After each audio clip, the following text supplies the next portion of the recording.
cannot grab enemies with control immunity, so heroes like Diggy and Minotaur can effectively counter her. Kalea's strong single-target CC makes her work well with heroes who have high single-target burst, such as Eudora, Harley, and Clint.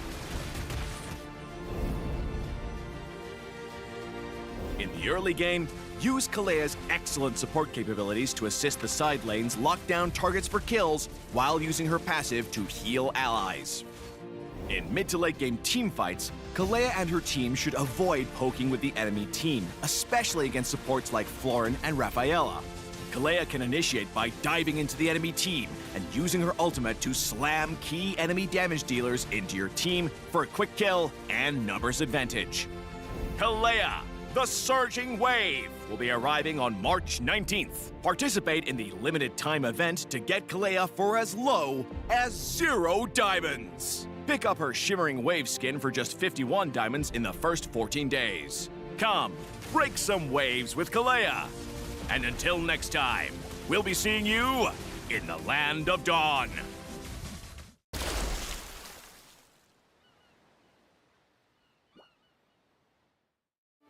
When energy, youth, strength, fighting spirit, a great serpent, and the cultures of Southeast Asia come together, what kind of splash will it make?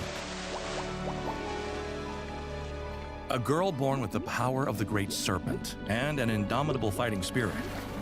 How will we bring to life this vibrant, strong island girl who's still discovering the world?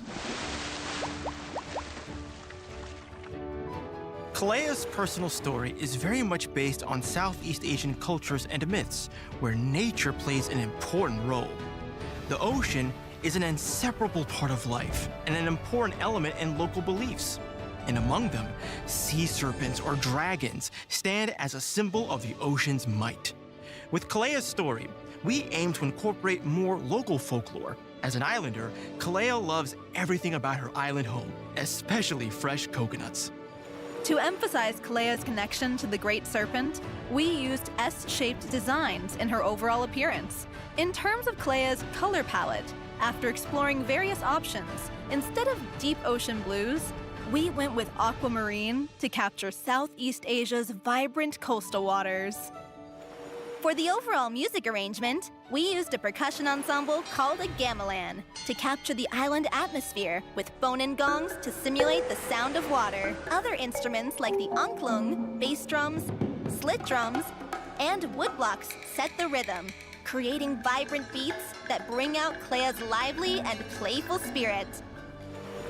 Kalea hails from the Vonatus Sea, where functionality meets nature. Weapons crafted from fish bones, clothing woven from cotton, and patterns of ocean waves and serpentine curves are prominent. For the village on Solari Isle, we aimed to recreate Southeast Asia's floating markets, while the sea creatures were made to reflect the vibrant colors of the Vonatus Sea. How do you give a 16-year-old girl a sense of strength in her splash art? That question stumped me for a long time. Then I realized Kalea's power comes from her great serpent ancestry, not from external forces or weapons, so it should be reflected on her body. I settled on metal accents on her arms and water patterns to highlight her hand-to-hand combat style and water abilities. Her main scream pose also conveys her strength and readiness to fight. She may only be 159 centimeters tall, but she holds power far beyond her stature. Kalea excels in close combat and can heal just by attacking, but this mechanic proved challenging to implement. Her kit had to be designed to flow seamlessly. Her passive works by creating and absorbing water zones to enhance her attacks with the power of the Great Serpent, allowing her to heal herself or ally with the lowest HP for self-sustain and team support. Kalea is a straightforward girl, and that trait is evident in her fighting style. She uses her fists and tail head-on without tricks or deceit. Her animations and effects emphasize the power of the Great Serpent, such as her healing appearing as little serpents. Her first skill's Water Zone has elements of both rock and water, to highlight her bond with Padang and Kadita. Since Kalea's ultimate has her body slamming enemies like a high-flying wrestler, we explored various ways to make the move more impactful and dramatic. In designing Kalea's in-match animations, we used big water splash effects to enhance the impact of her tail strikes and highlight the dynamic motion of her tail and the power of her punches. The scenery in her main interface background visualizes the iconic ocean waves, like giant ocean waves repeatedly crashing into the cliff, carving it over time, as another symbol of Kalea's strength. We wanted Kalea's healing and power to feel rooted in her island home and her mentors, Badang and Kadita. Though blessed with a lineage of the Great Serpent, Kalea is also a teenager trying to find herself. Her journey includes a rebellious phase, rejecting her human form, followed by a powerful awakening through self-acceptance. In her animated trailer, we highlight her journey of self-discovery with 3 key moments when she looks at her hands, from rejection to acceptance to fully embracing herself to unlock her true power. Throughout the trailer, we used many first-person shots to give players a better sense of immersion.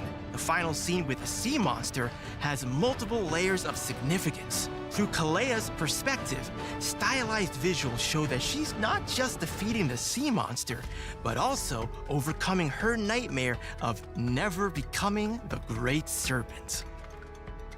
For Kalea's theme song, it had to capture her personality.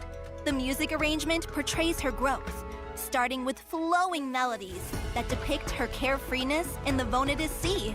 The orchestral section symbolizes her inner development and the harmony she achieves as she masters her power. And that is Kalea's unique charm.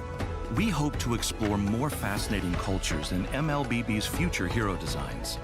We hope you enjoy Kalea, the descendant of the Great Serpent, and use her power to protect your allies just as she does.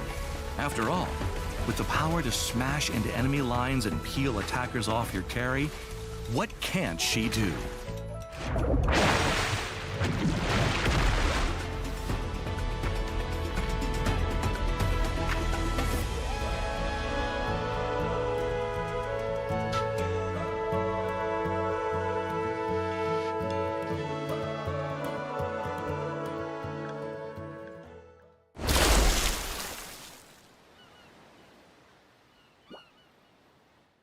Hello everyone, and welcome to another patch preview. Today we're thrilled to showcase a ton of new content coming in the new update, so let's jump right in. New hero, Kalea! This descendant of the Great Serpent from the Vonidus Sea is here to make a splash. As a roaming support fighter hybrid, Kalea's core gameplay involves healing her team by attacking enemies and body slamming opponents around to create a unique close combat experience for the support role. We can't wait to see the amazing plays you'll make with her. This patch also includes a number of balance changes, many of which came directly from your feedback. We are committed to listening to our community and will keep fine-tuning game balance in future updates. Also, starting from Season 35, the seasonal settlement will align with Patch Day. During the patch's new event, bases will have a chance to turn golden during matches, and destroying these golden bases will reward extra event currency. Keep an eye out for more hidden Easter eggs. And of course, we have lots of new skins and events lined up for everyone to experience and share. So grab your friends and join in for awesome rewards. But that's not all. There are even more exciting events planned for next month, so stay tuned. And that wraps up our patch preview. We hope you enjoy the new update, and until next time, we'll be seeing you in the Land of Dawn.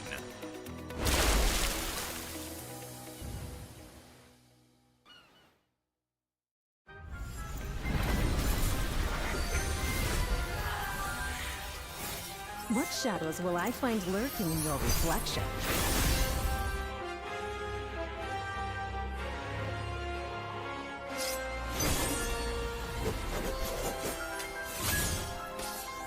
Swift and deadly. Mirror waltz. Your move. Pierce through.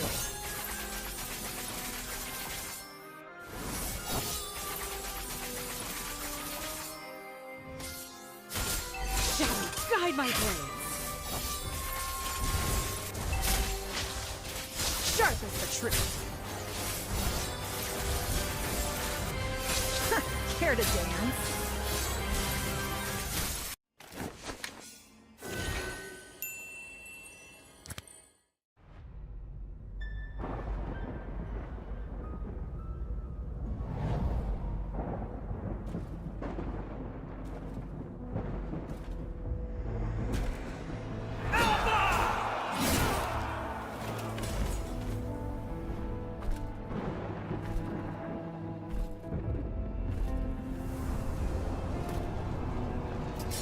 Alpha, my dear doomed king.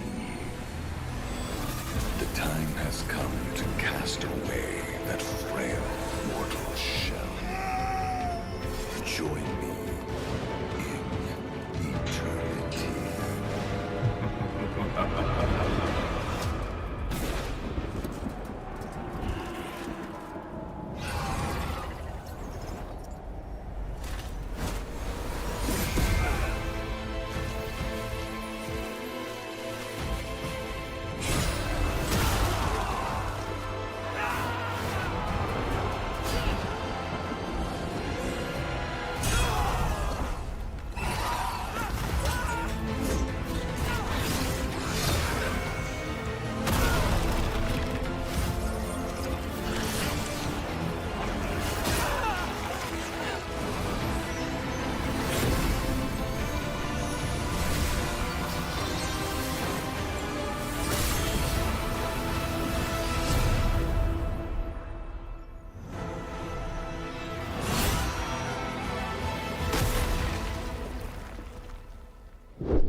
A giant tail above the waves.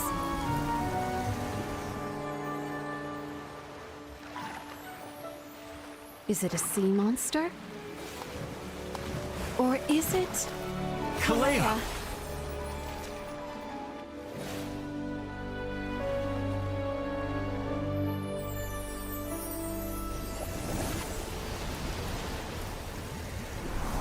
A clearing of downed trees. Was it a fierce warrior? Or was it... Kalea!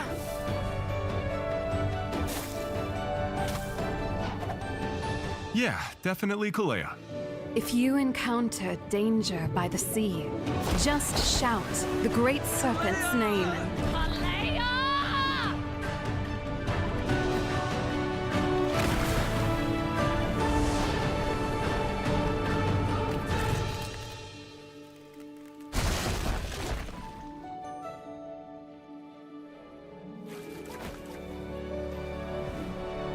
So the outcome may not be what you expected. When an obstacle appears before you, it might not be an obstacle at all, But a springboard to send enemies flying.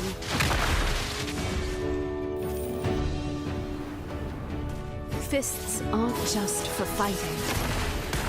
They can also heal allies.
Hello everyone, my name is Kronos. I'm here to walk you through the highlights of Week 1 of MPL LATAM. Let's get to it. This season was kicked off by Corinthians and Entity 7 in an entertaining series that Entity 7 took for themselves 2-1. The next match was DreamMax and Alpha 7, where a diversion play by Rainbow caught Alpha 7 by surprise and secured Vitu a triple kill and getting them the series. The next match, Influence Rage versus Malvinas Gaming. Malvinas Gaming was backed into a corner, securing Influence Rage a 2-0 dominating victory. And for the last match of round 1, we had Infinity versus 9Z Globant, where 9Z Globant went for back-to-back victories against the Peruvian Giants. Round 2 was filled with exciting draws for teams to get ahead in the Swiss format. The first match, Corinthians finally secured their first W against Malvinas Gaming, while Alpha 7 are still looking for their first victory, losing out against Infinity 2-0. In the third match, 9Z Globant beat DreamMax 2-0, keeping their dominant win streak alive in this season of MPL LATAM. For the final match, of course, we had Influence Rage, who faced a setback against Entity 7, but still came out on top in a 2-1 fashion. Looking at this Gatot Kacha play, that was the highlight in that match. While the next match is around the corner, make sure you catch the action by following all the socials of MPL LATAM. This is Kronos. I'll see you there soon. Hello everyone! Today we're introducing our newest hero, the descendant of the great serpent, Kalea, the Surging Wave. Kalea is a support hero who specializes in close combat and offers strong, reliable single-target CC. Not only can she charge in and slam enemies around, she can also heal herself and allied heroes just by attacking. Surging Wave, Kalea!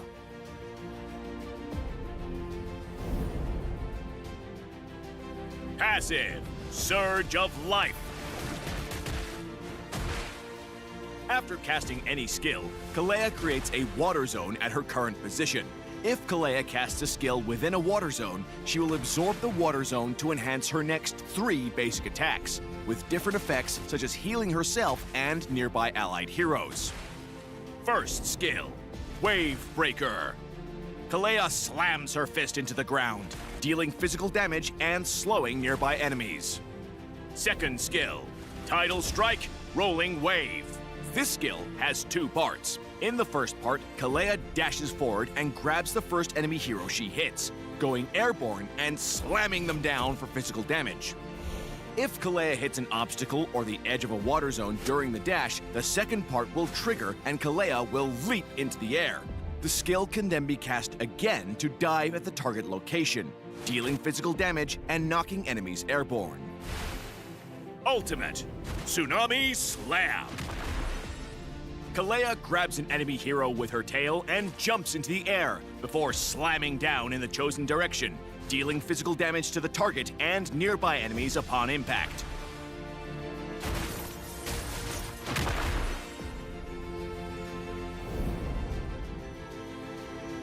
While ganking with Kalea, use her second skill to close in and CC the target.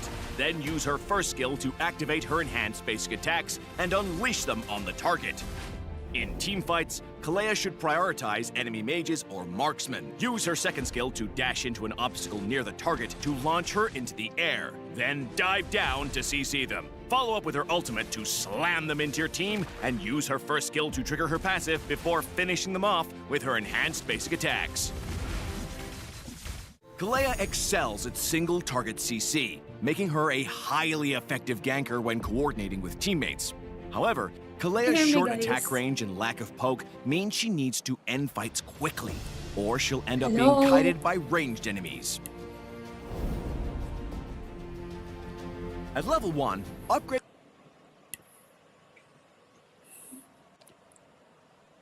Everyone gets to make their own path. Just like Novario, we can make our own path and destiny. This is Tintin and welcome back to MPL Latin America Season 3. Our 8 teams already began their journey last week, as we now in the week 2, day 1 of season 3. We are still in the Swiss stage, and together with Vey and Kronos, we are your English squad. Hello, guys! How are you? How's your week?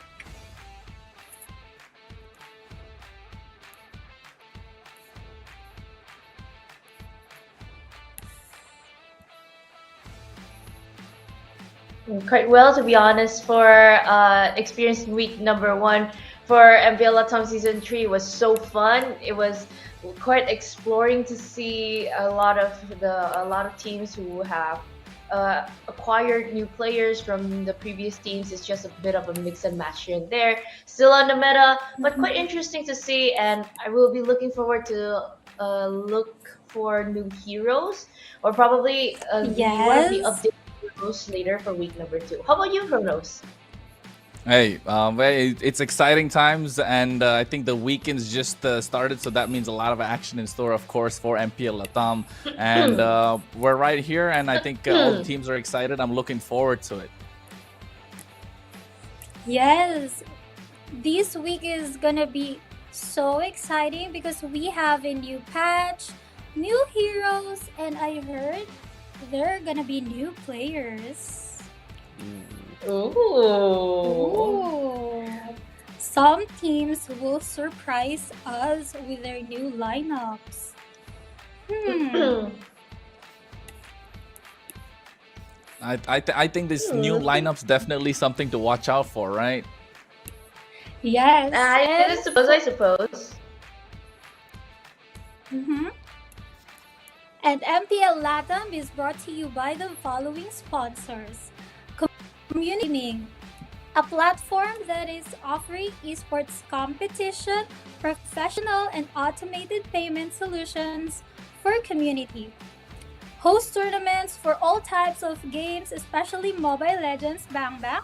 They will provide tools and full support to organize your esports events, whether you want to compete or host your own tournament.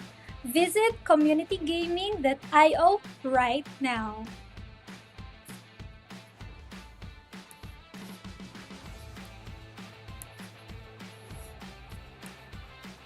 And if you guys haven't bought Selena's new skin, Florine's collector skin, and even KOF skin, this is your chance to recharge diamonds from Bonux. And you'll get 5% discount. Just head over to bonus.com and use the code right here. It is super easy to recharge, plus it is safe and super secure. Ooh, quite exciting to see with 5% discount from Bonox.com. And it is just a special promo for our friends around Brazil, around the LATAM area, of course, around the Latin America area, of course. So for all of the viewers here are tuning in the English test for the global audience, I hear there's a little bit of something to give them.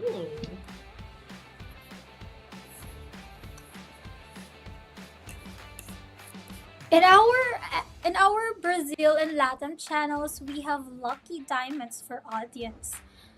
So, go call, tag, and mention your friends and start watching MPL LATAM. Because the more people watching in Brazil and in LATAM channel, the more diamonds you can win.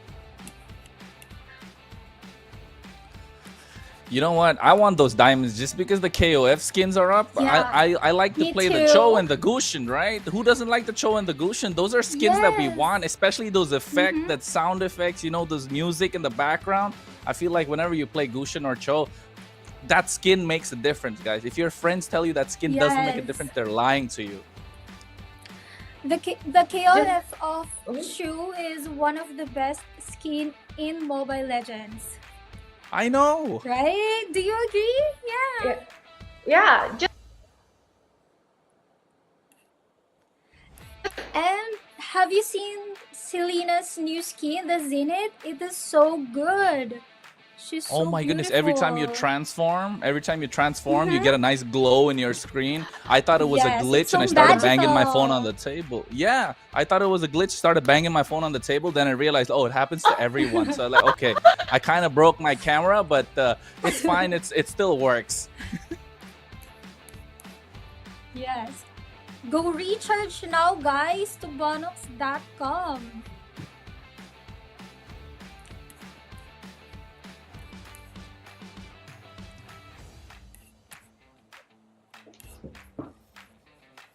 And you know, I Quite think well, of course. Mhm.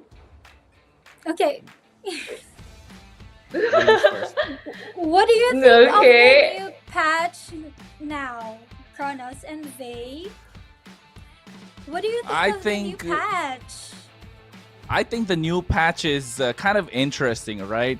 Especially Yes, it with a is. lot of nerfs, a lot of buffs coming into the play. The main one I'm kind of looking out for is that Lord, right, Vey? I think that's the Yes, main the main Lord. buff that we're looking for.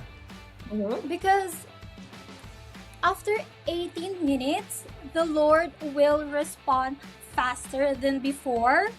Before, you need to wait every 3 minutes, but now it's 2.5 minutes, I think. Mhm. And It will it's respond it's every actually be a 2.5 good. minutes. It'll be a good boost actually for around the team because of that enhanced Lord later on for the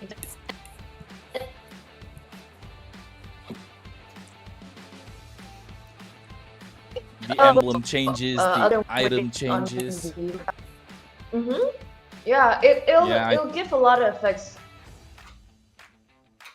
I think that difference will be huge when it comes to itemization, and especially these picks that are there in the current patch, because I feel like there are some heroes that are more picked, and there are some heroes that are not, that we've seen throughout the world. I think some of that will definitely come into play, and especially looking at the Zushin, I think it's still, after the lot of nerfs that's been given to her, I still feel like it can definitely be a pick that is contested. I still don't see her leaving the ban section, especially for the first phase. So I think that's that's an important thing that teams will have to watch out for, especially when they're trying to play around a composition that would like to soft poke them and maybe even look for control in and around that mid lane, because that's where the meta has been revolving around, hasn't it? Yeah, I do really agree. But we're tracking back to week number 1 in LATAM. A lot of the red side bans, first ban is Chusin. So I would really like to see it'll be let go a bit now for week number 2, because I just saw it being made by an MPL ID in match number 2 actually for week 3 for today now. And for Chusin, I think just better on how you try to adjust later on during your match will be an adaptation for to try and play that hero.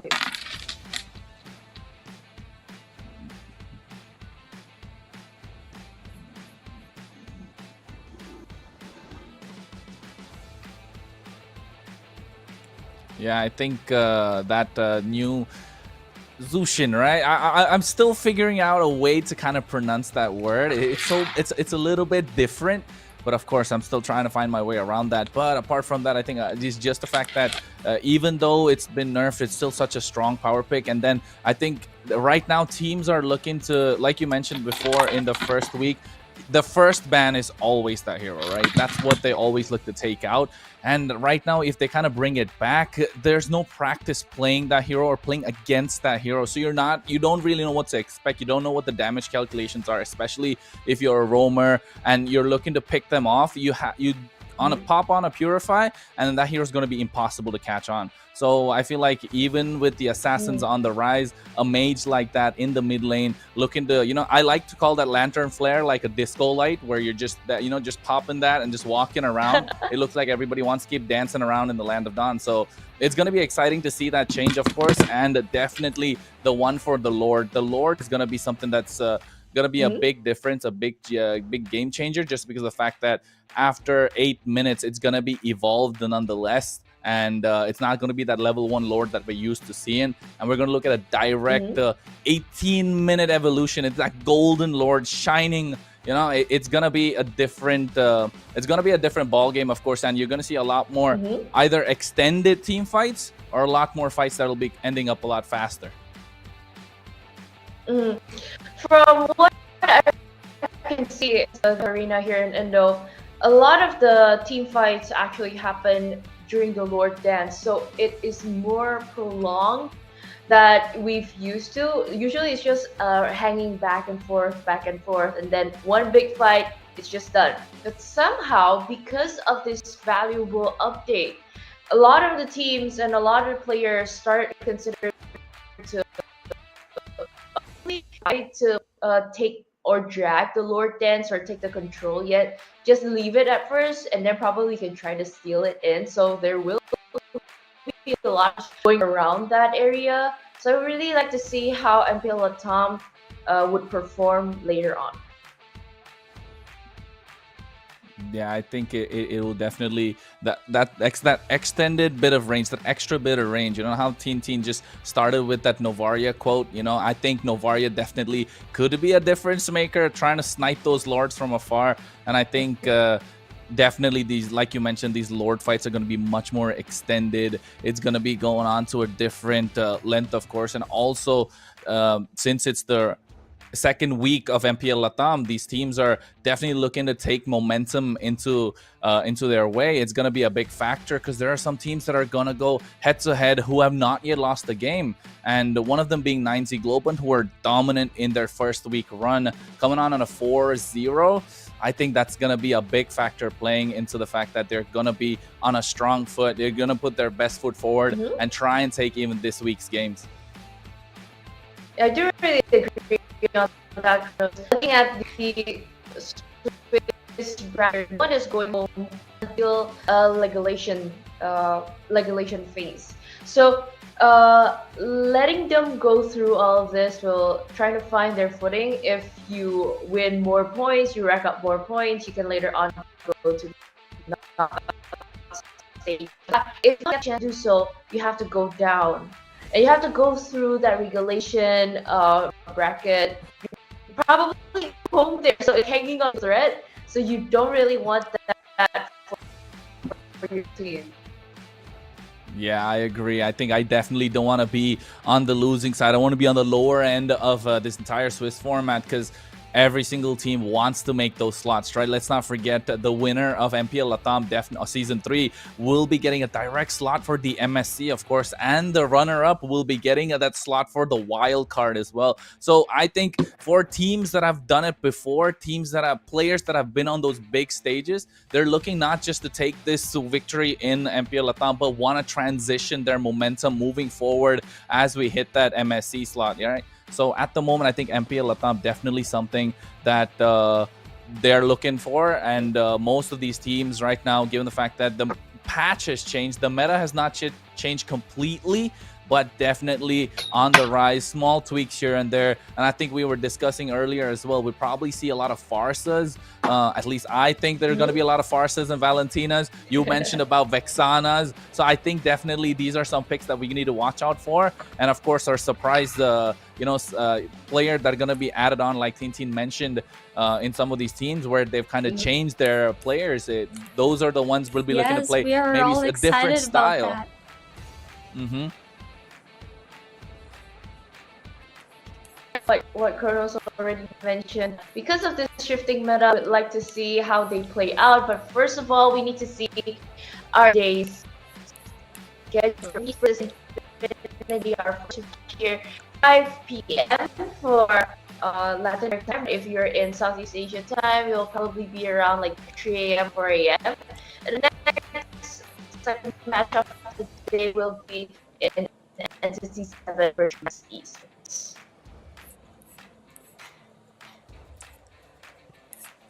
For our first match, guys, they're the 1-1s. Do you know what 1-1 is? I think I don't know, Tintin. Might want to explain it to us. They are the ones. They have the one lose and one win. Wow. To I get think it. that's definitely going to be an exciting one. Yeah, I know. I was about to say, maybe for the viewers out there who didn't understand, you know what the 1-1 is? Out of the 2 matches that they've played, they won one and they've lost one. Not just the not just the games, but the entire series, right? I think right now Corinthians, Infinity, they're looking to kind of get momentum in their favor because they kind of had a loss and they're coming back off on a win. And right now, Corinthians definitely want to take the next series from Infinity and push themselves towards the upper part of the Swiss bracket, like Vey mentioned, because that's going to be important moving further and further into the competition. You want to have momentum on your side. You want to have the extra bit of boost that you get in morale and confidence. That helps out quite a lot. So it's definitely going to be something that they're not going to give up. And of course, let's not forget the other one as well, right, Tintin? Yes, and may I know your prediction for today's matches, for today's series? What's your prediction, Kronos? You know what? I gave a different prediction. I kind of forgot about that one. But if you ask me right now, I think Corinthians are looking strong, of course. Right now, Corinthians are looking strong. And the next series, definitely 9Z Globant are undefeated. I think they're looking to keep that win streak on, right? Okay. Both 2-0. We'll see. 9Z Globant 2-0, Corinthians 2-1. Yeah. Hey, call me bold. How Call me about bold. you, Vey? How about Okay, you, for Vey? me, first What's your match, prediction? it's Corinthians versus Infinity 2-0, Entity 7 and DreamHack 2-1. That's kind of a hot take, but it's a prediction. Let's see how it goes. Yes. But it's just based out of week 1, so I would really love to see that evolving from DreamHack also. So let's see. Prove me wrong, probably. How about you guys? Comment your prediction in the comment section or comment the official hashtag of your favorite team. Right? We have a lot of viewers from different countries and I'm curious, what is the time in your country right now? Comment down below too.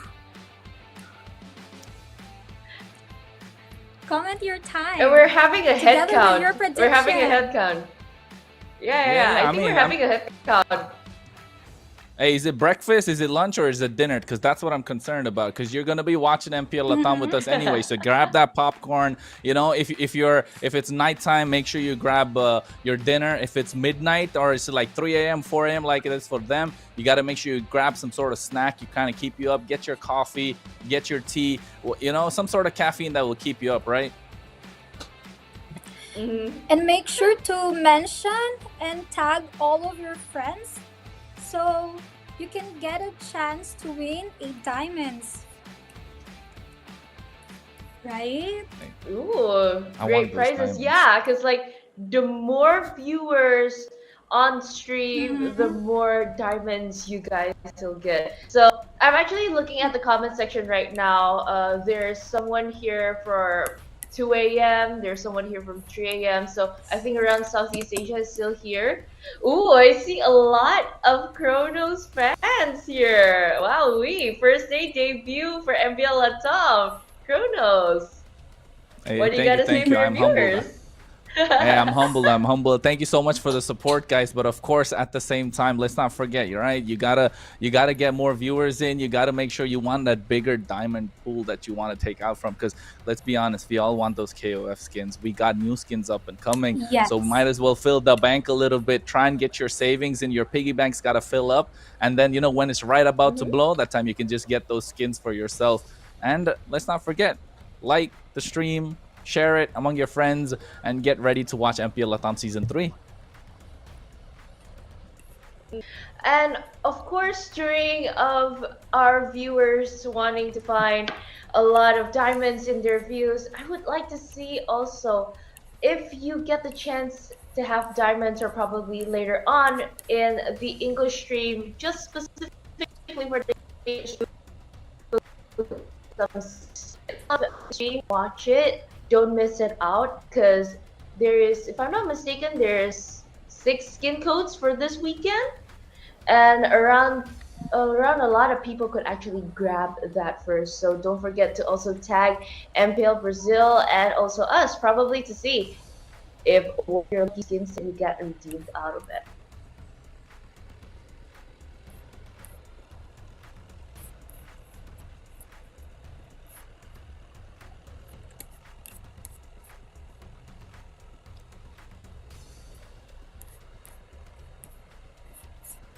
Mm-hmm. And from a lot of the things that we can see for our friends here, oh, there's someone from the Philippines, there's someone from India. Also, everyone is supporting for week 2, day 1 here. And let's not forget that the drafting phase is up for match number 1, game number 1 today, Corinthians. Starting on blue, respecting Infinity's Julian. On the other hand, it's not the first ban Jusin, but it's the first ban Joy here. Yeah, I think that Julian definitely a respect pick, right? Because Infinity's wins that have come across week number 1 have come across the back of that Julian, and that is very important to notice. Even the fact that there has been a change in the role that he's been given without that rose gold meteor buff that he's looking for, he can definitely dish out that burst damage. So taking that off the table, very important.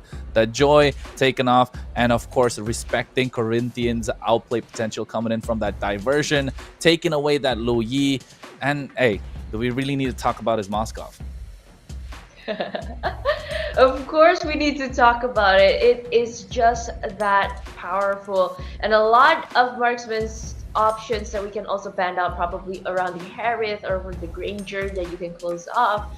And let's not forget probably an EXP that we can close off, a frontliner, a heavy frontliner, probably a Hilda or a Gapaptacha that we can close off, or even a moment maker like a Badong should be good.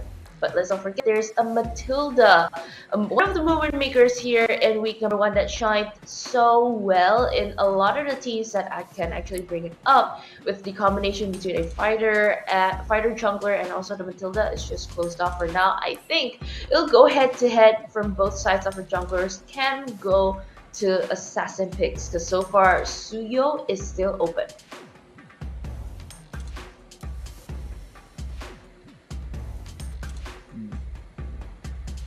Yeah, I think the Suyo being left open definitely going to be an important pick. Of course, I think the fact that Corinthians have banned out the Matilda, because you don't see a blue side usually banning out the Matilda, right? That's a first pick material. You can play around that hero. You can kind of draft entirely around that one pick. Ooh. But asking the question that, hey, will you ban the Suyo or the Zushin? And then they ban the Suyo, pick the Zushin up for themselves.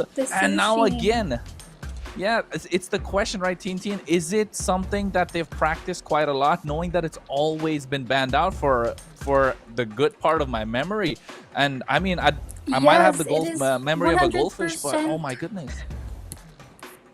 In the ban, right? For our week 1, Zushin is the number 1 ban hero. And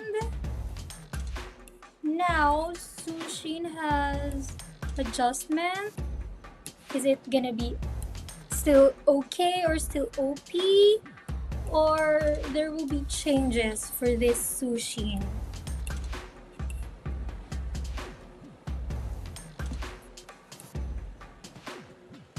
I mean, it's definitely a question still. We haven't laid eyes on what this Zushin can do. But what we've definitely laid eyes on is that Harith, is that Hilda. We know what they can do in the land of Dawn. Harith definitely going to be a problem in the gold lane. Is usually a gold lane bully, and the only one that can kind of go toe-to-toe against us Harith is definitely either that Granger or maybe that Irithel. But with Beatrix getting that slight bit of a buff, will that really be a pick that they want to bite? Is that something do they want to bite that bullet? But going for this Alice in the jungle that we've seen before, I don't know if it's the right play, but it feels like that's what they're cooking, right, Vay?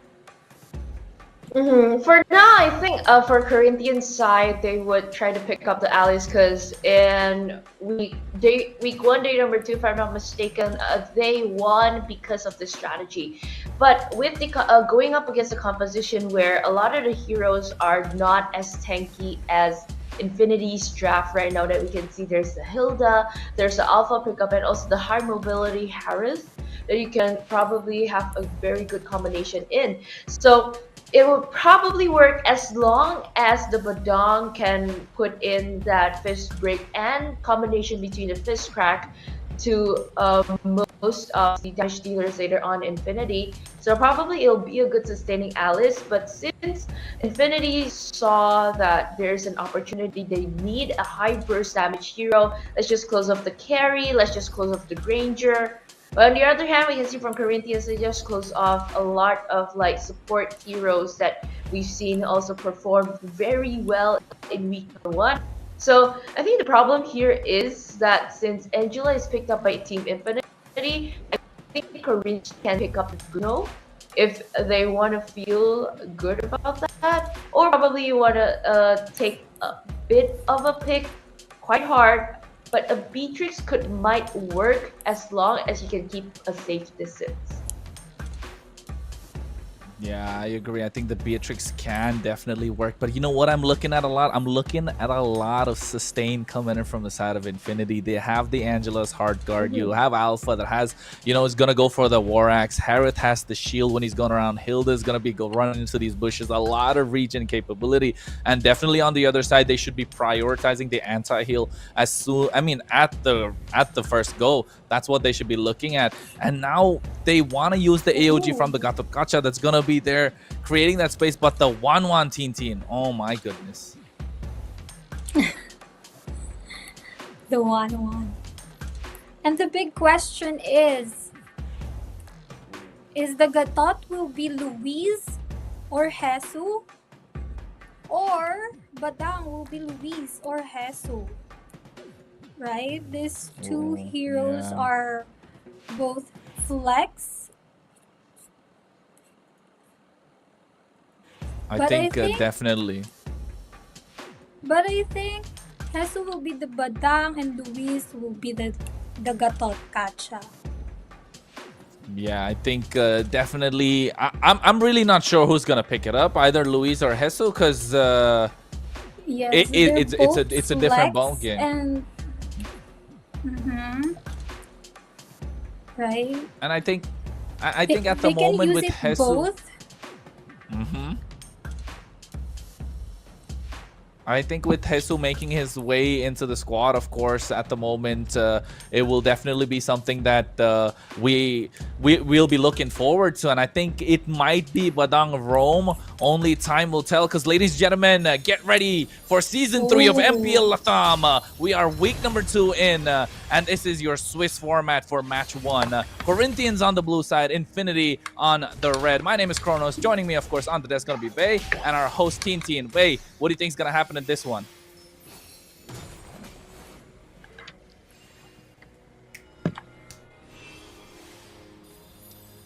Seems like... So, for Corinthians, they really...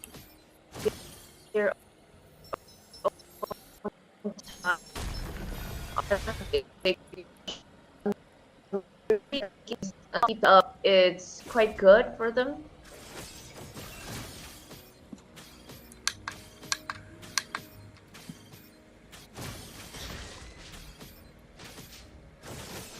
Yeah, and I think at the moment you can see they're trying to hit the level 4 power spikes. Buzizo instantly going in, trying to get the clear as soon as possible. Definitely a fight for the gold lane is up at the same time as well. Louis is going to be running that Gatot in the mid lane as a roamer, definitely. And Badang going to be having a bit of a dead lane. Jesus gets his hands on this hero after being nerfed quite a bit as well in the latest patch. Definitely not completely taken off the meta, but still going to be a problem with, like you mentioned, Vey, that fist break, fist crack combo.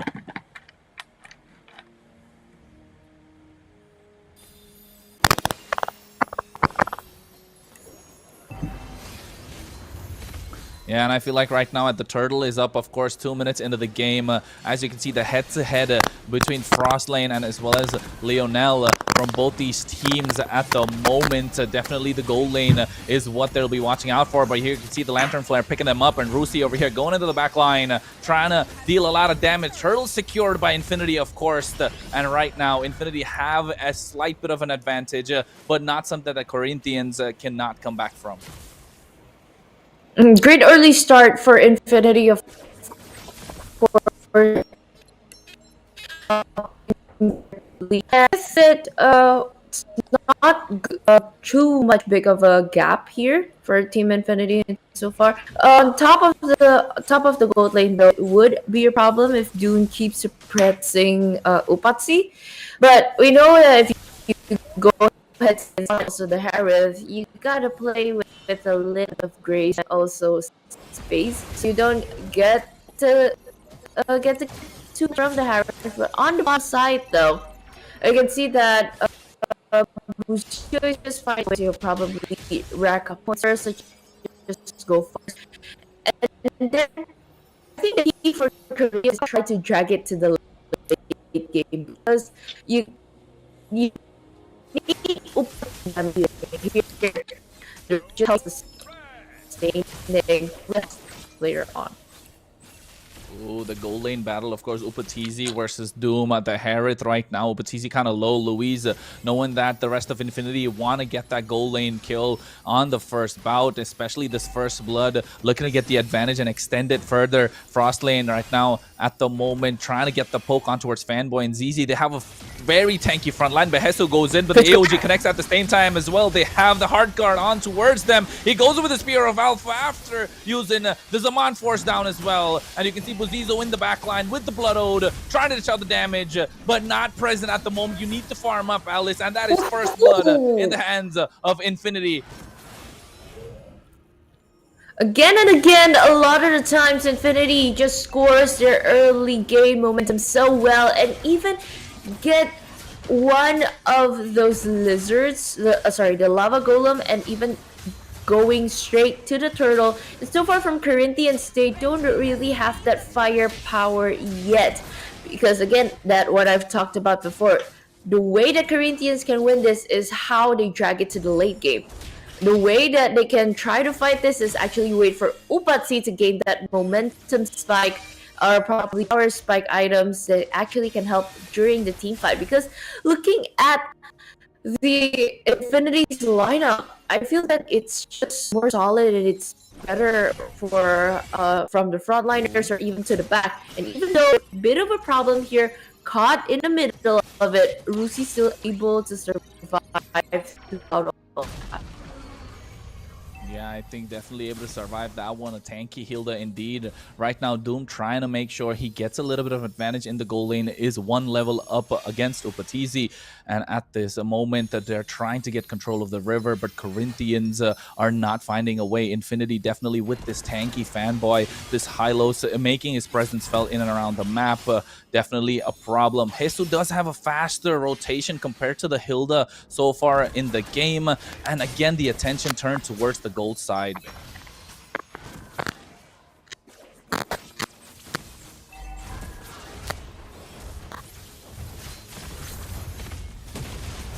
Oh, AOG is there. On towards Fanboy, gets sauntered back, fist crack, fist break combo, but you can see instantly Frostlane picks up the kill. And right now, they are a 1-1 on the scoreboard, but the goal lead definitely on the side of Infinity, 2K in their favor. Buzizo right now with the Blood Ode on towards Rusi. Rusi trying to make sure he can kite out of there to make sure he gets that CC chain on towards him. And instantly, they get that kill. And Corinthians find an advantage finally on the kill score, but still behind on the goal lead by at least 1,000 as the second turtle of the game is up at the moment. Good chance actually for the objective that they can try to contest this. The third turtle right on to Infinity's hands. They were trying to poke it out, but Corinthians is just present there in that vicinity. Try to probably shoo everyone from Infinity from getting this objective, but then again, a lot of the players from Corinthians don't have the firepower yet. That what we've talked before also. and ZZ trying to start in, and even a bit of a problem here. Moment popped off with the fist crack, but no commitments on any heavy team fight yet. Yeah, I think they're definitely looking to play a slow game, but right now Jesus going in. Zaman Force drop down. You can see the fist crack coming through. He flickers out of harm's way as well. They were not looking to pick that fight. It was a 3v2 situation that they got themselves out of a really sticky situation. But Infinity definitely on the driver's seat, and slowly they are looking to take the advantage as the Lord's going to be up in about a minute and a half. Quite sticky situation, I might say. Do agree to that, because the way that Corinthians play, you gotta be close to that Alice. You gotta be close to everyone. You gotta stick together to everyone. And from the in-game equipments that you can see, actually all of the players have gained more on the side of Infinity, and even some item power spikes that we've talked before, like the Alpha taking that War X, and even the Queen's Wings is actually a very good game. But on the other hand, we see from the Alice here, Buzizio taking a kill down with a good Clock of Destiny coming in right on time to actually help her sustain and pull more of a team fight, even though under the turret. Yeah, I think that was a good dive right on towards Lionel as well. And they kind of got the advantage that they were looking for, and slowly looking to catch up on the goal lead at the moment.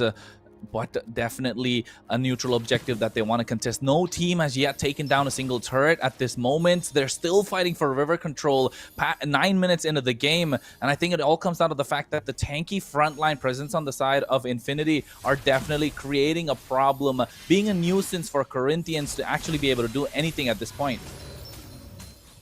And talking about wave control, both sides of teams actually controlled it quite well. The question is that how and who will dictate the tempo of the game after, because that's both things they can do.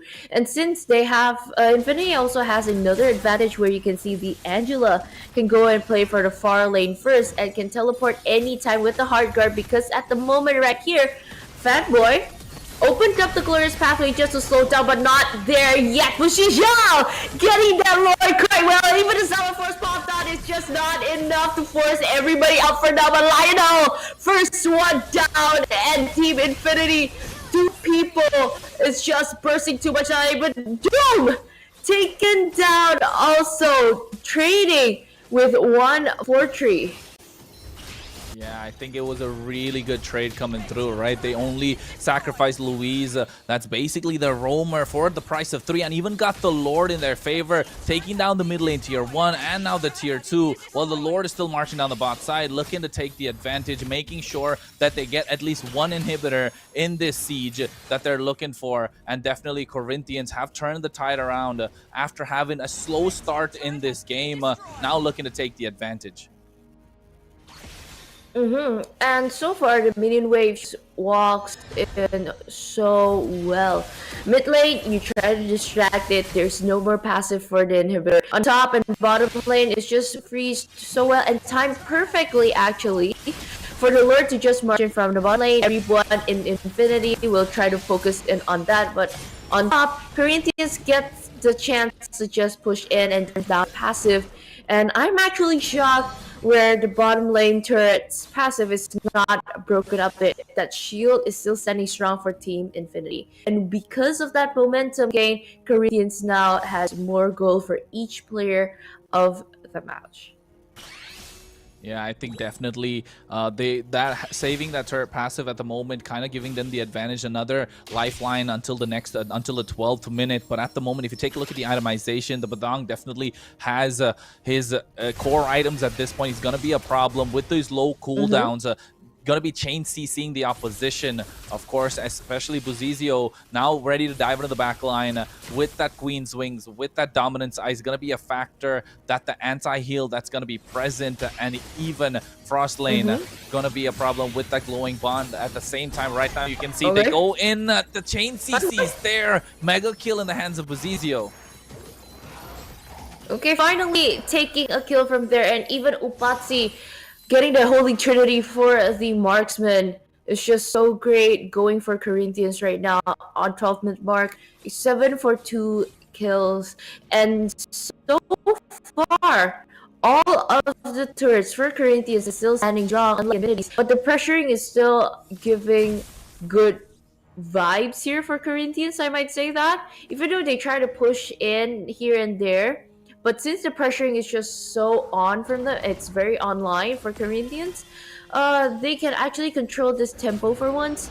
But Team Infinity, on the other hand, they might still have another chance if they try to fight it out in the Lord and not get picked off way before that fight starts. Yeah, I think definitely looking to not get picked off is the key answer, because right now you can see Rusi gets the crossbow of Tang unlocked from Upati. He goes for it as well. He gets the airtime that he's looking for. And at the same time, you see the hard guard onwards. Doom with the chain CC there. AOG into the back line. Leonel taken down low. Fanboy is there, but Buzizio going through with the Blood Oath. Gets a double. Looking to make that a triple, but it's taken away by Jesus. And right now, 4 down. Fanboy's the only one left standing with the Winter Crown as well. They're not just looking to take the tower, they're looking to end the game. Fanboy's the only one left standing. A big minion wave with 2 cannons present, and instantly Upati going for the base crystal as Corinthians take game number 1 in this best of 3 series. Woo, so fast, so clean, so well executed for Corinthians. We're talking about a fast gameplay here. We thought that in the early stages, sure, it will be hard for them bringing up the Atlas, scaling up for the 1-1, and because of those team fights actually racked up so well, they managed to drag it to the mid and late game momentums with Jesus and also Luis with their great and perfect combinations between both of their chain CCs just keep on going and going. And between a lot of the team fight moments, because of the sustainable and also finally that damage dealer moment just spiked up so well for Upatsi. Corinthians finally gets to seal the deal for game number 1. But let's not forget, there will be a best of 3 series for the first match today. So I think that Corinthians can still standing on strong for this type of cheese picks. So it would be a very nice executed gameplay. For example, like here right now, Infinity, they tried to move back, but from Corinthians, they keep on pushing back. And no one is getting home, and even Fanboy is forced to pull it out from the base and just still continues on to the team fight. That was I mean, it just that moment, right? That moment, that slight window of opportunity is what they wanted. And you were talking about as well, use that Lord as a bait. Will they be actually able to bite that? And I think Infinity knew that they wanted to contest. They went for it, and that's what Corinthians were looking for. Instantly saw the opportunity, took it, and oh my goodness, Upati wanted that airtime, and he got that crossbow of Tang, pew pew pew pew, and the next thing you know, he was dishing out damage. There was no possible way for Doom to do anything. And even with Leonel on his back on this Angela's heart guard, was unstoppable with that Inspire. And definitely you can see the damage stats, you can see the gold as well, the difference being 6.8k in a 13-minute match. I think definitely they were looking for some trouble, and they got the trouble that they were looking for. Corinthians looking strong. And for me, I think Team Infinity is quite unique though. They play on the default emblems instead of the newly ones that has just updated. I thought that you'll if you bring up the Angela, you'll need more support. You can bring on more from movement speeds, from any of the shoes that you can bring up, or probably even a focusing mark because you're playing on the support hero. It turns out it'll just be more from the Imperial side, from both sides of the team. They will prioritize on that for damage wise, and so far it worked very well for Corinthians. And we're talking about a lot of the items here. Item Spike, we've talked about Upatsi getting it, Holy Trinity for the marksman, and even because of that patience from Ria, able to bait that out and finally rack up the points for Upatsi. And then it hinders Restless so much for Infinity. There's a lot of shield they can actually put in. There's a lot of HPs that they can actually just regen so fast. But because you're looking at Jesus' build, you're looking at also Buzicio's meltdown, and you can also see Frost Naves slowly Lantern Flare just melting everybody in and zoning. Infinity didn't stand a chance if it's dragged on to the late game, and that happened in the first game that we can see right here. I really thought that Infinity, if they really go early aggressive, which they did, they can actually handle on that first game. Yeah, I think that early game aggression is what they kind of needed to match coming in from the side of Corinthians. And looking at their draft, they did have the early game aggression that could have been there from the gold lane, in the mid lane as well.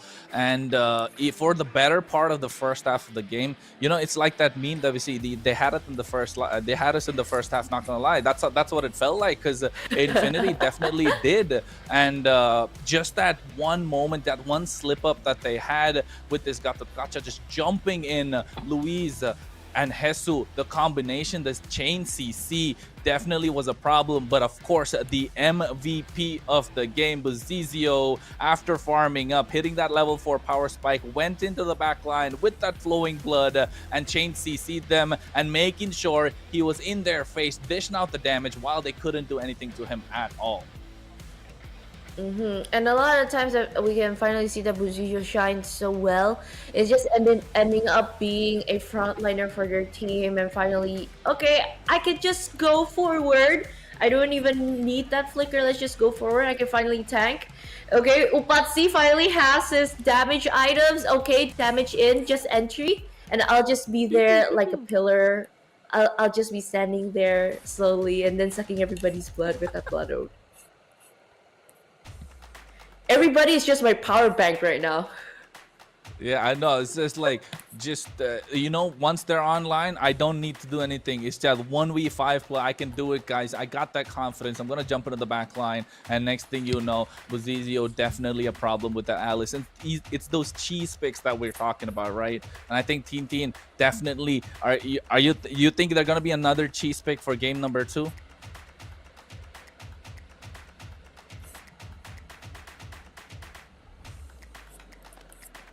Yeah, let's see. We'll see.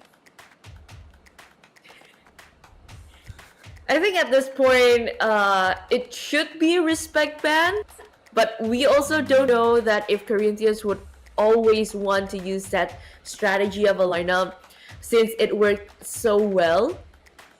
So it's either giving mind tricks now for the second match. Will they use the same strategy? Should we just let go one of the prio heroes on the meta so that we can ban out and respect Buzizio's Alice?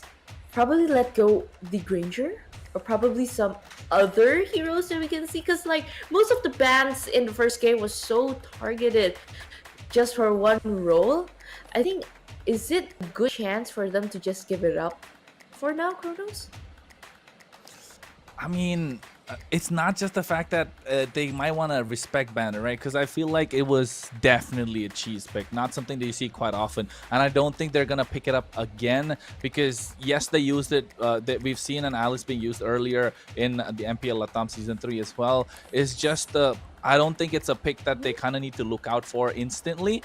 But what they kind of need to focus on more is the fact that there was a lot of flexibility going into the Corinthians lineup, like Tintin mentioned in the start as well. You know, there was this Batang, there was this Gatot, like who is going to go where? Because usually the Batang kind of, after the recent changes that he's got with the low cooldowns, he was slotted in the roam position, and even with the nerfs being given to him, he's still viable option in the EXP lane. So definitely that is something they need to watch out for, not giving that extra bit of flexibility to the side of Corinthians. So Infinity might be looking to go, you know, more of a restrict the draft of Corinthians, rather than, you know, giving them open arms, saying that, hey, you can pick whatever you want, you know, I'm just gonna fight back with whatever I have. And the next thing you know, the opposition's gonna come with a tank, and you're just left with the, you know, just not able to do anything with an Angela in the mid lane. Not like it was bad, but of course it is definitely something that they need to work on a little bit more. They embraced it too much, hugging that Alice. I know, right? Cause like there's no stoppers in that lineup. Sure, they have tanky heroes, like you bring on the Hilda, you bring on the Hylos, but what else after that? What comes next after that? There's no one giving those stuns. There's no chain CC going on. It's just mostly slowing down. But on the other hand, you're facing up a team that you can just follow up with the AOG. You can come in with the fist crack at any time. So like there's a lot of things and resources going on that probably they need to readjust. If you want to pick up the Hilda, sure, but you need someone with like heavy chain CC. For example, like probably you bring up the Gatot, but at least a Khalid. At least a Khalid. So Yeah, I if think you want good vision, you want good front line, so at least there's someone stunning someone in the back, just ready to cover for you. But on the other hand, we can see right now in game number 2, first ban Alice. Wow. Hey, looks like you got your prediction right way. And I think they're definitely having a problem with that Alice that comes in from Bozizio, and respecting that, knowing that, hey, we know you play a good Alice, we just don't want to see it again. And at the moment, not just that, you can see on the other side, they take away the Zushin this time, not leaving that open, knowing that what it can bring onto the table, regardless of all the nerfs that it's been hit with. I think the problem with the nerf is only the mana consumption, but damage-wise and everything, Jusin is still on top, and it's still on par. Yeah, we can see that Granger closed off, Julian is still respected, and Suyo is wide open. Next pick up the Joy, pick up the Gatot. It's very, very viable for Corinthians to play that lineup. You get the anti-CC hero basically, and you get someone from the frontliner, you get someone from the area. You can you can actually combine it quite well, or you can probably go to like a marksman XP or marksman Gatot combination for a first second pick lineup for Corinthians. Yeah, I think you're right. At this point, for Corinthians, maybe go with the Gatot and Moskov. Hey, guess what? Oh, they go for the Badang instead. It worked out for Hesu, so they let go of the Gatot still. Okay, they let that go. They prioritize the Badang, that early aggressive start for Hesu. I think it's more to a signature pick for his style now. Whatever happens, I need to make a moment for my team. Whatever happens, I need to fully commit for this. And you can actually see for our both head-to-head heroes from even Frost Nave and also Lionel, both are viable heroes and both played quite different styles, on one to helping on more of a support during the team fight instead of just one supporting like the Angela. But on the other hand, we can see that Frost played like range heroes so well, like the Selena, that you can play on the Sicilian. I could really hope that it can be brought out later on. And Frost Infinity, is really wow, good with Selena. We saw that last week, and his Abyssal Arrow is really on point, right? Yeah, I think it definitely speaks to the fact that there is more of a different play style. Ooh, they got the joy.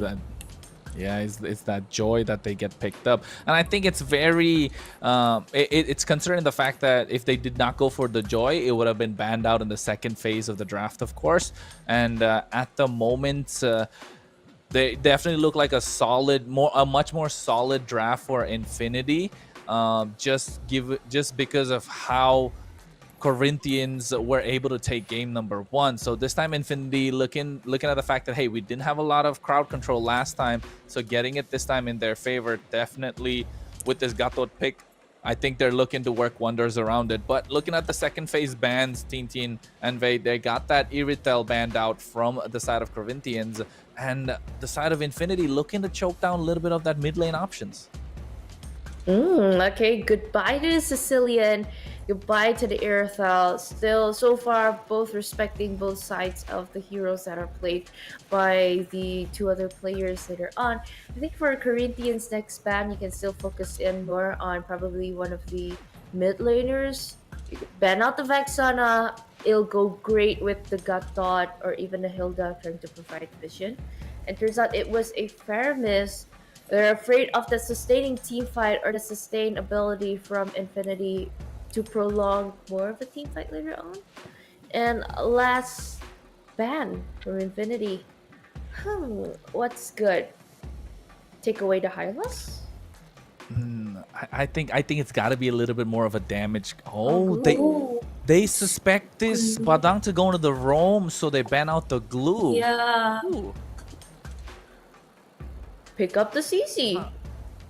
Yeah, I'm not sure if the glue would be the best pick. I'm right. That's what I'm thinking, because you leave the CC open, that kind of counters this Hilda and the Gatot in the lane, and you have a winning EXP. You're not expecting a dead lane at the moment, and now you can instantly be a problem on towards Infinity's mid laner as well as the gold laner. It's either pick up the CC or pick up the... Oh, I had that thought very well quite at the end. CC or Lucas so far. Oh, yeah. Yeah, I think the Lucas... Yeah, oh, but- they go for the Aurora. Yeah, they go for Is a it a mid laner deny? first. Talking about the deny, sure. It's either Vega or would be that already talked about before. And other than the deny, there's still a more viable pick. It will go more of a full-blown fire range if it's an Aurora and a Gatot Kacha combination. So Yeah. it's a deny for now. For Infinity, last pick, Marksman. What should be good against Marksman? Oh no, they lock in the carry. I think the carry is a good pick just because of the fact that it kind of can hold its own against the Joy when it's diving in. So the carry definitely, I would say it's still not a bad choice given the fact that there are limited options in the gold lane. And speaking about the new path changes, that Beatrix still not being touched. They're still not looking to experiment. They're just going with what works and what has been working so far, right, Tintin?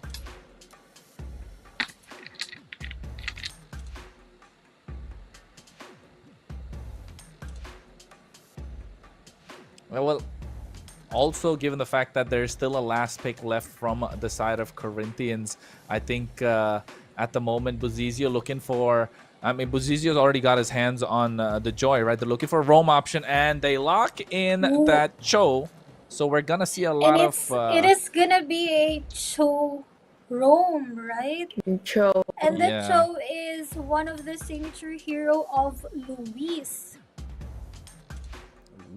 So the Yup. Badang will be in XP again.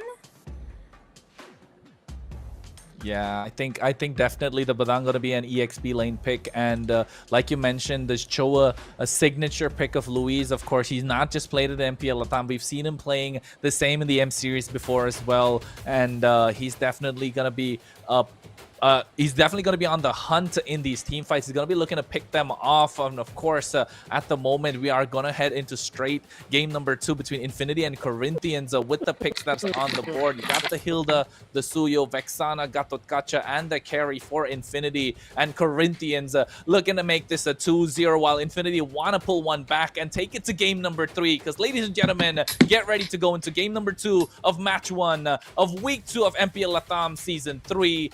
And I'm your caster Kronos, alongside me Vey and Tintin. But at the moment, let's get straight to it. Will Infinity be able to pull off a 1-1, or will Corinthians make their dominance felt and take it to 2-0?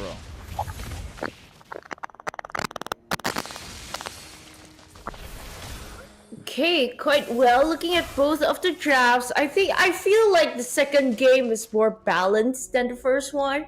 I might say that because like looking on both sides, even though Corinthians can go more of a pick-off type because you bring on Jesus, Badang, you bring on Luis's Cho. On the other hand, that Infinity, they just only have one stopper. 2 actually, but you want to count as a semi for that because you need Fanboy and Lionel like back to back with each other, and since that you're going to find a good moment right here, and even stunned so well, even Bujizio on the Joy wasn't able to avert from that. Yeah, I think he definitely didn't have anywhere to go after using the rhythm. Got stuck, not able to listen to the music. Buzizio will fall down first blood this game as well. So Infinity, again, like game number 1, take a slight bit of advantage early on, and only that mid-game where they were kind of losing it off. So will we see that happen once again? Because right now, Fanboy's right in the thick of it, and Luis making sure he gets that Jeet Kune Do combo down. But you can see ZZ already level 5, looking to hit that level advantage and take it in towards that turtle pit.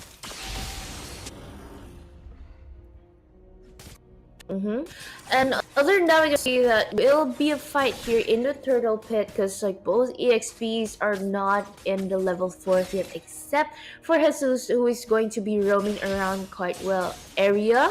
So far is secured by Team Infinity. At Corinthians, they don't want to give that first objective up because it's great early for them to start. Jesus right now taking down quite low regions, his way back up. The turtle is there, quarter HP. I think it's secured by, of course, ZZ. And right now they want to go for it. Luis with the Jeet Kune Do combo. Fanboy goes into the back line, creating the separation with the AOG. And right now they might actually go for an invade on towards the purple without the retribution from ZZ as well.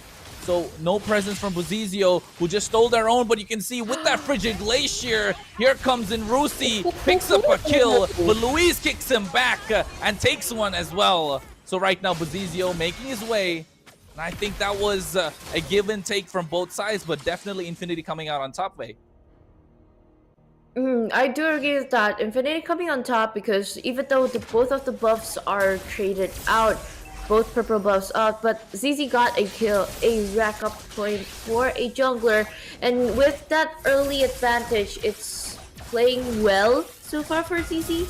That you can see, because Buzizio was quite suppressed in the early game, and you know, if the Joy is suppressed, it'll be quite hard if you just want to move around right now. Poking in a great moment here, stunned, and no liability yet for both sides of the team, but just a skirmish pulling out a lot of skills.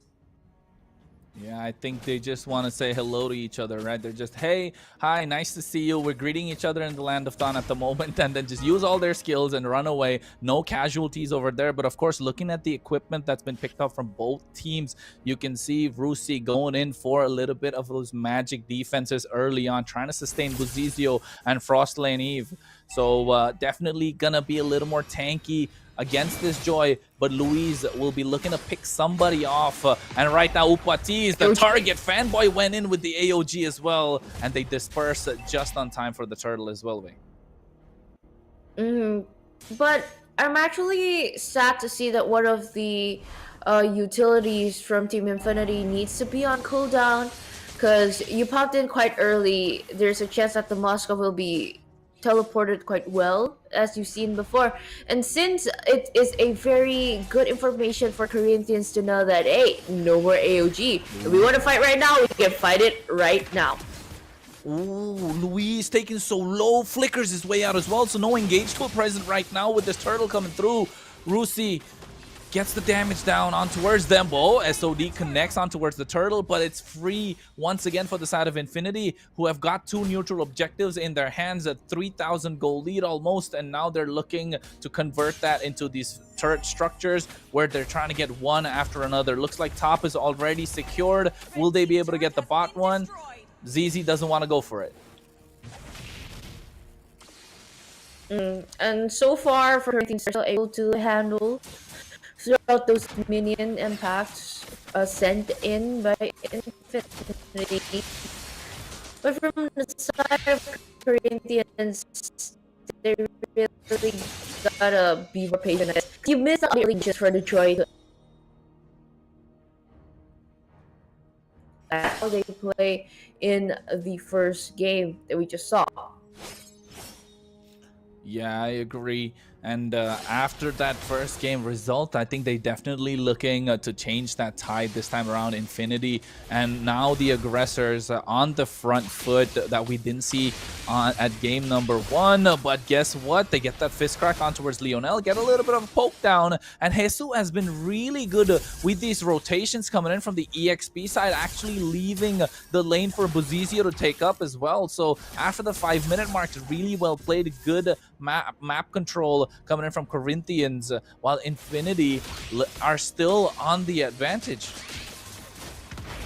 Still on advantage, of course. Fanboy misses out that AOG. The Dragon, Wave Dragon kicked in, but hey, Luis is the one down. SOD coming in, but not teleported yet so far. It's just a 1-for-1 trade. Yeah, 1-for-1 trade, a blunder coming from Fanboy, right? He went in for the AOG, but Luis was a step ahead. Shun pulls his way out of there, gets that knock up from the Jeet Kune Do, and instantly kicks him back with the Way of the Dragon, and Fanboy had nowhere to go. Lionel tried to grab a little bit of the pieces, of course, with that Eternal Guardian, but unable to do so, and right now the Turtle being reset as well. Okay, I think for this now, you gotta see eyes on Jesus. No moment made yet. Trying to find a shifting good position, and even Corinthians, they are pushed back from this team fight.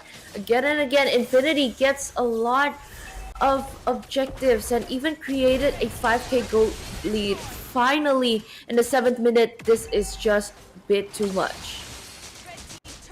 Yeah, I think around the 8th minute mark right now, Infinity have taken a lot away from Corinthians. 6,000 ahead in gold, not giving them any sort of advantage. And Upati, the only good thing that they have going in for Corinthians is that Upati has not fallen down once just yet. So definitely building up to the power spike. They're looking to take this game a little bit more further to get their advantage. ZZ level 14, while Buzizio still level 10. And I think if that's the difference in the junglers, I think that's a big one. Other than the junglers, I think the things that Corinthians can do for now to actually just maintain a good lead for them. It would be hard if they were trying for fights out of Infinity, because seeing that frontline damage, seeing that Suyo with that early gain is quite hard. Try pulling out a split push, but the question is, can you get past the Hilda? Can you get past Rusi? Because the only one who has that far lane advantage is guarded very well right now from Team Infinity. Yeah, you're right. I think that far lane that Upati is trying to split push, use that SOD to get into the team fights, protected by Rusi, who is mobile as well and is able to move in into the team fight quick enough. And you can see making sure that Upati is kept in check at this point, right? You do not want this Moskov to, you do not want to give a little bit of any freedom to this Moskov, and knowing that they've done a very good job containing him, but ZZ being 4 level ahead of Buzizio while this Lord is up, definitely going to be a problem for Corinthians. Okay, not connected yet between the Fist Crack and the Fist Break. There's still a chance, but oh my lord, that Lord, it's just gone too fast. Yeah, I think they're, you know, they don't really want to wait. They want to make sure it's instant and pick it up for themselves, while Buzizio makes a trade, gets that tier 1 on the top side. Although the Lord is looking strong, marching away on the bot lane and making sure to take at least an inhibitor. As looking at the item power spikes, Buzizio is building towards a Holy Crystal, so looking for that as well. But Jesus goes in with a flicker combo. They throw everything at them except the kitchen sink, and oh my goodness, they get the kill on towards ZZ. Except the kitchen sink, huh? But jumping in also, Fanboy on top, trying to finish out Buzizio, but in the nick of time with a sliver of health, he is still able to move back. On the other hand, they really need to pick their acts up, because a lot of things they need to clean up, a lot of things they need to do those spring cleanings from a lot of the minions that are coming in and sent out tirelessly by Team Infinity. Sadly, that SOD missed Lionel. No team fights yet. I think Corinthians, they're just waiting for a good moment for probably Jesus can go in and Opatsi can just join in a team fight, but so far there's no opening yet for them. Yeah, I think there's no opening just yet. It was a really good pickoff that came on towards ZZ early on before the Lord could come in. So that's why they didn't lose out on quite a lot. So Corinthians still have something to fight for. Despite being down 6,000 in gold, they are able to control their own, to hold their own, and now looking to make plays because Rusi over here looks like he's walking into a death push. Hazel goes in, tries to connect that fist break as well. Buzizio, realizing that he's a tanky boy, doesn't want to go for more. Knowing that it's not electrifying beats can just be popped up at any time at all, it'll just be a good moment here. But so far, Infinity, they know what they're doing, pressuring quite well from the mid lane and also the bottom lane. It's kind of hard juggling between the top and the bottom to choose which one can be dictated as the far lane for both sides of the team. But so far, this is what I've been saying. Corinthians trying to get a sneaky gameplay. You can probably pick someone off first because you know there's potential from Hesu, there's potential from Luis, but so far no one has made a move yet, knowing that the Lord will come up and emerge in 25 seconds. Yeah, I think, you know what, wait, I just wanted to, and I've just been looking at the clock the entire time. It's been a good 2 minutes since ZZ was level 15, and you can see that being the difference maker. The chain CC is on towards them. They get the killing spree on towards ZZ first up, and with the Eternal Guardian to create the space as well. Both junglers being traded just before the Lord as well.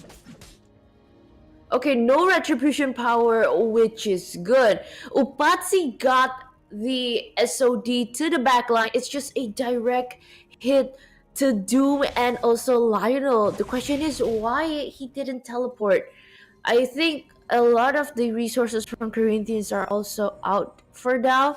But since you just pushed in like that, there might be a chance that you can get the Lord waiting for both sides of the jungler. But because there's an opening, finally Corinthians can play on the split pushing moment.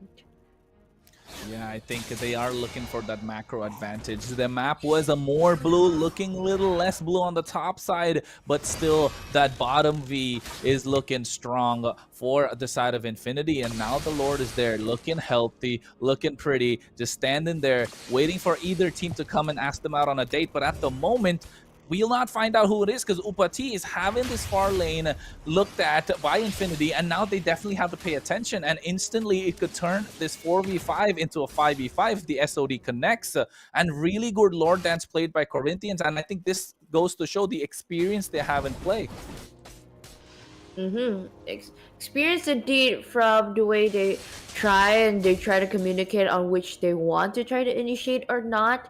But so far from Corinthians, they just know, okay, it's okay, Moskov, you play onto the far lane, it's still okay. Rusi zoning out. Both sides of the XP are just working tirelessly. With Buzizio coming in, but SOD temporal in quite well. On the other hand, Doom with the Purify didn't hit so much, but Fanboy keeps on with that fight. But even Hesu take one down, not hits enough. And finally taking that Lord down, and even Fanboy just as collateral damage.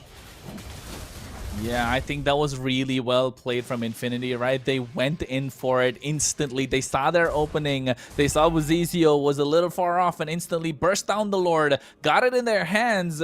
Upati went in for the SOD. It did connect, but too little too late. The retribution was on point. ZZ got the Lord, and I think there was no possible way for Corinthians to do anything over there. The Purify coming in on point when that Spear of Misery hit, of course, Doom on towards the wall. So really well played.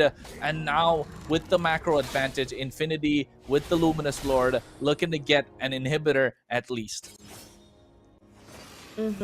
At least he'll try to barge in. Not yet, but this will be a pressuring point for Team Infinity to try to get an opening out of Corinthians. But at the same time, if everyone is just so clumped up together, it'll be a very, very good moment where Luis and also Hesu can just combine both of their skills. So far, No, ZZ, he was gonna go for the outplay. with the Soul Sever as well, but not able to. Everyone from Corinthians standing tall. A successful defense coming out from them. They lost only the bot lane inhibitor. With the Lord marching on the top side, it was really well played. A good juggle of skills, but Fanboy went for the wrong play at that point, and you can see Upati dishing out the damage as well, taking down Lionel, and now they are making their way and turning the map a little less blue and a little more red. Okay, Corinthians finally getting that momentum and dictating for what they want. They're taking back for all of the hardships that was given by Infinity in the early game. And with that moment of a team fight, Corinthians was able to just gain a little bit gold back to their side.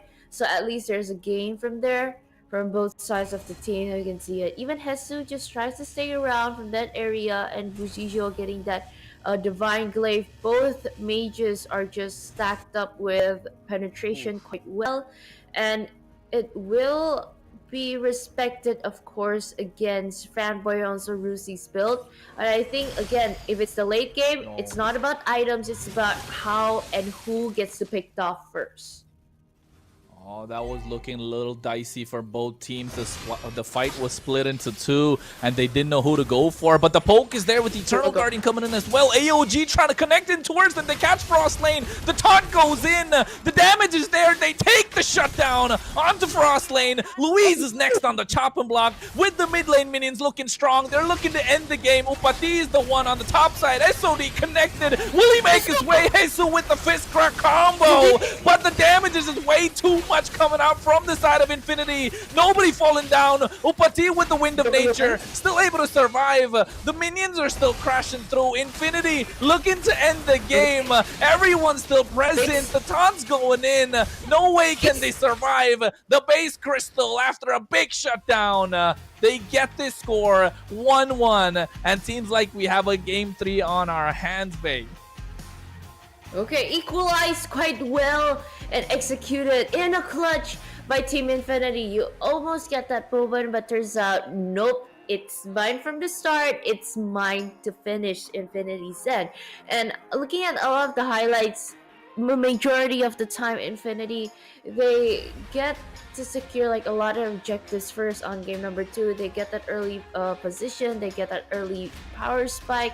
A lot of heroes can just be combined quite well, and I just gotta hand it to Rusi, to be honest, in this game. If it's not because of his eyes and vision, or probably the presence of knowing that, hey, there is a Moskov, someone could pull a far lane, it was just eyes on fully on the Moskov, and you see how fast as the Hilda run, you can just connect it or probably run from end to end of the map so fast that it's always eyes on Upatsi. And this is just rendered useless for Corinthians. If you want to try to do a split push, you can't really do that. There will always be Rusi there. And other than that, you can see like a lot of moments that you think the Corinthians can get the momentum, can get the catch, but just somehow and somewhere from Team Infinity, they just try to rise up to the occasion. And in the end, all this moment finally paid off, where Team Infinity can just seal the deal and even equalize for now. I think that last fight was so crucial, right? It was looking split. They didn't know where to go. They didn't know whom to catch. And all of a sudden, hey, opportunity presents itself. And guess who's there to pick it up? Infinity. That's what they're called. So they go in the Peruvian Giants with that big AOG, lands it on towards Frost Lane. No Pride of Ice to help out. Instantly gets popped. Louise's immortality gets popped. And oh my goodness, what a way to pick up the game after a back and forth. It went on for 18 long minutes. And I think if it went on any further, it would have been anyone's to go, because the Luminous Lord would have been there, and that Shining Lord would have been hard to take down. So, of course, looking at the contributions given both these teams with their spells, with their items, 8 killed, of course, coming down for ZZ. But I think it's just, 8 turrets taken down. Of course, 2 Lords conquered. You got the 3 turtles. Nonetheless, Corinthians were still able to get a lot more on the orange buff side compared to the compared to Infinity. And I think that was definitely a slight bit of an advantage that came around in the bot side of the map when they were looking aggressive with Luis and Buzizio. But after that, ZZ was just a big snowball machine. He got picked off a couple of times, but he was a good 2 minutes ahead in terms of being level 15 compared to Buzizio's 11. And that definitely became a problem that Corinthians had to come back from, taking their time, but it was just delaying the inevitable. And overall, for this game number 2, I see more Wilderness Blessings are just brought in. So I think both sides of the team would also understand that, hey, we will go for a full-blown team fight. We will rotate fast. We will see more vision. We will try to dictate the tempo, who's going to be who's fastest. But overall, with a 1 kill difference, and even though Corinthians gets it more and somehow just Infinity gets to execute it quite well, it's just not about the drafts anymore, because we can finally see an equal footing here in game number 2. But we're talking about the overall things, that how they try to execute it. It was just so well from the early to the mid to the late. It's just, even though there are some overextended team fights where Corinthians can try to slip in for a moment, but somehow Infinity can just stay in control and just finish all of that till the end. It looked like a roller coaster, right? This was a roller coaster ride. Game number 2, up and down, up and down. But guess what?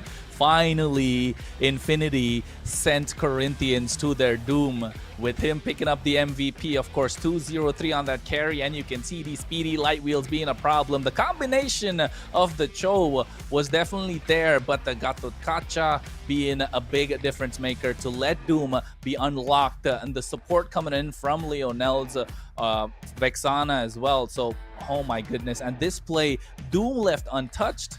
That's something you don't want to see in game number 3.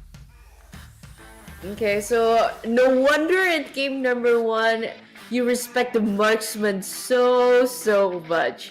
You respect the mage so much. But just because of an Alice, it's just somehow yeet. Okay, let's just let it be there. 1 slot, it's okay, but turns out it is just as fatal as we can see in game number 2. So probably, I think it will be a shift in game number 3 to see on which priorities coming in, or probably they'll just let's just go and let all loose. Let go of the Julian. What? You know what? Corinthians are like, their hearts are just beating up and down, saying that, oh my goodness, you really want us to let open the Julian? Or wait, isn't the Alice still there? What are we gonna do? I think they're asking questions, scratching their heads. And of course, like you mentioned, after game number 1, which was kind of it was a little bit of a one-sided game, but game number 2 being a roller coaster, you're able to see the early, you're able to see the mid, you're able to see the late game as well. And it was not more of the draft, it came down to the execution. Who are making lesser errors, who are making lesser mistakes. And fortunate for Infinity, it was them even the score. And now it is, like Teen mentioned in the start of the series, it's a 1-1. So now if you want to take that extra victory, move into that 2-1 bracket, this is the one that you need to fight for. And definitely Infinity not gonna give it away. But also, looking at Corinthians, they were able to delay the game. And let's be honest, around the 11th or the 12th minute mark, it was looking dire, right? It was looking dire for Corinthians, but they're able to extend it. And I think that comes down to the fact that they have so much experience. The veterans of MPL LATAM, of course, they're still able to make it work. So that means Infinity need to be on their guard, regardless of what pick comes their way or what doesn't. Infinity definitely need to be looking, need to have eyes at the back of their heads as well. And somehow there's just 4-4 vision there. Hey, next thing you know, Rusi's running behind still. Ooh, that will be scary. A Hilda with just 2 eyes in the front, and that awareness is just already immense. For you to play Moscow, to be just always present there. And if there's 4 eyes, wow, Rusi is just running here and down, all back and forth. It's just, it's Rusi on an energy drink. That's the one. Oh yeah. That's the key. Hey, he got that midnight caffeine sugar rush, mix that up, and the next thing you know, that's how he's looking like, and he's looking to run around in the land of Dawn. But you're right, a lot of credit definitely goes to Rusi just for the fact that he was able to provide so much vision, so much map control, keeping Opati on check the entire game, in game number 2 at least. And that's something we didn't get to see a lot of in game number 1, but will that happen in game number 3? Only time will tell, because we're already in the draft phase between Corinthians and Infinity, game number 3, the first match of the day. And oh my goodness, it is an entertaining one, of course. And Corinthians blue, Infinity picked the red. Okay. Back to default settings in game number 1, but I think most of the drafts will be different. Respected, of course. This usually goes after time. The first game, it'll just be testing waters. It'll just be respecting from what happened before, but now it's just what happened during in just one match. So you can see the Julian closed off. We don't want to deal with that. Let's just say goodbye to it. There's no more Badang, because I think Team Infinity finally feels that I think we're not letting Hesu play that anymore. Let's just take it away. It is a menace, same as Rusi's Hilda. Wow. A lot more respected fans coming up now. It's like taking candy from a baby. Just click that button and make sure they belong in the band section. You don't want, you're not giving me the Badang. Guess what? I'm not gonna give you that Hilda. Let's see what else we can play. But that does mean a lot more left open, right? They take away the joy. So that means the Suyo definitely is there up for grabs. And looking at the Suyo, he's such a great pick. He's so well contested. You can take these neutral objectives. Do Infinity really want to give that away and make that trade for the Hereth plus whatever it is? Oh my goodness, Corinthians ban it out themselves. Ooh. No Suyo, no Loyi, Granger up for grabs. But will it be a prio, or a Fanny will be open? I don't know. Matilda still being left open. It was a looking at the way the game number 2 went, it just feels like a random ban right now. But guess who else was left open? It's that Sushin that's picked up by Corinthians once again. That got them that game 1 victory. And now I think Infinity need to find an assassin to kind of assassinate this mid laner. The question is, who can reach in that far and yet not get caught? I mean, goes in with Granger. Granger Gatot Kacha. You prioritize the jungle later on. Yeah. You're cooking. Okay, you're cooking. It's either Granger Gatot Kacha, or you want to play with range also. Granger Selena would be fun here.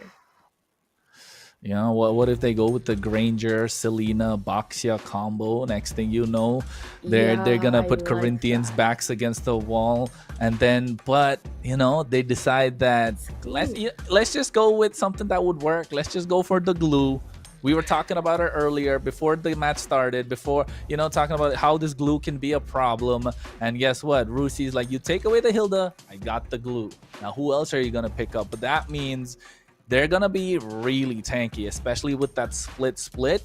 Now, Corinthians need to find an answer to kind of burst them down. And I'm looking at the carry once again. This carry was a good pick coming in from Doom previous game. But maybe go for the Irithel just because you get that lane advantage. But guess what? Matilda, too good to let go of. Matilda Alpha? They go straight for that combo. Okay, they go straight for that combo. Infinity, pick up the Sicilian. Back to basics. That's what Corinthians are telling them. Yeah. Just back to basics. We got high ground. Infinity's like, okay, we need high ground as well. We got the Sicilian. What else are we gonna do? Let's see how this can go around there. The mid laners are picked up. The jungle options limited for the side of Infinity, so expect a lot of jungle choke coming out from Corinthians. But Infinity definitely looking to take down those gold laners. The Hereth, the Irithel, possibly the carry. But seems like Doom likes the Irrital himself, and Upati likes to play that Moskov. So maybe a Moskov Irrital kind of situation? Could be to go head to head, but let's not forget there's also an EXP still quite open to ban out the CC, ban out the Gatot, ban out the Phoveus. Because if Infinity doesn't pick it up or try to deny it, it'll go very, very great for Corinthians lineup. You bring up the Matilda, Phoveus, Alpha, you're not getting out of that team fight. It's just fully brute force all the way in. Yeah, brute forcing their way in the entire time. And I just like how, they're showing us Doom versus Upati. You guys got to keep them in mind. These are the ones that are making the plays. They're kind of sitting pretty in the back line untouched. But guess what? After taking down the Gatot, they're looking to take away the Tigreal. So limited roaming options coming in from Infinity. And I think that, I'm not sure if their Fanboy really can go with the Cho. That would really work here, just because the pickoff potential is there. Someone to kind of reach into the back line of the Frost lane with this Lucian, but also leaving the Assassins still open. I think it would be tricky if Infinity's Fanboy tries to pick up the Cho, because you have the glue. It's just a front. It's not a menace. It's not anyone slowing it down. A Hylos would be a better pick, but who will stun our friends from Corinthians? The question is for Team Infinity. But since the jungle is not appeared up yet, Corinthians, guys, Phoveus is up for grabs. A Phoveus carry would be a great solid lineup for you guys if you want to go head to head for that. Or a Phoveus Harith will also be good too. Natural counter. Yeah, for I was Ranger, thinking that. and it's not bad. Exactly, because it's a good pick. It's a lane bully, but no one Upati. Never mind. I was gonna say he might go for that cheese one again, even though it doesn't work here. But the Lucas being left open, and guess what, ladies and gentlemen, we're gonna see the beast being unleashed in the land of Dawn, in the hands of Jesus, of course. And right now, it is, of course, his first match rather in MPL LATAM. Correct me if I'm wrong, but we saw him play two Badangs and the Lucas right now. These are heroes that are kind of considered a little bit up on the rankings in terms of the power scale. Are you sure you want to give that to him? But guess what? They see that they need an assassin. They go for the natural counter, the Hayabusa. They say it's a nerf that he received, but I really don't think so. It's just a nerf to the eyes. To the gameplay, maybe your fingers got to be fast enough. Pilot is just built diff. It's just looking at who's playing later on. And I think it is a great dive. It's not pulling up the Fanny to the side of Infinity. You need someone to dive in. You need someone to be aggressive. You have the Hayabusa. But here's the thing. Both sides now have the same condition. You gotta win on that early game or else you'll be late for the late game. And of course, we'll see the determining match of the day, match number 1, game number 3 in MPL LATAM Season 3. Let's go into the Land of Dawn between our friends from Corinthians versus Team Infinity. Hey, it is. You know what? I wanted to say I like that skin quite a lot. That Hisoka skin coming in from the Hunter x Hunter collab. Of course, that Sicilian gonna be all eyes on him to deal that damage into the late games if ever it goes there. Knowing how Corinthians can hold their own so far in this series, the experience speaks for itself.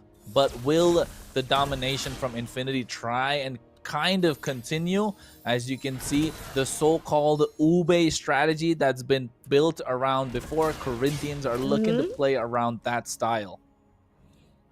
I think because you're bringing in Jesus, there's a new color, a new diverse gameplay that you can bring in, so that's why there will be a little bit of mix and match from the Ube strategy that you can feel from VPH. Because this guy, for me, it's amazing. he traveled a lot for his career. You start from MPL PH, then you go in to get some more experience in MPL Malaysia, and now you're in MPL LATAM. And with that vast knowledge and also that wide variety of what's going to happen in a few other regions, Corinthians can really pick up and learn from him too. Yeah, definitely. Not just him learning from them, but them learning from him as well. It's really well-rounded. I think Jesus has been fitting slowly. Looks like he was the missing piece of that puzzle. Only time will tell if they get the victory in this game, of course. But so far, it's been looking strong, and you can see both the mid lane and the EXP making sure to get that mid lane minions to hit their level 4 power spikes, and now a free neutral objective while Jesus already unleashed the beast and making sure ZZ was nowhere near that turtle. That aggressive team fight that we've talked before in the first game, it's like, oh my god, you're finally going to see it. Probably if you're seeing Jesus on Badang, it's aggressive, but you need that momentum. But on the other hand, if you just play it up with a straight up Lucas, you can just roam around and literally unleash the beast to just everyone in the fight. With that sustaining condition though, this will probably be a very good lineup for Corinthians going up against Infinity to those bursty type of heroes. But the question is, again, for both sides of these teams, we know that they're both good. Who can dictate who first? That's the question. Yeah, true. I think that's the real question, isn't it? But you know, we saw a little bit of that happen just in that Lethal Wanderer. ZZ with a little bit of a fast finger trying to take away that Lethal Wanderer, was able to get it for himself, of course. And right now looks like both teams do not want to take any risk. They're waiting it out, waiting for a clear opening to try and do something for themselves. They're not looking to create it themselves. They're waiting for a mistake to come out from either side.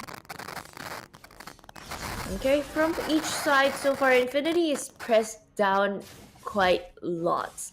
As you know that ZZ will need to rank up a lot of jungles here for now. But there's no moments or any team fight triggered at all.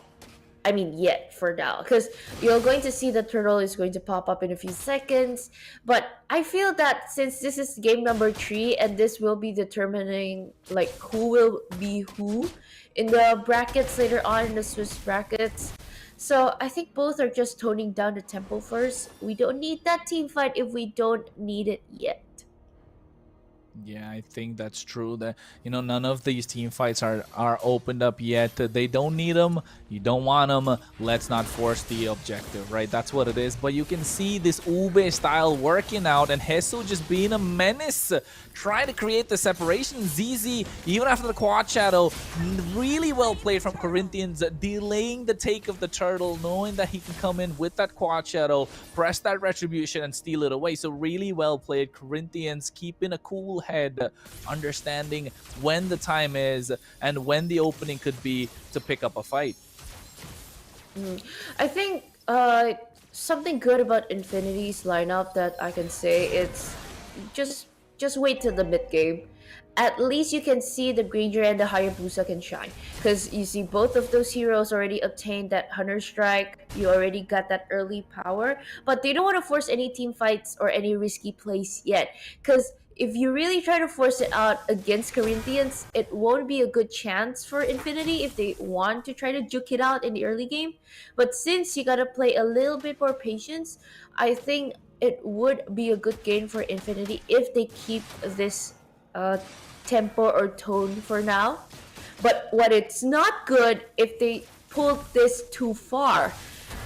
If Corinthians gets the Harith rised up, you get Jesus sustaining a lot of damage. You can see Buzizio just entering in with and even stunning with the Spear of Alpha. Team Infinity would be in big trouble. Yeah, I agree. Team Infinity could be in trouble if it all works out to plan. In theory, yes, check all the boxes, things can happen. But to make that theory a reality, only time will tell, because both teams are just poking from afar. I like the way Doom is just standing there with that violin case, just shooting that bullet, that Dead Sonata, but the Quad Shadow, while looking at the map, connected on towards Frost Lane, but didn't want to go for it because Puzizio made sure his presence was felt, and both these junglers mirroring each other's rotation to get to that neutral objective.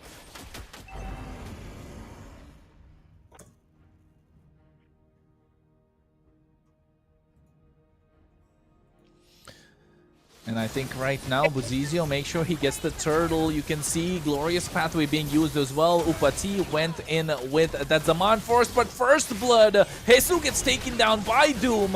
They trade Rusi for it, so EXP for EXP. But First Blood means that Infinity are able to catch up in some sort of gold that they lost out on these neutral objectives. And now we're almost back to dead even. The way that both sides of the team they mirrored in, like from the jungling phase and even the jungle rotations, can end it up with the entry out down on bottom lane. Because so far, both sides of the gold lane that you can see, I thought that Luis is just there hovering over Upatsi in case of a big moment, but turns out it wasn't even initiated in the early stages, and I thought it'll just be suppressing Doom down, but turns out they even just going to let that go. I feel that this will be the game where it'll test your patience for both sides of the team, because like in first game and the second game, you see a lot of the team fights executed quite early. It's like, let me trade this, let me trade that, let me get this, let me get that. But for this time, I feel like they're more cautious in some ways. Yeah, definitely cautious and looking to play the map, but waiting for the blunder. That's what both teams are waiting for, because we're a good 8 minute 30 seconds into the game. No advantage, no clear advantage on either side, apart from the top lane tier 1 turret, taken away, of course, by Corinthians from Infinity.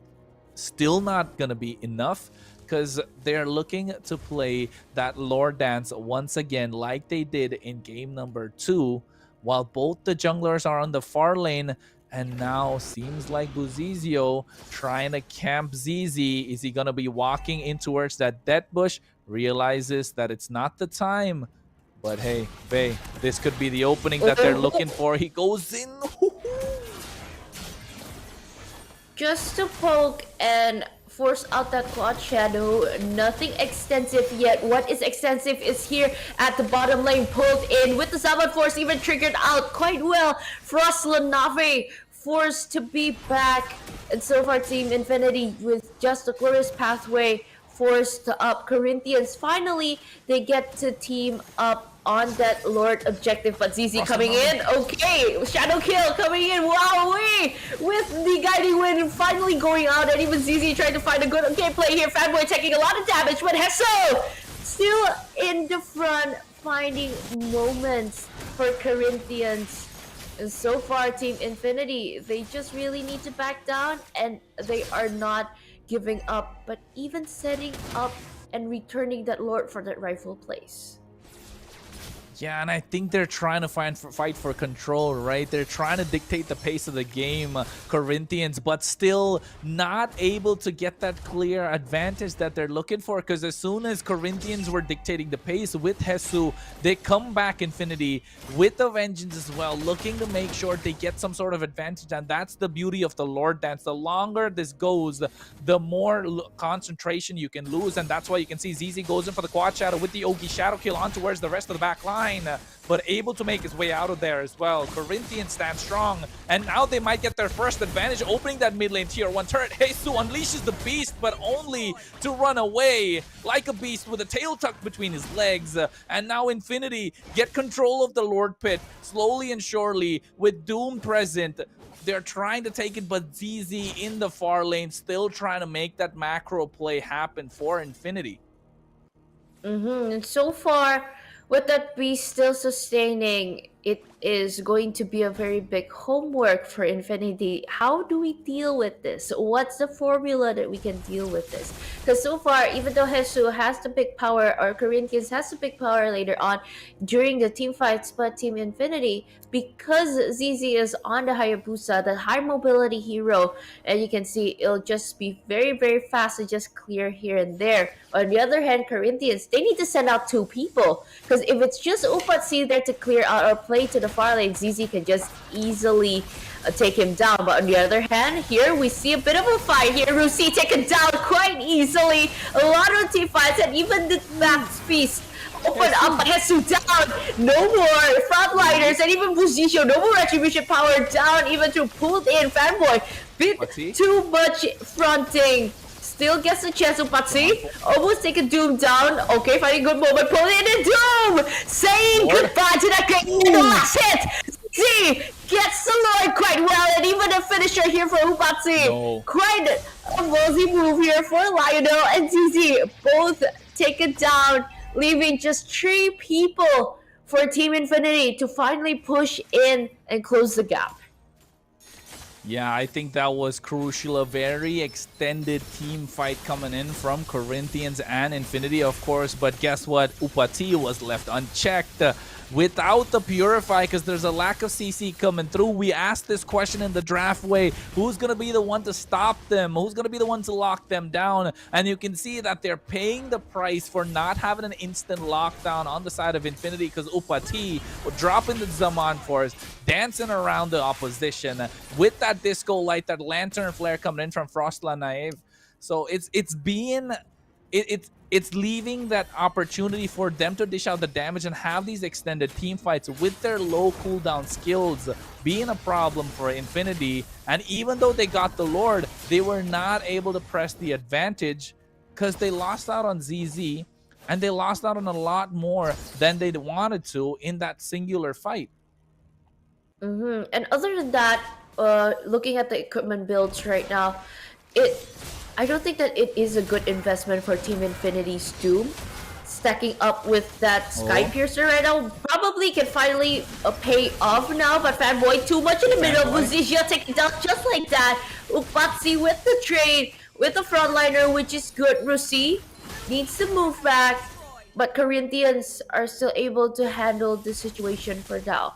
As I said before, will this investment finally paid off? Because it's a two kills and even 1 taken down.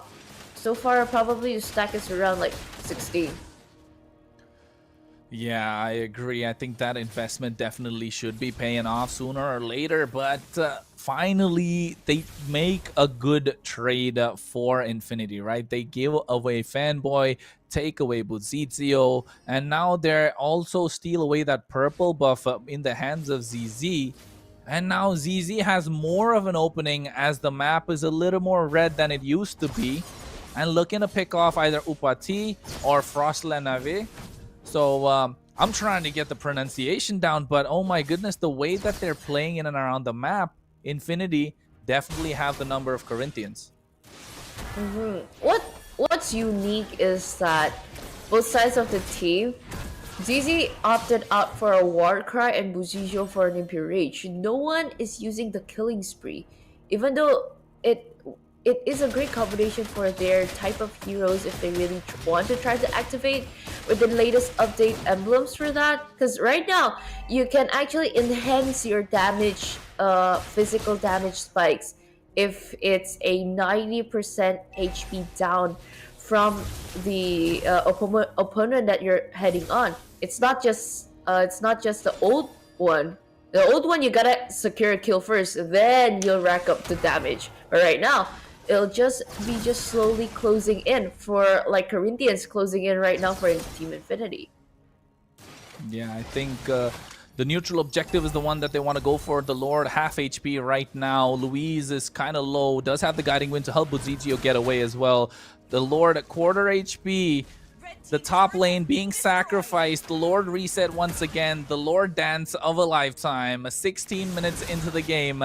Corinthians just baiting it out, waiting for Infinity to bite the bullet. ZZ does not have his purple buff just yet. The Lord being slowed away. Fanboy backing them into a corner. Circling Eagle is there. Glorious Pathway goes in with the Crimson Beacon in the back line as well. ZZ goes into the quad shadow. Ogi shadow kill. Upati was trying to show the damage with the Zaman Force being dropped down. Hesu taken low. Rusi's being traded for Louise.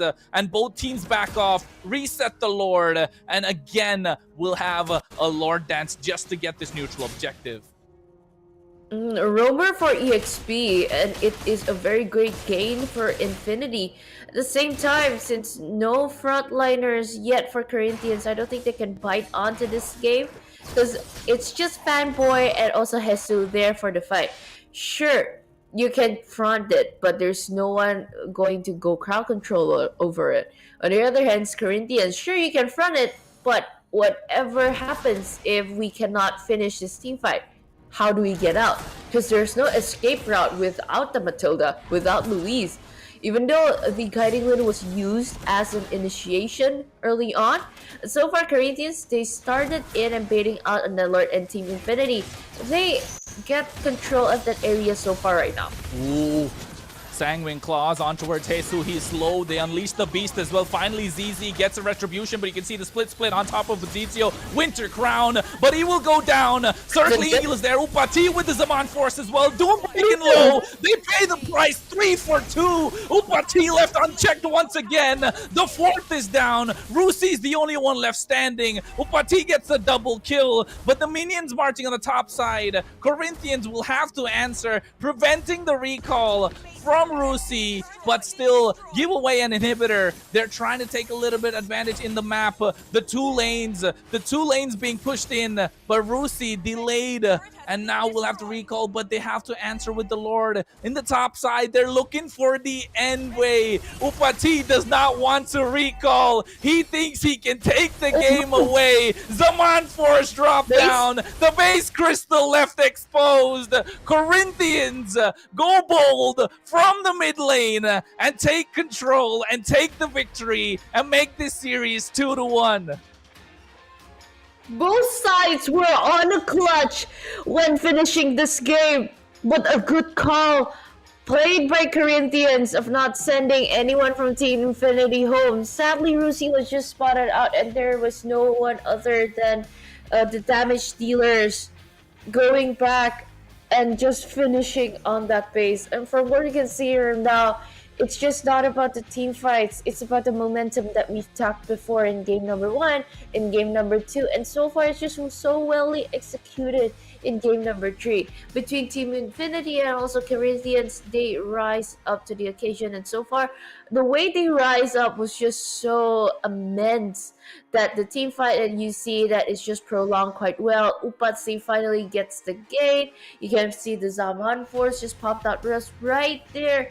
It's quite well in that moment, executed so well. It's just like, yeah, I agree, Kurnos. It's Chef's kiss. Chef's kiss. For that game 3. Exactly. Yeah, I was at the edge of my seat of like, wait, oh no, wait, which one? What? Oh my god. Corinthians.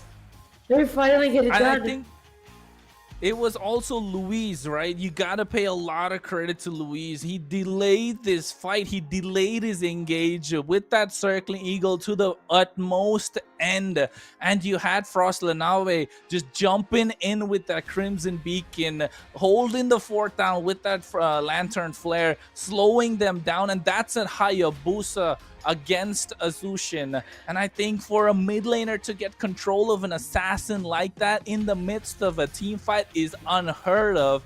And finally Luis is like, hey, let's pull that trigger. And when he said that, Upati just went ham, and the music was in his ears. He dropped that Zaman Force, was dashing around, dancing around, and guess what? Corinthians hear the sound of victory, and now they're definitely celebrating, turning that 1-1 into a 2-1 victory.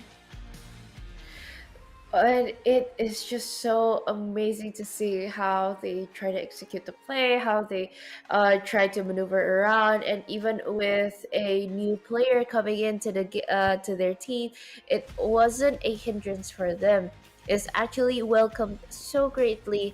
Hesu is just definitely a great additional player for Team Corinthians for today. We're talking about the emblems so far that I was actually curious at why with the heroes that they've choose in this game you can actually unlock using the killing spree, which they didn't. It's okay. But we're talking about over the items that you can see. A lot of the items, power spikes are just finally in there. At first, I was questioning about Doom's Sky Piercer, but it paid off as an investment later on, racking up a lot of kills. But sadly, momentum-wise, Corinthians got sealed the deal. And Upatzi, though, they know that in the early game, they don't really get that control so far, so it's a very good deal where Upatzi just, okay, let's just rush the Divine Glaive first. Let me get the Feather of Heaven. It's okay. At least I get attack speed, and then I can melt down. And because of that, you can just rack it up with also helping with Frostal Nave. And with the composition with, Jesus fronting, Buzizio just coming in with the Spirit of Alpha, and with Luis's support, the way that Corinthians played is just so well. As a unit, right? As a unit, they played as a unit. To make a fist, you need all 5 fingers, and that's what Corinthians just did. 83.6k damage on Upatizi, and oh my goodness, that is double the damage than the rest of his team, double the damage than the rest of Infinity's individual heroes, and oh my goodness, with 100% team fight participation, 505 KDA. I don't think I think we already know who our MVP might be. I think I'll put all my eggs in one single basket at this point, but definitely kudos to the draft that Corinthians had as well, because Infinity didn't have that instant lockdown and no reason for Upati to pick up a Purify. So with that flicker being present, he has that option to have an extra dash in case he misses out his chrono dash while the Zaman Force is there, gets that reset, and instantly is dancing around and hopping around a little bit more, so that Leonin definitely doing so much more damage in the Land of Dawn. And oh my goodness, it was a game of patience, and hey, if they say slow and steady wins the race, you can definitely believe it with this series. Okay, and finally see unlocking the 3rd game, and we can finally congratulate also Corinthians on their win. And I hear that, wow, Upatzi, really good guess, Kronos. MVP of the game. I think the Harith finally unlocked its full potential just because of that one moment that we see. Yeah, I think definitely that one singular moment was the time that changed the tide of the game, but he was consistent throughout, right? And this is that moment that we're looking for. If you pay attention to Upati, he drops his Zaman Force, dashes in, gets Leonel, goes on towards Doom and ZZ, gets them low, and instantly goes back, realizing that, hey, with that flicker that I just spoke about, was able to be present and not let them recall. And after that, he's just like, hey, we can end the game. We don't need to go back and defend the Lord. Who cares about our inhibitor? That's just a tower. We can take that base crystal. And then his teammates are probably like, there's 3 mid lane towers to get through. No, I can dish it out the damage. Let's just dance around. They went straight ham for the base crystal. They did not pay attention to Rusi whatsoever. And oh my goodness, what a way to pick up the victory. Brute forcing all the way for the win, I guess, for now, for match number 1. And since we know that it's Corinthians win, I hear that there's a little bit of interview that we are waiting on also to see how their process, who are we talking later on from the side of Corinthians, who are we interviewing. I think our viewers would also like to see and get to know our player here. And Tintin, interview is all yours. Now we have to get a chance to talk to one of the players of the Indians. We have here Jesu, their ex-player. Hello Jesu, how are you? I'm okay, I'm good. How's the flight from Manila to Solo, Brazil? It's so long. It's 36 hours. Oh. That's wow. 2 days, right? Yeah, 2 days. And for the $1 million question, how does it feel playing in different regions? How is the adjustment from Malaysia to Brazil? Because last season you were in MPL Malaysia, right? And for this Yes. season, you're in MPL LATAM. So how's the Uh, adjustment? Firstly, I would like to say all the regions now are super strong, and for me, the only adjustment is the communication and maybe the food. The food. Okay, how's the food there? It's good, super good. How's the food in Brazil? My favorite right now is the combination of the different meats like chicken, beef. Yeah. You like it more than nasi lemak of Malaysia? Uh, both are good. For me, both are good. Both are good. All right. Thank you so much, Jesus. Thank you. Have a good day. Bye-bye. Bye bye. Good luck for your next match, of course. Wow, we get to talk to the newest player of the team. And he likes, I think he likes culinary. He appreciates nasi lemak from Malaysia. He likes to try all Yes. of the meat type of foods. So we can see him from Brazil also. So, what a wonderful taste. Yeah, I was gonna say definitely a meat eater, right? He said he likes different meats on his plate, and I was like, oh, okay. And you could see that he was kind of tired as well. That when you mentioned those 36 hours, the sadness and his eyes started sinking. You know, the expression of being like Yes. 36-hour flight being so long. I think he was just super tired, but of course he looked so much more happier with the victory. He was a little bit sweaty. Seemed like it was a tough fight, but he definitely was smiling in the end.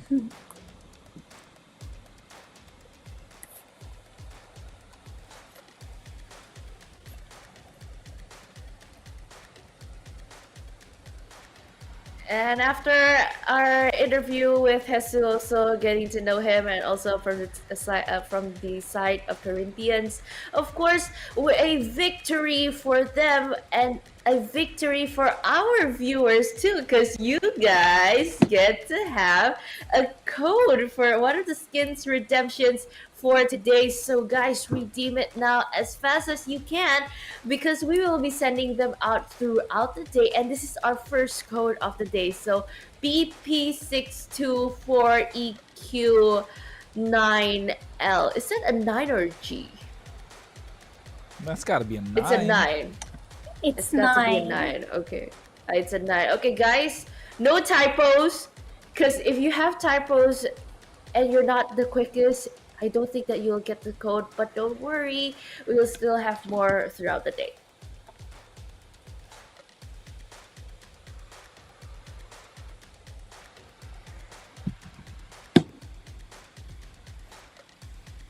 But yeah, I think on that note, you know, I wanted to try and get that skin for myself. I'm trying to redeem it as we speak. But, you know, for that, we kind of need a little bit of a break so we can go in. I got a typo in there, like you mentioned, Vay, not to have it. You confused me with the 9 or the G. And then was that an I or an L in the end? I'm not really sure. But, hey, if you want to make sure, you know, you could, you know, click back, rewind a little bit, get that code. But it might be too little too late already. But you know what? It's not late. The next series that's going to start up. But of course, before that, we'll be heading into a 5-minute break. Don't go anywhere. Stay tuned, because like Wei mentioned, there are more giveaways on the rise. So you want to be staying tuned, because you don't know when it's going to be. So we'll be back after a short break, ladies and gentlemen. You are watching MPL LATAM Season 3. Kalea's first skill to help allies clear creeps and minion waves, but prioritize upgrading her second skill afterward to reduce its cooldown for more CC during teamfights, so your teammates can focus on dealing damage. If a target is too far away, use Kalea's second skill to dash into an obstacle near the target to trigger the second part of the skill, then dive into the target to inflict damage and CC. Kalea's first skill can be used right after another skill, or her third enhanced basic attacks to trigger her passive and boost her sustain in combat. We recommend the Tank emblem with Vitality, Pull Yourself Together, and Concussive Blast talents for Kalea. The Tank emblem and Vitality increases HP, which also boosts Kalea's healing and first skill's damage. Pull Yourself Together reduces battle spell cooldown, and Concussive Blast helps Kalea's early game by increasing her damage output. As a roamer, we recommend this build for Kalea, focused on survivability and more self-healing. Thunderbelt and Oracle are Kalea's core equipment, providing hybrid defense, cooldown reduction, and boosting healing received, all of which fit well with Kalea's playstyle. Dominance Ice and Radiant Armor grant physical and magic defense while reducing the enemy's healing. Lastly, pick up Guardian Helmet to further enhance Kalea's sustained combat since her first skill and healing scale with max HP. We recommend the Flicker battle spell for Kalea to use with her second skill and ultimate to CC enemies by surprise. We also recommend Vengeance to reduce incoming damage while Kalea is fighting on the front lines.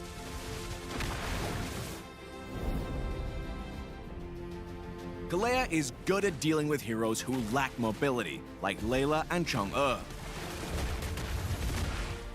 However, Kalea cannot grab enemies with control immunity, so heroes like Diggy and Minotaur can effectively counter her. Kalea's strong single-target CC makes her work well with heroes who have high single-target burst, such as Eudora, Harley, and Clint. In the early game, use Kalea's excellent support capabilities to assist the side lanes lock down targets for kills while using her passive to heal allies. In mid to late game teamfights, Kalea and her team should avoid poking with the enemy team, especially against supports like Florin and Rafaela. Kalea can initiate by diving into the enemy team and using her ultimate to slam key enemy damage dealers into your team for a quick kill and numbers advantage. Kalea, the Surging Wave, will be arriving on March 19th. Participate in the limited time event to get Kalea for as low as 0 diamonds. Pick up her Shimmering Wave skin for just 51 diamonds in the first 14 days. Come, break some waves with Kalea. And until next time, we'll be seeing you in the Land of Dawn.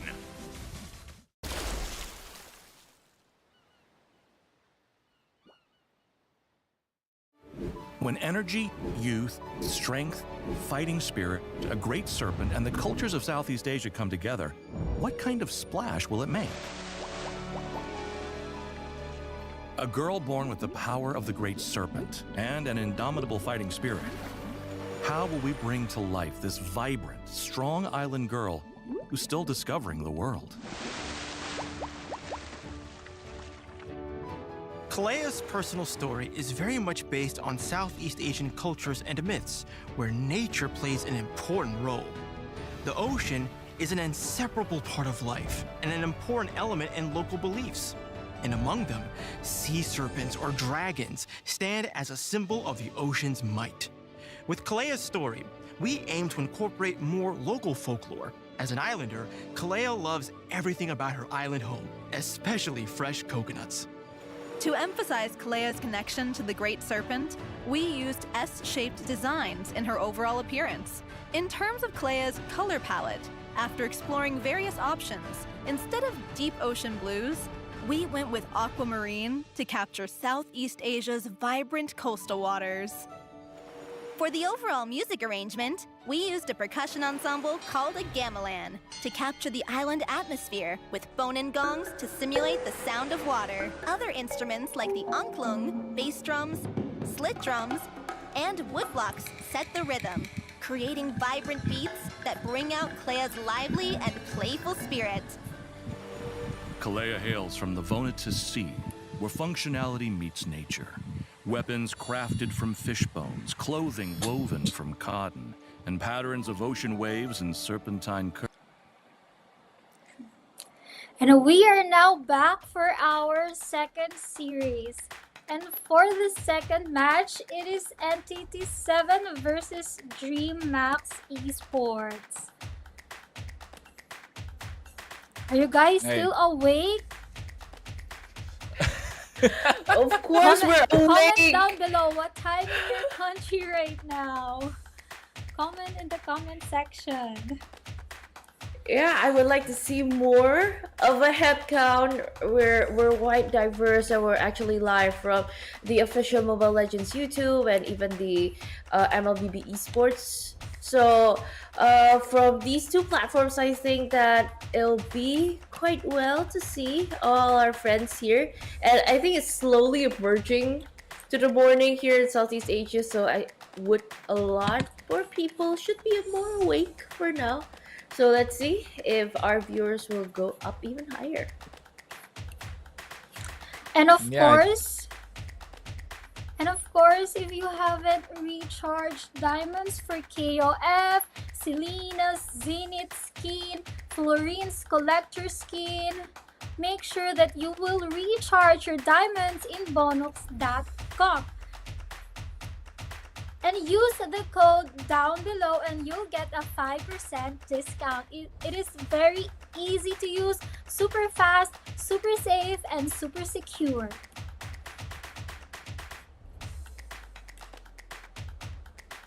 And also, special thanks to Community Gaming. It is a platform that can help you to host your own tournament, or you can also compete. So visit communitygaming.io right now. The path to becoming a professional starts in community gaming. Really fully supporting any community at all who wants to join in. The website is quite open. So guys, what are you waiting for? Check it out right now. Hey, who makes a community? You, me, together, all of us make a community. So of course, you gotta go check them out as well. They have a lot to offer. And like Tintin mentioned also, you want to recharge your diamonds, you gotta go there, because not just the KOF, not just the Zenith skin, the Alpha Legend skin is available. And if you did not see the animation just yet, go rewind a little bit, because we saw them pull it off in the previous series. And oh my goodness, I was trying to find an opening to kind of mention that, but with that series being so action-packed, we didn't really get to say it, because looking back at that series, Corinthians 2 and Infinity 1, and now Corinthians move on to the upper side of the Swiss bracket, while Infinity move a little lower, but not out yet. So they're still in it to win it, but this next series, of course, Tintin, is gonna be an exciting one, right?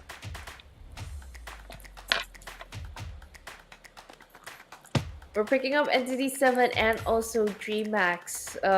Going head to head, actually, both of the teams, I mean, we can see that it's full-blown team fight. So from even a lot of the players are actually quite already well known in the community.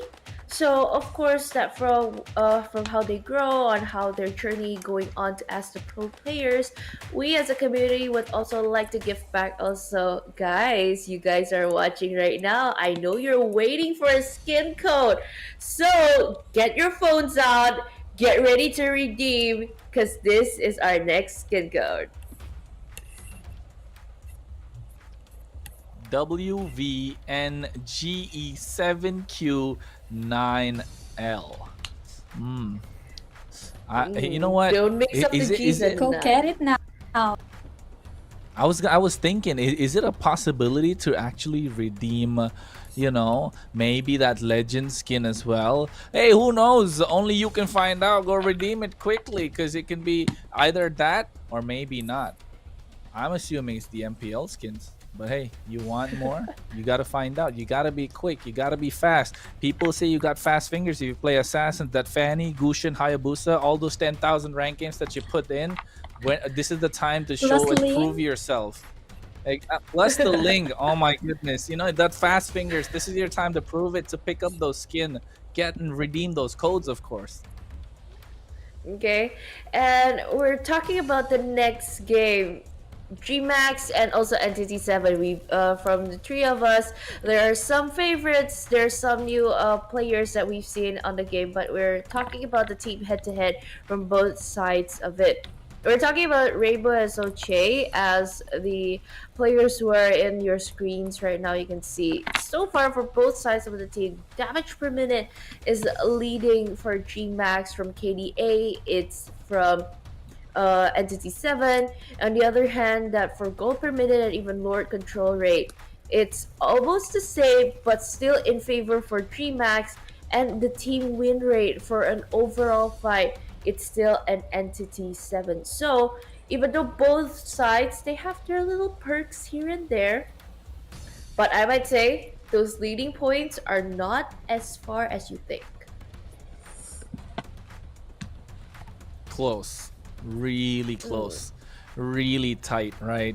I think those are the ones that they need to be looking for. These are the head-to-heads that we want to see, and of course, Rainbow in the first week made that insane diversion play, and I wanted to say I even made notes on Rainbow. You do not give him that Lu Yi. Every time he gets his hands on that Lu Yi, there is much more of a percentage chance to get that victory. So definitely do not want to give that in his hands. And I think on the other side as well, Che from Entity 7, not just a pushover. He's going to be looking to dominate as well. So a battle of the mid laners this series is going to be. Battle of the mid laners, quite sure. I think it'll be a straight respect for Rainbow's Lo Yi, because from this player, DreamHack's Rainbow, it's quite unique, I would say, following his lineage for a becoming former carriers. He know what his team needs. He experienced it himself as a gold laner, as a jungle in the past. So a lot of the playing styles are quite fast forward when you see, so that's why you can see it's an aggressive mid laner, but it's calculated because he knows what his teams needs. And looking at how he plays the Lo Yi, it kind of matches up from this history that we can actually pull out from Rainbow. So other than the Lo Yi, I might say it will be a problem if he picked up the Selena. He can really go aggressive also from that one point. But I like to see the heroes that Rainbow and also Che pulled up for today. Yeah, and not just that, right? Of course, those two are one of the important keys to victory. And at the moment, the draft is already underway. You see that DreamHack on the blue side, Entity 7 on the red, and you can instantly see that first ban on the red side. It's gotta be that Lu Yi. You pay respects towards Rainbow's mid lane prowess, but on the other side, they take away the Fanny as well with that Yves. So they know the power picks coming in from both sides, and they pay respects to one another, realizing that, hey, this singular character, this singular player can turn the tide of the game by themselves, and we do not want that happening. So of course, DreamHack and Entity 7 on their toes with their guard up, looking to take advantage slowly. And so far, closing up the Harith is a smart move. You can see from how Entity 7 utilized it quite well also. And a Chuseon is also closed out from DreamHack. It's a very good time to pick up the Granger. Take that away from Entity 7, because if you try to combo it with like Shiv's mid lane, or probably even the Chip, is utilized well since the Lo Yi is taken out from that number.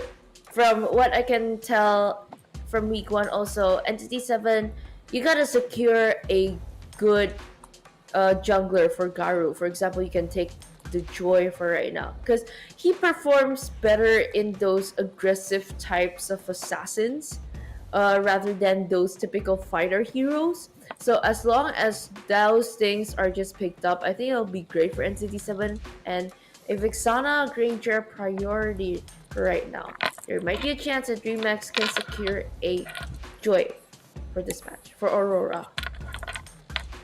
Yeah, I think definitely DreamHack, if they're on the blue side, they kind of really want that Suyo, right? They want to play that Suyo and build a composition around him, but looking at the fact that the Suyo has been taken off, they go for the chip. And the recent kind of adjustment, I would say, that chip received in this latest patch with that special skill that he has, right? Where you have those portals in and around the map. The Y walk is what they call it, and rightly so, because he's a character that doesn't even walk, he's floating around. So he's the instant definition. He's the definition of laziness, of course, but that laziness kind of helps the team because you put that shortcut down and now you turn a 1v1 into a 1v5. You turn the tides, and to add insult to injury, they take the Hilda, which we saw do really well in the previous series, with that Iritel going against the Granger, getting the advantage in the lane. And now with the shortcut, you're just going to heavy crossbow into it. And as soon as you get out, going to be damaged. But guess what? I see the sigh on your face. I see the reply coming in from Entity 7.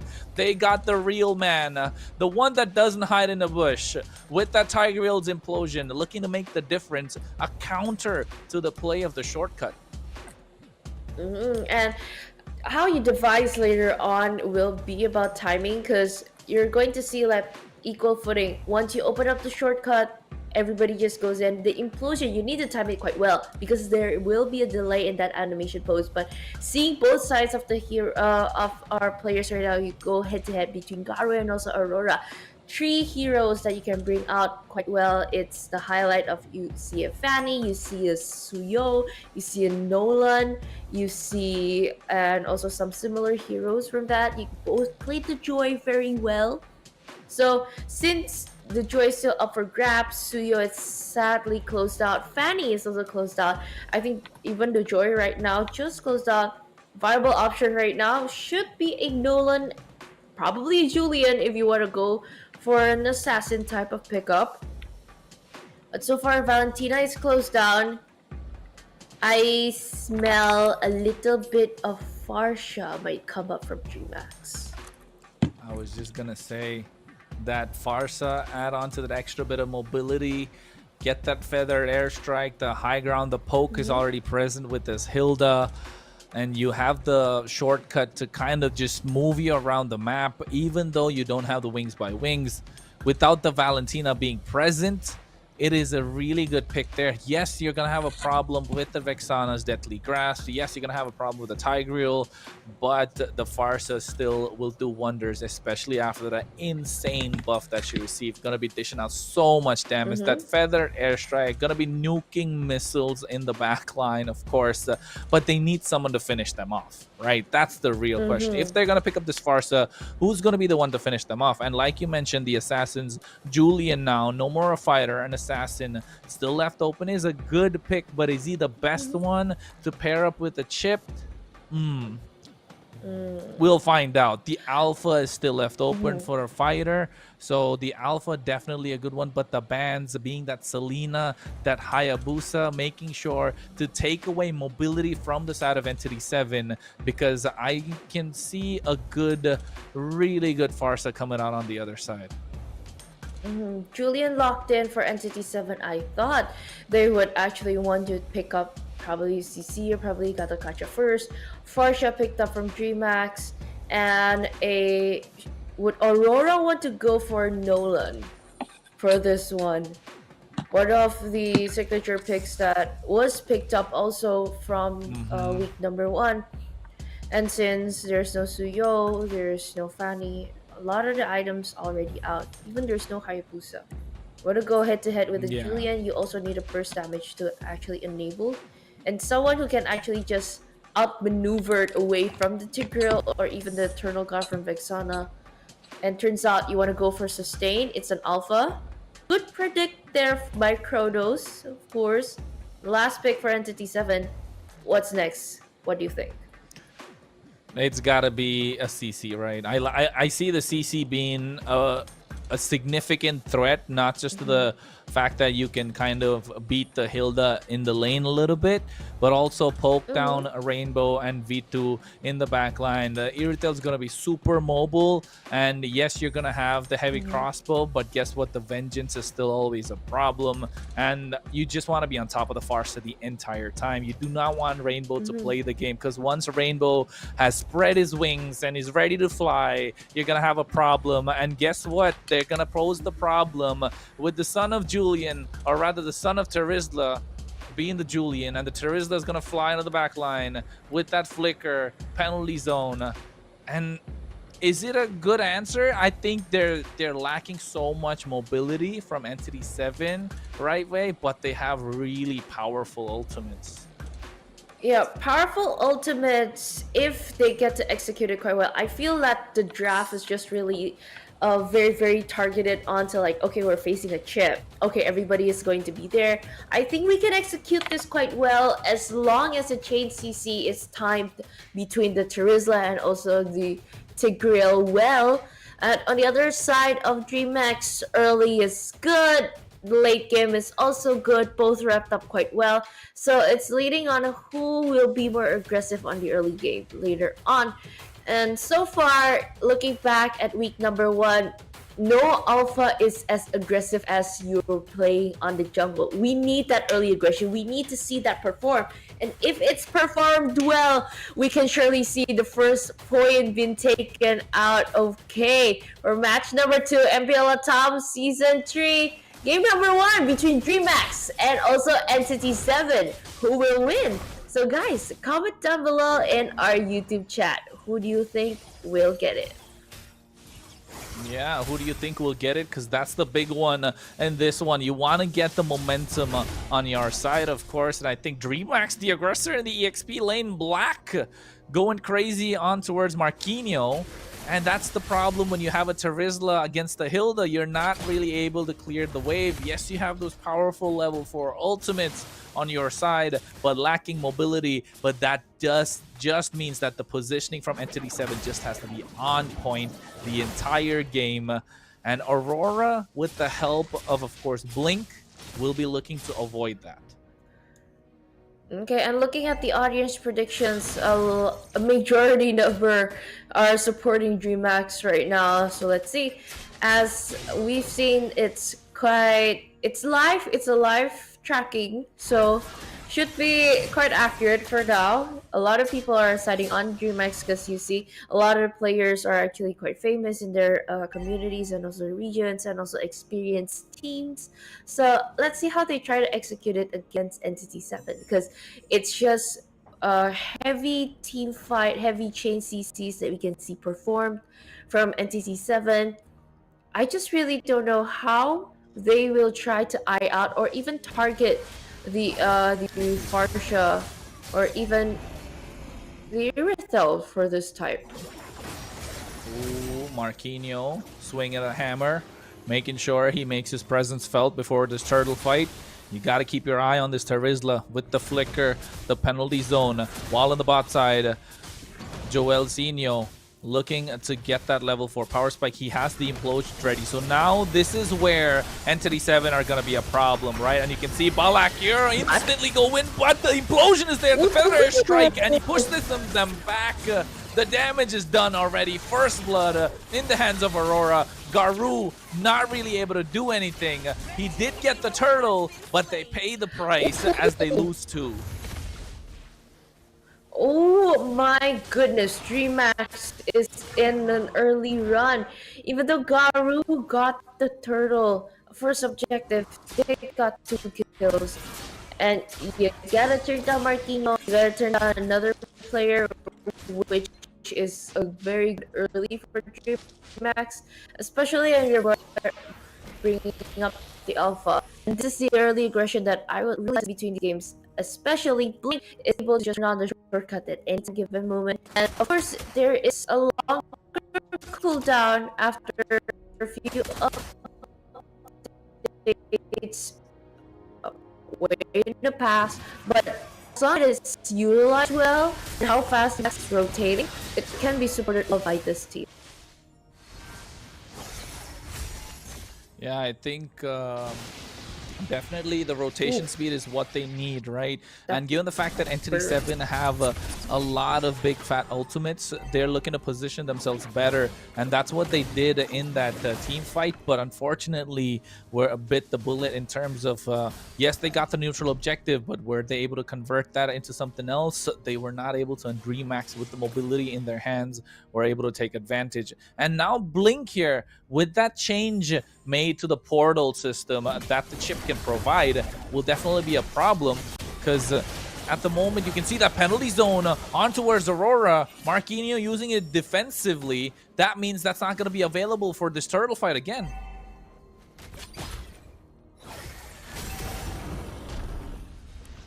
Oh, feathered airstrike, point blank range, taking down Marquinhos, and the implosion comes through. The shortcut is present as well. Vitu makes his way with the heavy crossbow. The Eternal Guardian is nothing compared to what DreamHack have in store. They get control of the turtle pit this time and pick it up for themselves. 3 kills in their favor. Entity 7 have none, and instantly will be able to take advantage slowly and surely.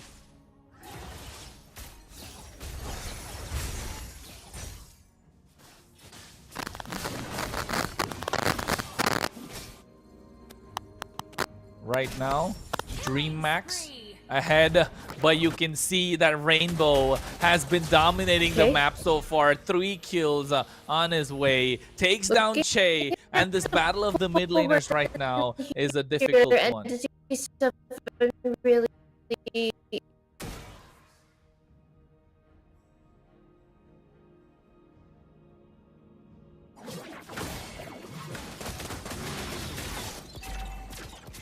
Oh, on towards the goal lane. Blink, crash course, gets the shortcut down. Joselino trying to figure something out, but guess what? The Feather Airstrike is just doing way too much damage. They get the implosion on point as well, but Civ is the first one to fall. They take down the top 1 tier turret, and they're looking to take it down rather. And now DreamHack are slowly converting these small fights, these small advantages into big turret structures, getting some real estate in and around the map. And Garou cannot really do anything. And this is the power of the Hilda that we've been seeing in the first series. And now once again, so it's been back and forth, but still DreamHack coming out on top as they're able to convert these fights into neutral objectives. As now, slowly and surely, after unlocking V2, they are taking control of the map much more, with the 3rd turtle being up for grabs, and with the tower taken down, now taking the bot side tier 1 as well. They're definitely forcing Entity 7 into a corner that they're not so used to. But with the feathered airstrike's prowess, Rainbow does have so much more high ground to kind of be a threat that he has been all this game. Whoa. Penalty zone hitting, but the Purifies there. Implosion connects as well. Finally, they get the shutdown in the hands of Civ. Black goes in. Oh my goodness, Aurora with that Spear of Alpha is there. Connects it as well. And now once again, Entity 7, after finding that big shutdown, will have to go back to the drawing board.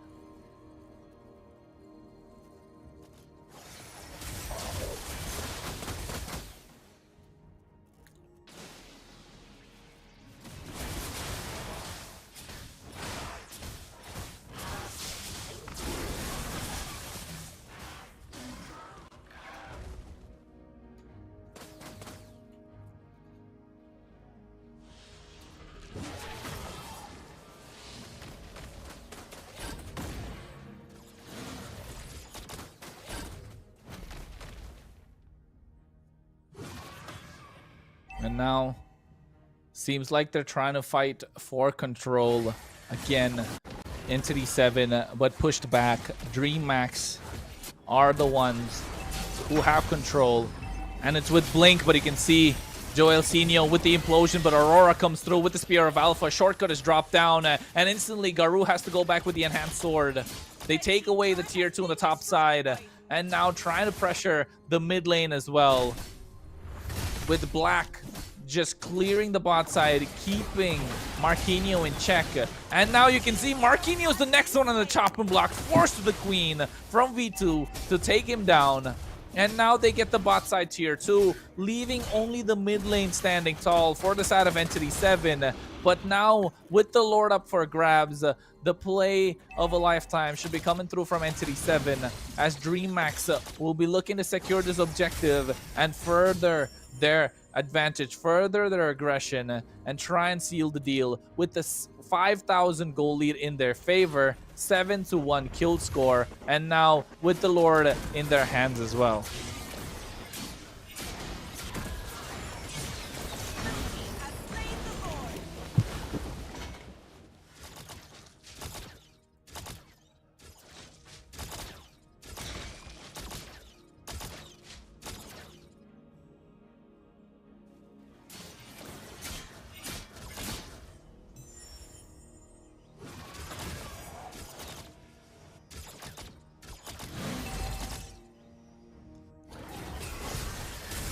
As you can see, Black is there. The Terrify being present. He goes on towards Jolcinho. Revitalize popped already. Implosion comes through. Marquinhos goes into the back line. Tries to zone away a Rainbow, but here comes the Spear of Alpha with the shortcut present. They take him down. They lose Jolcinho and Marquinhos as well, only for the price of Black.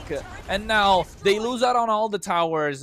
The tier 1s are down. The tier 2 should be next on the chopping block. The Lord marching down the top side, being delayed, but only delaying the inevitable for Entity 7, as now the goal lead 6,000 in the favor of DreamHack. It's a slow choke that's coming from their side, and Rainbow leading the charge with the help of the rest of his teammates.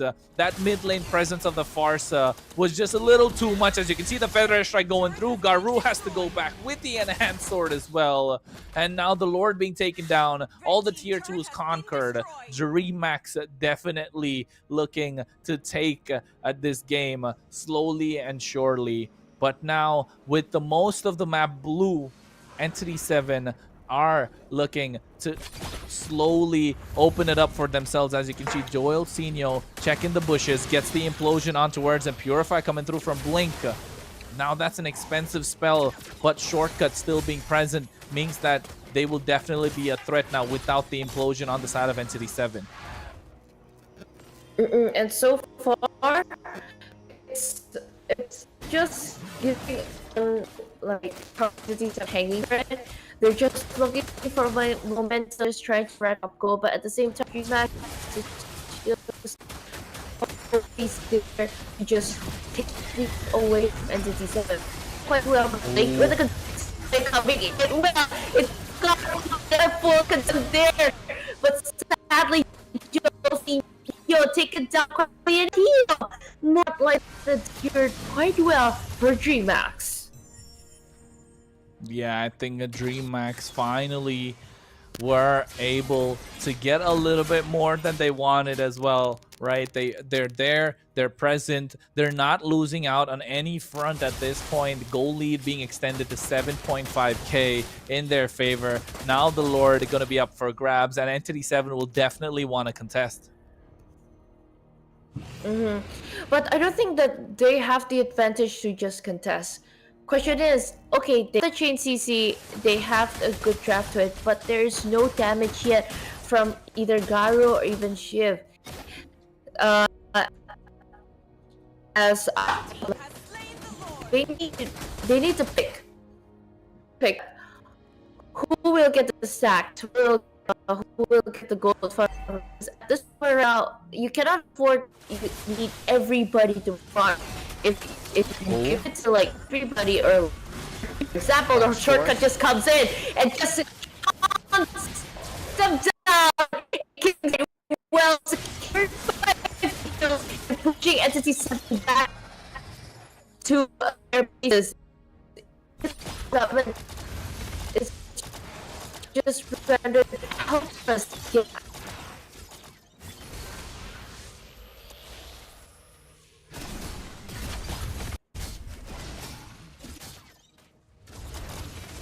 Yeah, the Lord crashed on the top side. Inhibitor taken down. The mid lane should be the next one, as the attention of Entity 7 is on towards the Lord, but Rainbow with the Feathered Airstrike on towards Joelsinho. Aurora goes with the Spear of Alpha. Sacred Hammer pulls them back, but it's only Black as finally Marquinhos lands the penalty zone, but on towards the frontliners, who are super tanky and are able to survive. Death Sonata coming in from behind, but Aurora is unstoppable. Picks up a kill on towards Civ. Will he survive? He is sustained enough, but Joelsinho makes sure he pulls him back, and Garou finally able to get a shutdown, but for the price of 3 inhibitors.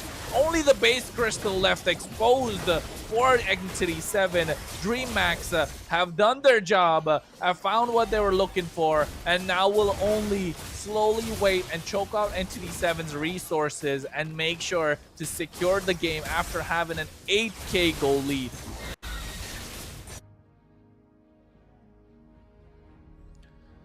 And as you can see, take a look at the itemization. Anti-Cuirass built, Radiant Armor built, Dominance Ice. Black is gonna be an absolute tanky beast for them, while Aurora as well, just with the presence of the War Axe, will be able to sustain entirely, and Rainbow dishing out the damage with that Feather Airstrike, nuking them from afar. And oh my goodness, is there a way for Entity 7 to come back without the flickers being present of Marquinhos? Will they target Blink or will they target Rainbow? Only time will tell, because so far in this game, Joelsinho has been using the Flicker Implosion on towards Blink, but the presence of the Purify has been a problem. And once that Implosion is out, it is a clear answer. It's a clear sign for DreamHack to go all in with everything that they have. So at the moment, Entity 7 backs against the wall. Will they be able to make it out alive? Because this is what they're drafted for. This is what they want to do. The 5v5 team fights, but making sure that they chain CC the rest of DreamHack is the important one. As you can see, Shortcut comes through, but the Implosion is there! And with the Enhanced Sword, the Rainbow going in with the Feathered Airstrike. They tried to do something. Joelsinho got the play, but it was the wrong one. It wasn't the time. DreamHack were prepared for it, and they paid the price. Garou is down. It's a free Lord for DreamHack, and now we'll be able to take that Lord, and we'll be marching down the base of Entity 7. And now Entity 7 will have to pull off a great defense if they want to live to see another day.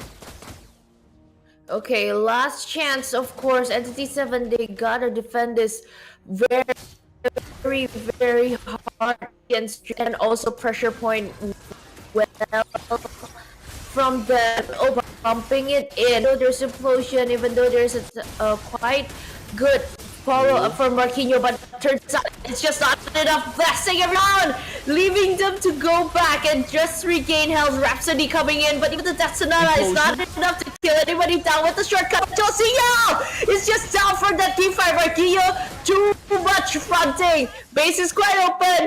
DreamHack is just securing it, and it's 0 for them for the second map. Oh my goodness, DreamHack pull off a dreamy victory. What a game, and what a way to make a statement. Absolutely dominant performance with a great draft, rounding it off with the calculated gameplay coming through. And you could tell that with the opening that they had, Entity 7 just weren't able to find their footing. They slow mobility heroes, chunky boys who have very powerful ultimates, but the execution just wasn't there, as DreamHack were able to run circles around the rest of Entity 7, not having an answer. And I think DreamHack was definitely the aggressor, the executioner as well. And now with that play from Marquinhos, that was an opening, but Rainbow left untouched because this Feathered Airstrike combined with a Purify, you're not going to stop it. And that's why you can see that DreamHack found the advantage, and we were even looking at that good pick of that Farsa early on in the draft as well, Wei. And I think they found their way to make this Farsa work. And oh my goodness, what a way to pull off a dominant display.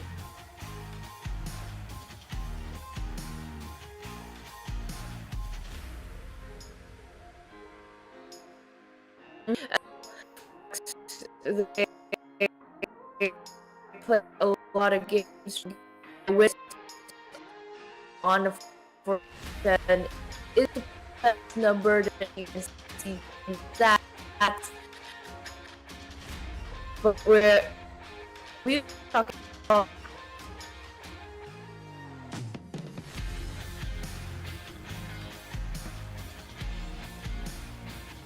Yeah, I think that game was a really, really slow-paced, but definitely well-calculated. They knew what they wanted to do, moving in and around the map, making calculated moves, just staying 2 steps ahead of the entirety of Entity 7.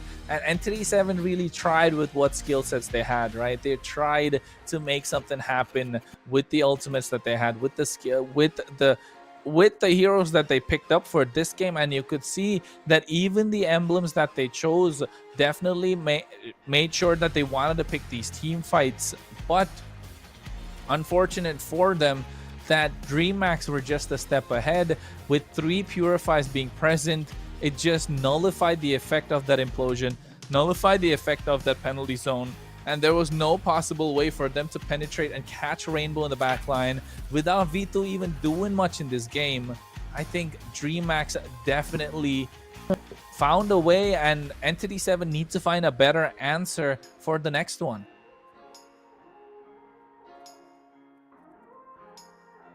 Side, you know that it is respected by DreamHack, so a lot of Purifies. Let's just also get ready for what people entities. They already ready goal. They already have so much advantage.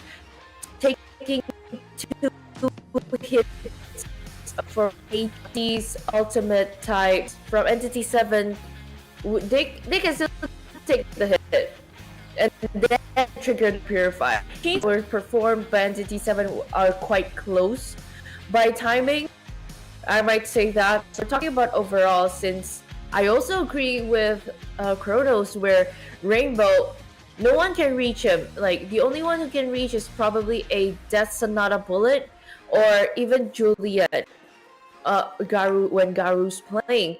And since one is able to just jump right back and even just take it down always, because Spear of Alpha Aurora is just ready. We're talking about the Hilda front and also the chip just teleporting wherever they want to try to jump into the bag. There was no given option for Entity 7 to just even have a clear opening to just dive in. The overall things, turret damage wise, totals, and also damage dealt by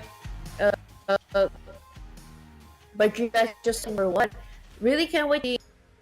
Probably it can be a sweep if Entity 7 to rise up to their occasions, but let's see.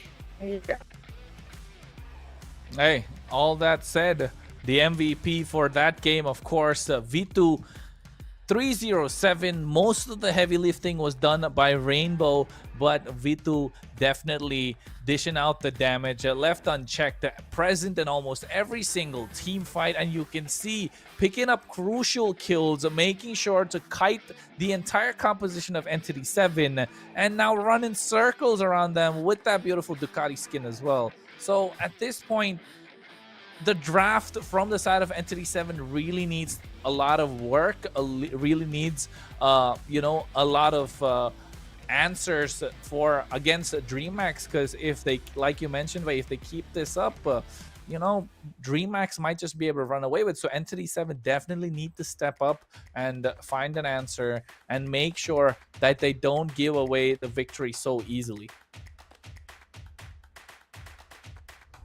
When we're talking about the drafts and everything, when it's tried to be edited, I mean, it's all line up.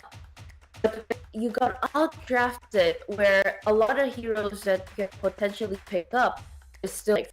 But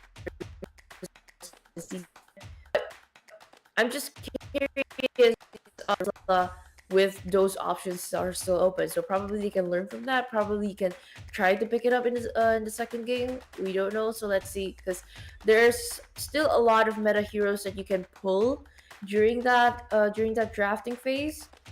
So I would like to execute it later on in the second one. Yeah, I think they're trying to find a composition that they can work around for themselves, right? Entity 7, they're not at the most comfortable point in the season 3 of MPL LATAM, of course, but they're definitely looking to find a way to get to that point. And if not now, then when is the good time? Because this is the perfect time to kind of make a statement as well against a powerhouse like DreamMax. And unless they want to go into the lower half of course, the entire Swiss system that MPL Latam Season 3 has in store for us, they definitely need to pick up a victory here to take this into 1-1 and then possibly reverse sweep the game as well. But again, like you mentioned, not to get out drafted, it's a really difficult task to know what your opposition is getting. You got to think 2 steps ahead and then try and take the advantage. But giving so many powerful heroes in the hands of DreamMax just goes to show that you're not really done your homework. You've not really prepared well for what is to come. You need to understand the patch better, leaving the chip open and then giving them the alpha, getting them the Farsa as well. Just need to find answers, losing out onto a lane, getting the yes, you picked up the Granger, but you give away the Irithel, which is kind of a natural counter. Yes, it's not the most sought after goal laner, but definitely a natural counter. So you're losing in a lot of fronts, and then you go with the give the Hilda away, but you're not matching it up with something like a CC or kind of creating a dead lane with the Phoveus, but giving away, picking up the Terizla just because of the threat that the Farsa possesses. Trying to dive in the back line. Yes, the answers are there. They're simple, but the execution still wasn't up to point because it required a lot of, need to check all these boxes for them to get a victory. So having slim win conditions is what you do not want to see for Entity 7. But DreamMax, on the other hand, had a wide open chances or keys to victory, and that's what made it possible for themselves. So right now, DreamMax again on the blue side, Entity 7 on the red. They ban out the Fanny, the Lu Yi, same bans, and will we see different ones coming out way? I think for they would try to maneuver over probably banning also the chip, because the thing that made DreamMax very powerful is the rotation wise. It's not just about fast, it's about positioning, and it's about how the synergy of DreamMax is just bringing in for the team fights. We're also going head to head again, what Kronos mentioned before. Both mid laners will go head to head in this team fight. Who will will draft a better will actually draft a better game. And so far, the heroes are still the same. We're still on meta also. But Entity 7, I think you gotta respect onto that Farsha. If you're not going to pick that up with that new update and everything, it should be respected. Yeah, I think just like how they realize the problem the chip can pose, they take it away, understanding a problem that was created in game number 1, respecting that, and also the solution regardless of the nerfs that were there, of course. And now on the other side, however, DreamMax banning out the Harith and the Granger, so want to make sure they don't give any overpowered heroes on the other side, leaving no stone unturned, making sure that they stick to what they know and can stick to what works. The first pick here, of course, I feel like the Suyo is still available, so definitely has to be picked up, because I don't think first pick Joy is good unless they want to go for a Matilda, right? Yeah, unless you want to go for a Matilda Alpha combo, pick up the Joy, depending on how they want to try to execute it, because Aurora is more comfortable. Joy, I think it's the first one opening here, because week 1 you've seen just Suyo Nolan, and now Aurora in full-blown action for the Joy. I think it's something new. Probably would provide more mobility. Max will try to play, so it's a good choice for an early one because it's still powerful, and they could just secure the Suyo if they want. it's for Garu. Garu played quite well also. Again, give Garu an assassin, he can probably play. And Moskov, firstly secured, and also the Hilda. Still with the second prio with a marksman and a rover or EXP caution. Yeah, I like the way that Entity 7 are thinking this time around, right? Because you can see that DreamHack's already slotted in the Joy, definitely going to be in the jungle position. Knowing that, hey, we don't have to rush the Suyo. The Suyo still works. What can we take that will be a problem for us? And also denying them and create a problem for them, and that's the Hilda. The Hilda was an absolute monster that we saw in the first series and now in the second one as well, where you're just providing so much vision, taking so much control, but take it away and then have a potential outplay possibility with that Moskov, of course, against this Joy. And understanding that, they pick it up for themselves. But now with the presence of the Matilda being left open, of course, DreamHack do not want to let it go. They pick it up for themselves, and at the same time, pick up the CC, which is kind of a natural counter, again, to this Hilda. And with that Vengeance will be a threat to the Moskov. So Civ and Joelsinho right now, at least that's where they're hovering, the Hilda, will definitely have a problem with this CC. But the Hayabusa left open. They understand that they need an assassin versus an assassin game, and Garu gets his hand on. Okay, so far it's not a Suyo Prio, so it's not going to even fill up a banning slot, which is good. So they can prioritize more onto the middle lanes like Vixana or probably like an Aurora. It would be a great combination to go in between. But on the side of DreamHack, can ban out like heavy tank players, like for example like Gatot Kacha, or probably a Phoveus or a Glue that could actually just be a menace around that, or even a Badang. It's still worked up, but it is a potential ban if you consider it quite well too, because looking at the, though there is Zelda, they need to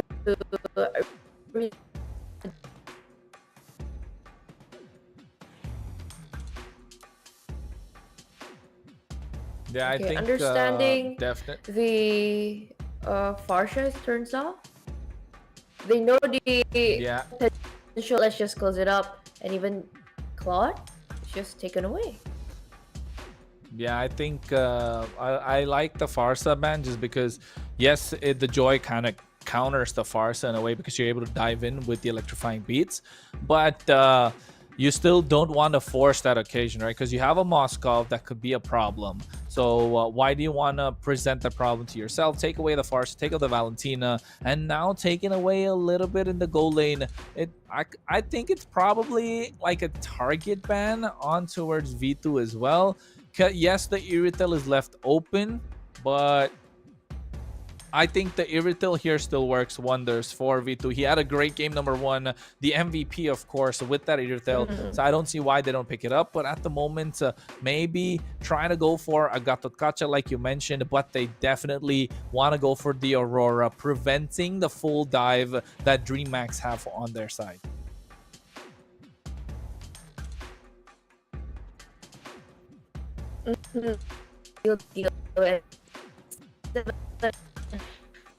Those they try. And I forgot to catch up, but Dong is still open if they want to try that. But it's a tad risky because you gotta front like crazy if you're with the combination between with the Hilda.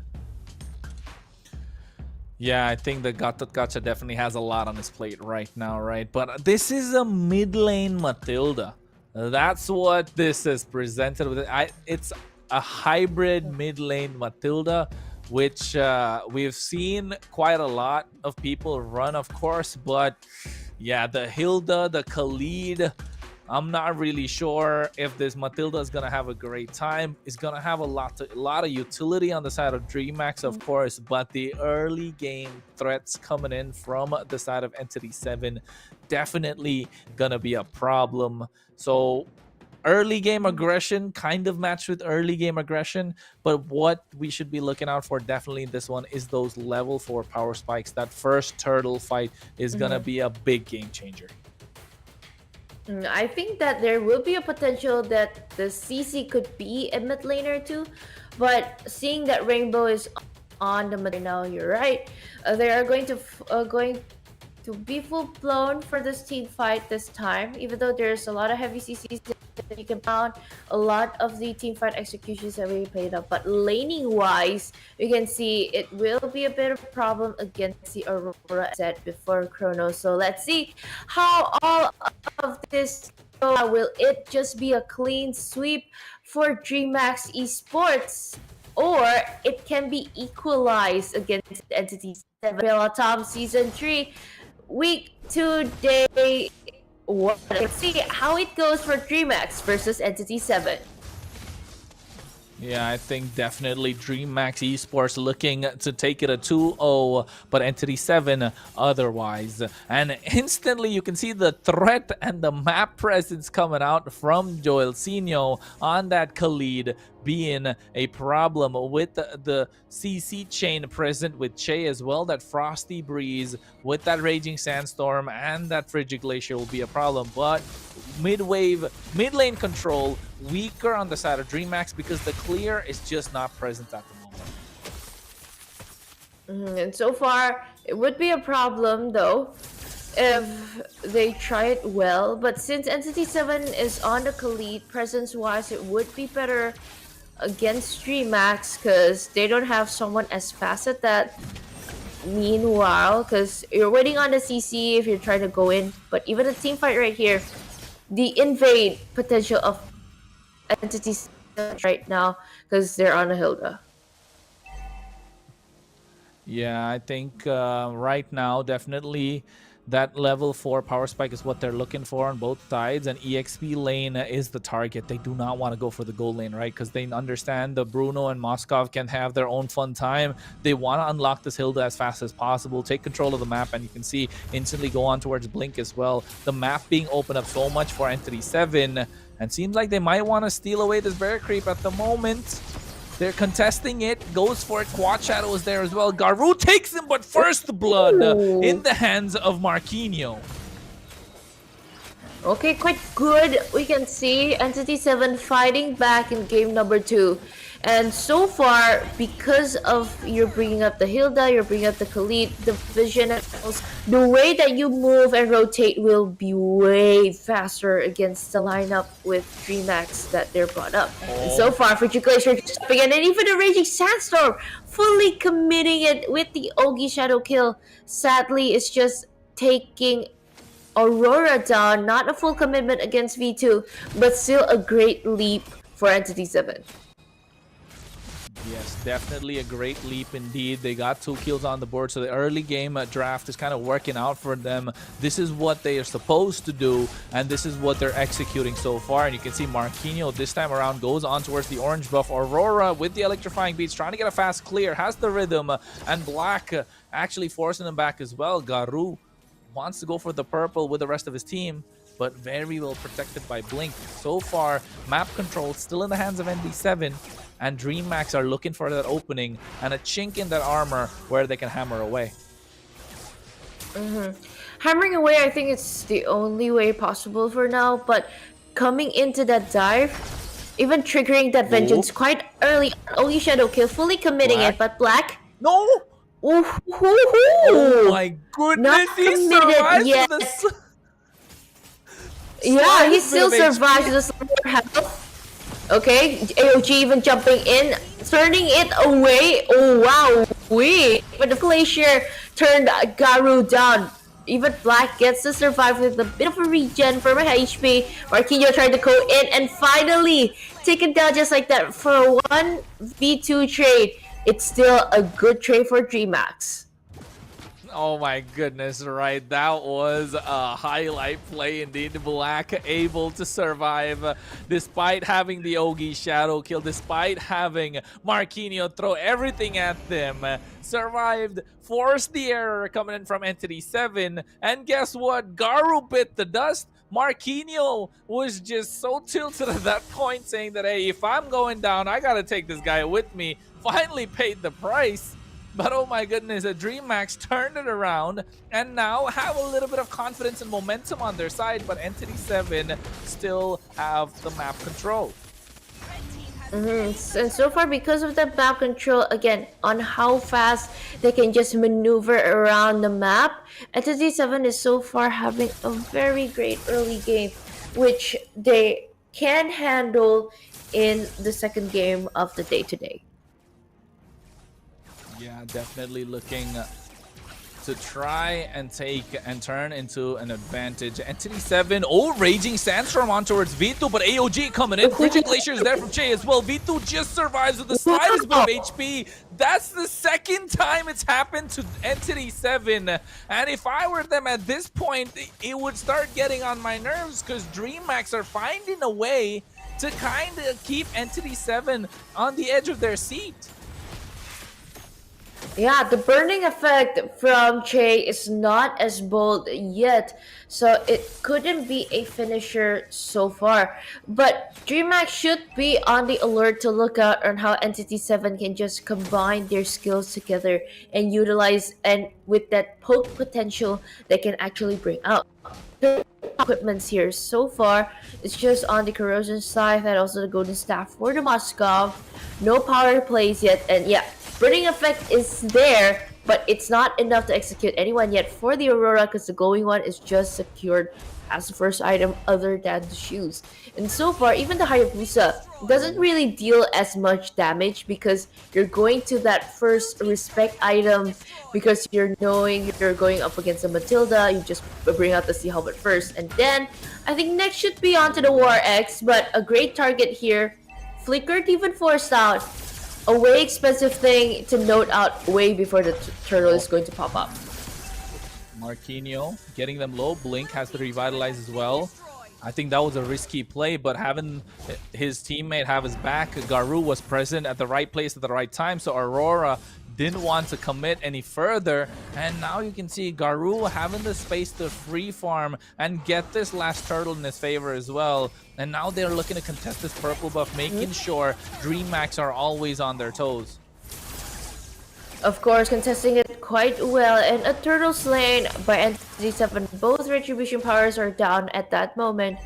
But again, Entity 7, they know what they're doing. Since they get the momentum, they can just poke in early just like this. Ogi Shadow Kill following up, AOG jumping in.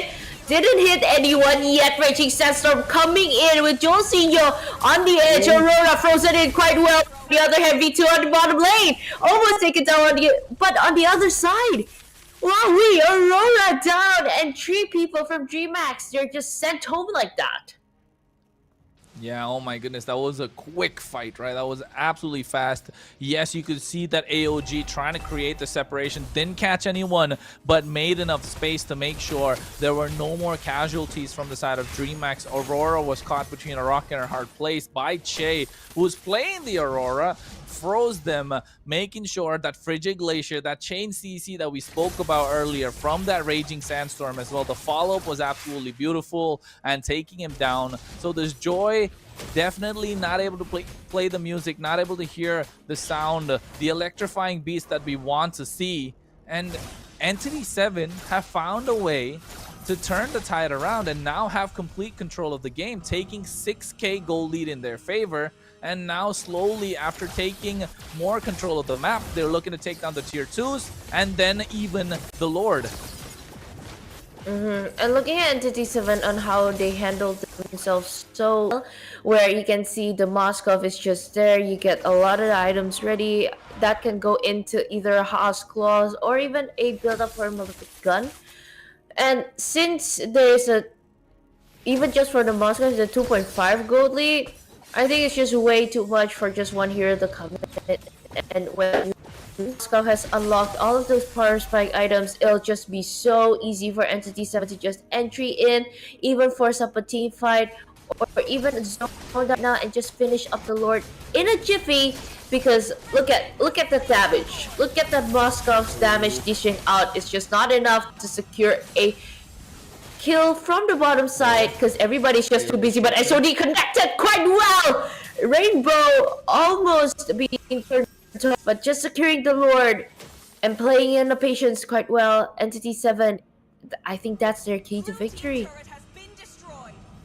Patience, patience, patience. That's what it's all about right now for Entity 7. They take down all 3-tier holy defenses for the side of DreamMax, and now the Lord marching down the top side. Slowly and surely they're trying to sink the waves possibly and end this game in about less than 12 minutes, finding a way to reset and take it to a game number 3. Entity 7 are not going down without a fight.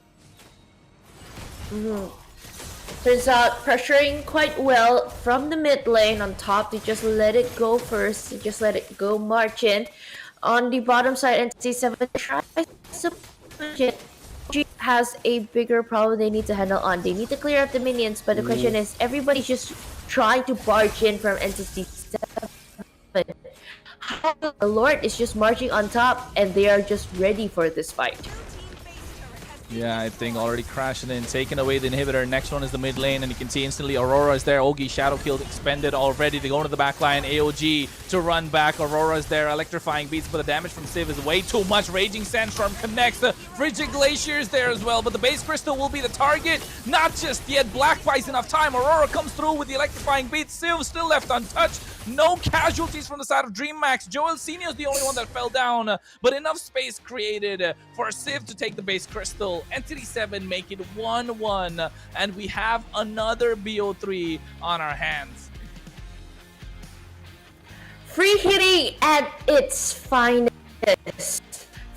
Entity 7 to fight back against the powerhouse team that we are looking forward. Oh, probably this could be a 2-0, but turns out nope.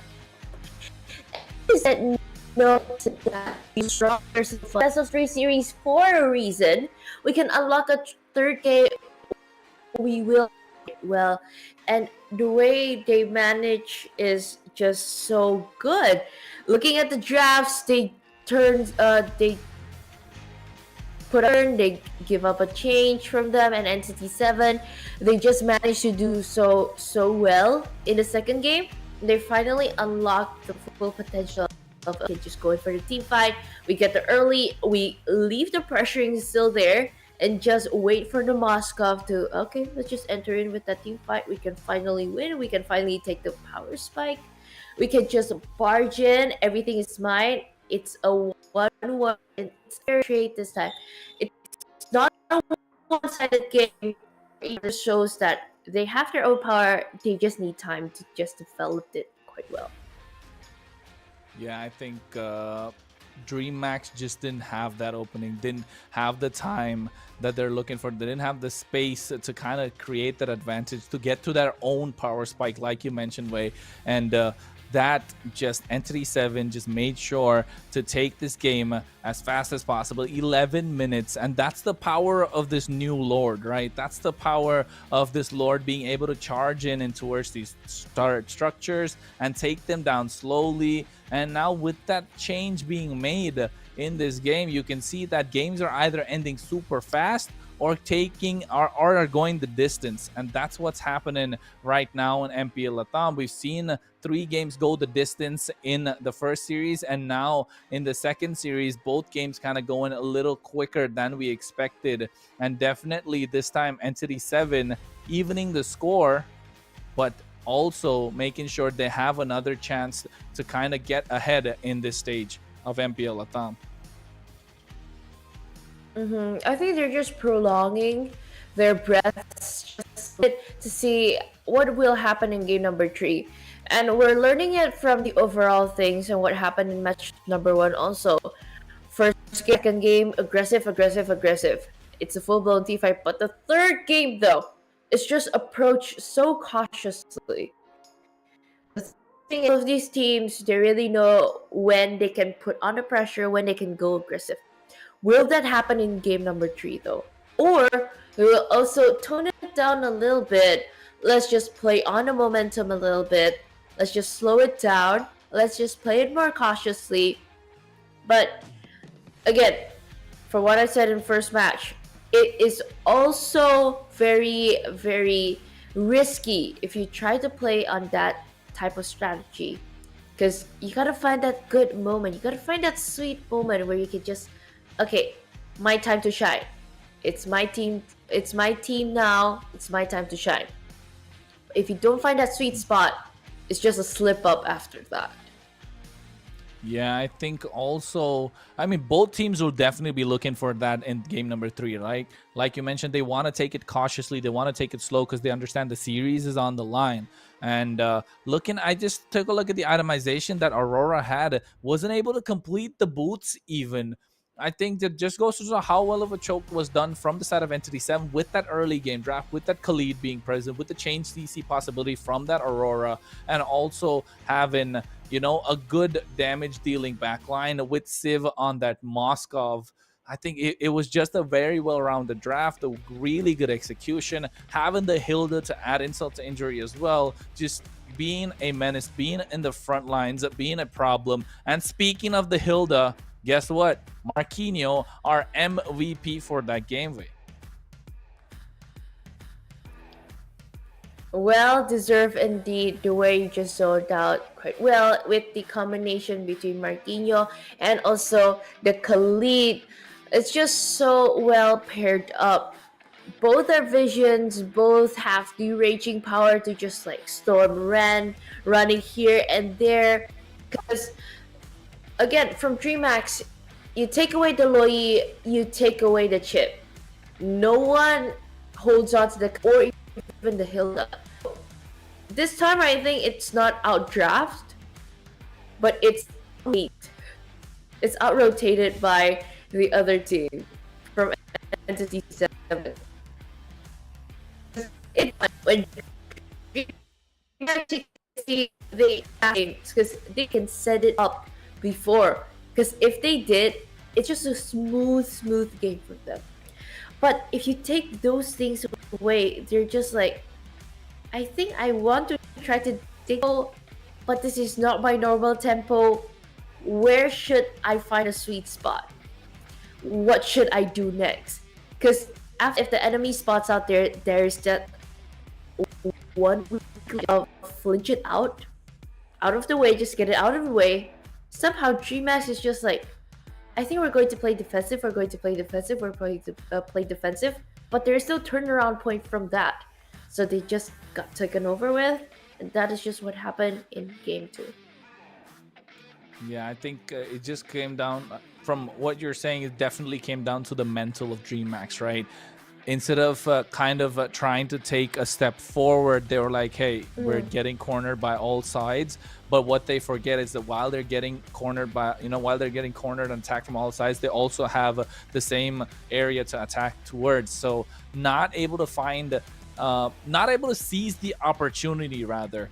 Not the fact that they didn't have any, they're just not able to seize the opportunity that was presented to them, unlike in game number 1. So, but this time, yes, out-rotated, but really well executed by Entity 7, because that kind of a draft, knowing what to do in the early game and then just snowballing from there on out, really well played, really well executed, really well prepared. And I think it's just the fact that Entity 7 did not want to go down on a 2-0 and made it 1-1 right now. So, of course, making sure that they might take away this next game to call the series.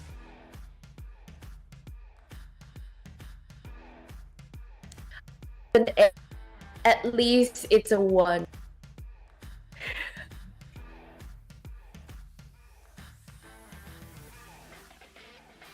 And we're waiting for game number 3, of course, in this match, to see the tiebreaker between the power of Entity 7 from DreamHack, between both of them. So let's see how it goes, because usually on the third game we can see a slower pace and probably a bit of a mix and match of the other hero pools. You can see, but far there is no dire hero that you want to try to close it off, because it's not that hero power that's not pulls a big wow of a show. So it's still standard for, So I think the type of picks and bans would still stay the same between the first one and the second.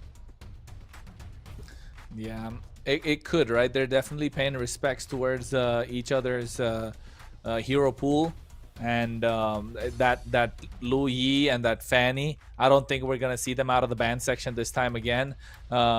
But definitely that chip, which was a problem in game number 1, should be taken away in in this game as well. So you're right. You're not gonna see a lot of differences.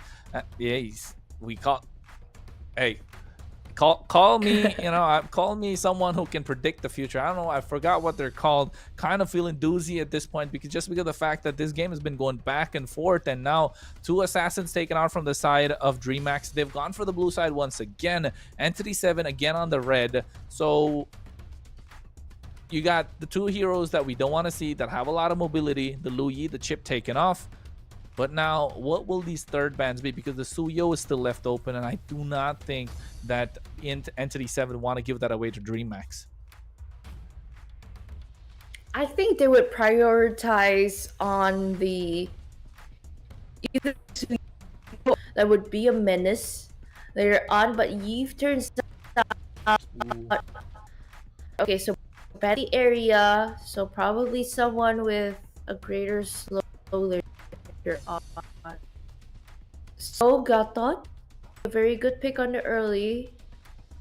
DreamHack pick up Studio first.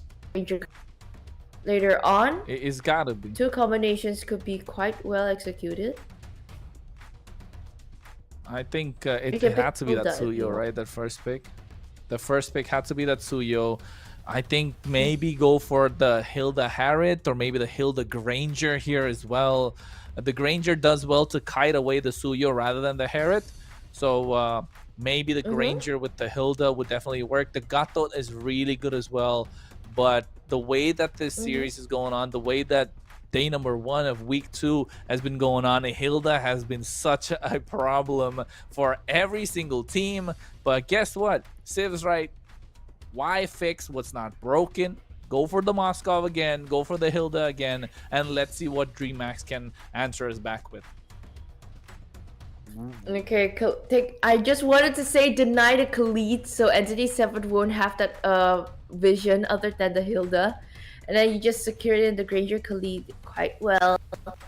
Last pick for Entity 7 Siege. So at least get against DreamHack and take away from Rainbow. You can finally play around that too. If you want, a Vixana would still be open, or probably opt out another Aurora that they can play to. Yeah, I was thinking go for an Aurora, but hey, they understand that is the priority. Yeah, if they don't take the Hayabusa right now, if they don't pick up a jungle right now, it's gonna be choked out, and you got only so many more options left.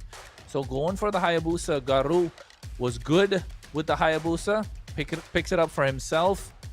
Makes it work. I think definitely going to be a problem against the Granger. Now you're going to force the Granger to kind of pick up a Wind of Nature that you usually don't like to see on a hero that has enough burst damage like him. But right now, looking at the most heroes used, of course, you see that Gatot, you see that Tigreal. I'll be honest, I don't really want to see Joel Cini on a Tigreal again because it's just wasting the potential that's possible, the slow rotations, unless they pair it up with something that can make it work and not have really mobile heroes on the side of DreamHack. I think for the part that since Tigreal was picked up in the first game, it was just pummeled down too much. But at the same time, the momentums, they got it. But it just wasn't executed well since they weren't in a leading or even at least. But since E7 they decided to pick up the Hayabusa, they're still not afraid of the hero pool. Just thin out the Sicilians, say goodbye to the Vixana, a good deny, a good combination if DreamHack wants to bring up to that. And you want to close up the Gatot Kacha, you want to close up the Jawhead, so there's no one trying to rush in or try to target in the Granger or even the Suyo, which is smart. Selena is a pick here for Entity 7 with good range. Next by Novaria for Rainbow. So at least, and you can play ranged also if you want it. A Novaria Granger would be a great combo also. And for another tanky Farsa. could also still be picked up, but turns out Farsha forgot. She was not of a dong. Yeah, I think the Farsa was definitely, you know, I was leaning in towards the Farsa looking at their draft because they take away the Gato, they take away the Jawhead that could single them out, kind of be a threat to the Farsa. And Entity 7 understand that they cannot pick up the Farsa because they have the dive potential coming in from that Khalid, so definitely not going to be safe. Pick up the Selena instead. Trying to think 2 steps ahead, be a threat with an Abyssal Arrow. And now against this Farsa that they have kind of put DreamHack on towards is really good just because of how the way Rainbow played it in game number 1. But having this Badang with this Khalid, 3 fighters in the composition of DreamHack, they're looking hella tanky. And at this point, I feel like Entity 7 need to round it off with someone that can really dish out some sort of CC, but they go for the Hylos. A lot of tanky frontline presence. And I feel like with the presence of the Hylos and the Hilda, they're looking to play front to back with the pickoff again. Might work out, but that's what they tried. It's looking a lot more like game number 1 with the draft, but the Selena's presence could be make it or break it for Entity 7. Yeah, I do agree to that too. It's either make it or break it. Because it's either you make it work and you select your target's niche. So it's either you stun the Granger or you stun the Farsha. It's just 2 of that. Because if you get somebody else, it's just a waste of the arrow. Because the other Modong or the lead with that combination, Entity 7 should be toast if those combos just managed well enough. The escape potential, though, is just leaving up to the Selena and the Moskov. So overall, let's see. For match number 2, let's see who will win, either DreamHack or even Entity 7. So guys, let's just comment down below who will get the points for today. Oh my goodness, a lot of poke already dished out on towards Joel Senior, and you can see that's the early game presence of Blink on this Khalid. Has the Thrill on his side as well with the concussive blast, so dishing out a lot of damage that we would like to see coming out, especially if you are Joel Senior from Entity 7. And right now, forcing him back, slowing down the rotation, means that DreamHack have opened up the map for themselves.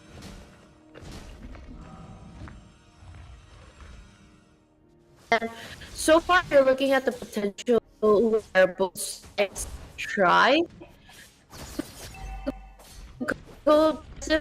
Is many skirmishes that open wild. No wild team fights from Entity 7, but the position where DreamHack can just try to look out and open for vision is just quite too wary. Because the entry potential for an early team fight is actually on the hands of Entity 7 right now.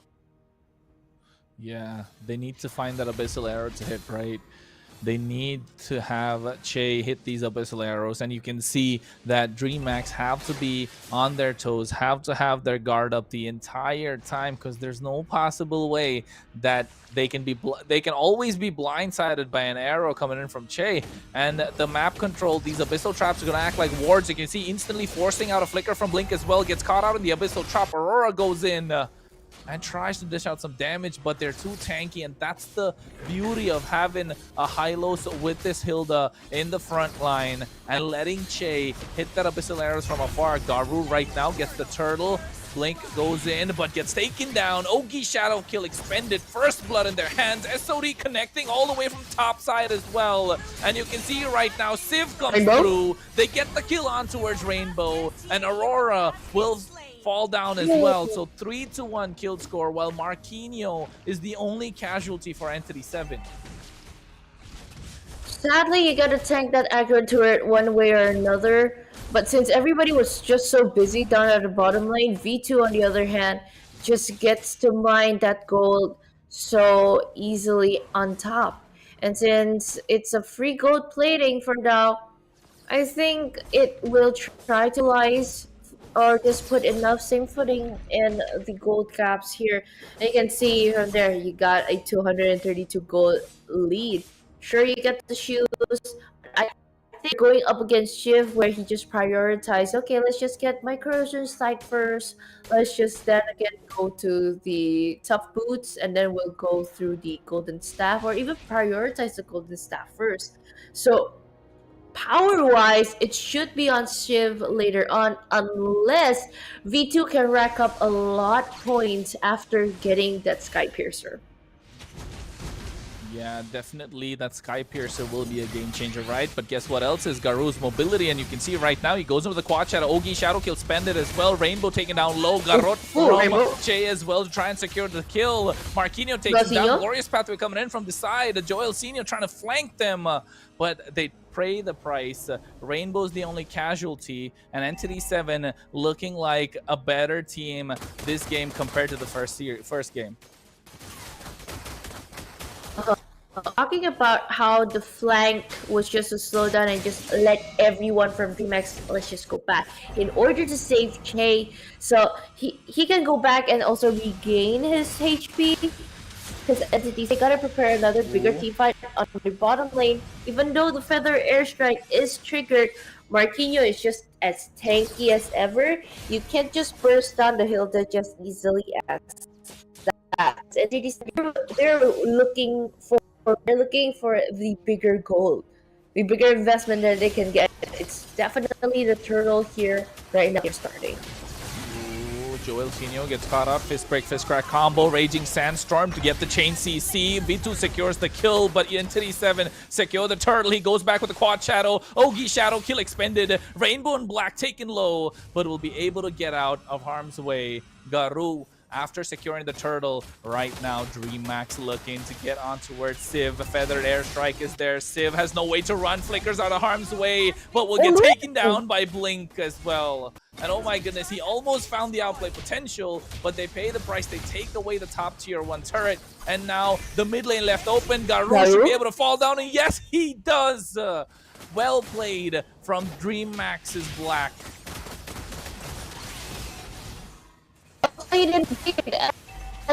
Actually, a lot of the trades that might say a bit, they're just caught up in the moment. They're just caught up in the middle of everything that DreamMax is just trying to secure. Because of that, DreamMax can just suddenly gain momentum that they should have dictated in the early game.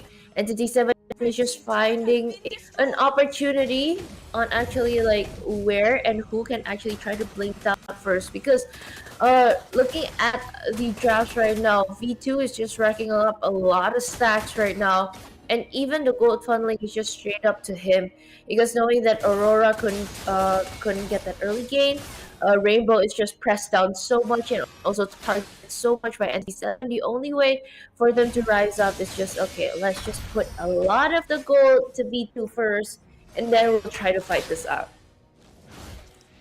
Yeah, I think that's the right play for the side of DreamMax, and that's what they're doing. Funnel the gold in towards V2. Once it hits the power spike, once we get the go signal, we can definitely go for it. They lose out on the mid lane tier 1 turret. They lose out on the bot side as well. So the map being opened up for Entity 7.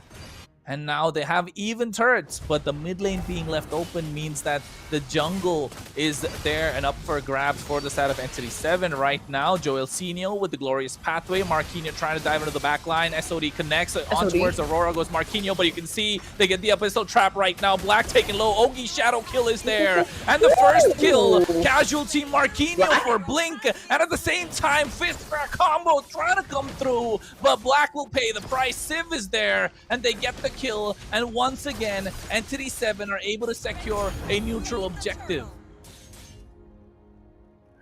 1-for-2 trade and even gets the turtle. Entity 7 is still on the lead, even though for the gold side DreamMax has more because, well, they got the farm more so far. It's just going to be a power hunt because of Moskov. I think they already secured already items for a marksman, so which is good for them. They really gotta find a good moment how to end on Entity 7. We're talking about the overall ingrained item. See, Holy Trinity almost secured. We're waiting on a DHS right now. But on the other hand, V2 has a Skype kills, that means 20 stacks for now. Still a lot more you need it against the Moscow, who's almost the Holy Trinity items. Yeah, I think he's trying to, like you said, he's going for the Holy Trinity. Oh my goodness, that Abyssal Arrow been a threat the entire game. Right now, another one connecting on towards Black. He's the one that's been eating it, but the Fist Crack combo with the Raging Sandstorm catching them off guard. A double kill in the hands of V2, and that's what they were looking for, just like you mentioned, Wei. They were looking for the opening from V2. They were waiting for the go signal, and he gave it, and guess what? He secured a double. A very good feather airstrike, far away from all the casualties that you would need to tank out. It was just positioned so well by Rainbow that DreamHack was just able to execute that one momentum. And since they get to do that, let's see how they try to win the bottom lane. Oh, glorious pathway. Abyssal Arrow coming through as well. Joel Senior caught in no man's land. Raging Sandstorm, and V2 is completely unstoppable. Marquinhos trying to make some space, trying to peel for the team. But at the same time, Garu is able to find a turret structure on the top side. So free real estate, but DreamHack want to crack open this mid lane. Che trying to do his best to try and defend, but the Death Sonata coming through from V2 is way too much damage, and they have to give it up. Okay, we're starting in, of course. It's a good thing. SOD hit the back for quite well, but okay, drinking on for Aurora, but Fist Crack. And the Fist combo is just there for distraction because NTT7 is just Marquinhos for a casualty, and DreamHack, one Lord, so valuable. Finally, they gets to secure that. Yeah, I think the Lord definitely on their side. And because of the recent change in the patch, guess what? You don't gotta wait for a Luminous Lord. It's a Luminous Lord in the 10th minute. Gonna be marching down the top side. All tier 2 still standing strong for Entity 7. But with this Lord, DreamHack will be looking to turn the tide. We'll be looking to change that and are changing the pace of the game. So far, Entity 7 were in control, but after 2 fights, DreamHack have taken it on the back of V2 as well. And you can see right now, they go ham once again. The chain CC is present, and oh my goodness, he is godlike, but the back line left exposed. Garu wasn't able to do much, but they get the kill on towards Rainbow nonetheless. Civ is still standing tall, so the defense can be possible, but they're going on towards him. Aurora taken low. V2 still able to dish out the damage. The Lord is still half HP, and I think will be burst down thanks to the holy defense. Okay, I think their PowerPoint for NDT7, they really need to put that tip on for Shiv. But the question is, if Shiv is just mentor or being targeted by DreamHack, it would be a problem. And since they get Badang, Black is just out of the way, NCT7, they get to create more space to their part, so at least open up a light a bit. And we're talking about the turrets though. NCT7, they still have 4. On the other hand, DreamHack, they have 5. Just 1 turret difference, but a momentum of these team fights are forever. V2, 7 kills, 0 deaths. That is a 70 stack on that Sky Piercer. I think 2 Death Sonatas would be enough to take Che down. It would be a problem.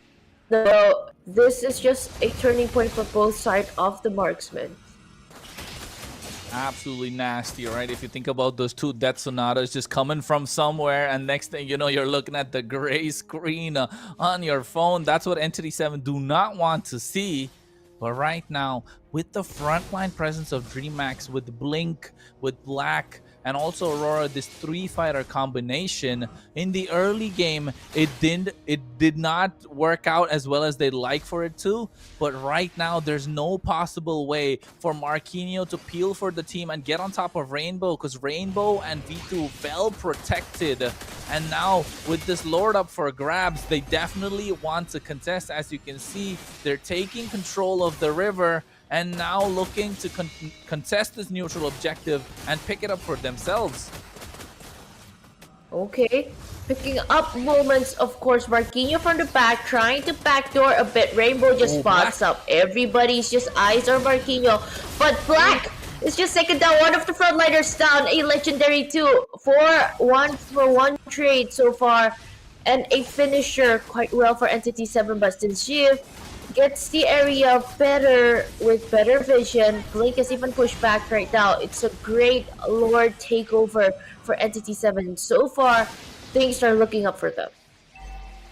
And I think in that play, right, a lot of credit goes to Marquinhos. He understood that he wasn't able to go from the front to the back line. So instead, just tries to divert their attention, gets behind them. And now you're having DreamHack look at two sides, split the fight into two. And that moment of lapse, moment of hesitation, DreamHack paid the price. They lost out on Black, who went in for the aggressive play, but the rest of the team was not ready to follow up.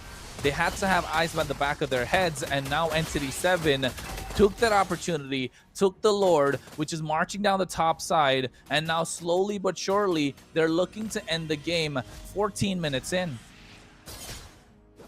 Okay, Trey, opening up the Abyssal Arrow, split pushing quite well, down in the bottom lane. Lord is not hold up also from the top. Aurora trying to clear it out way, but the tourist pathway.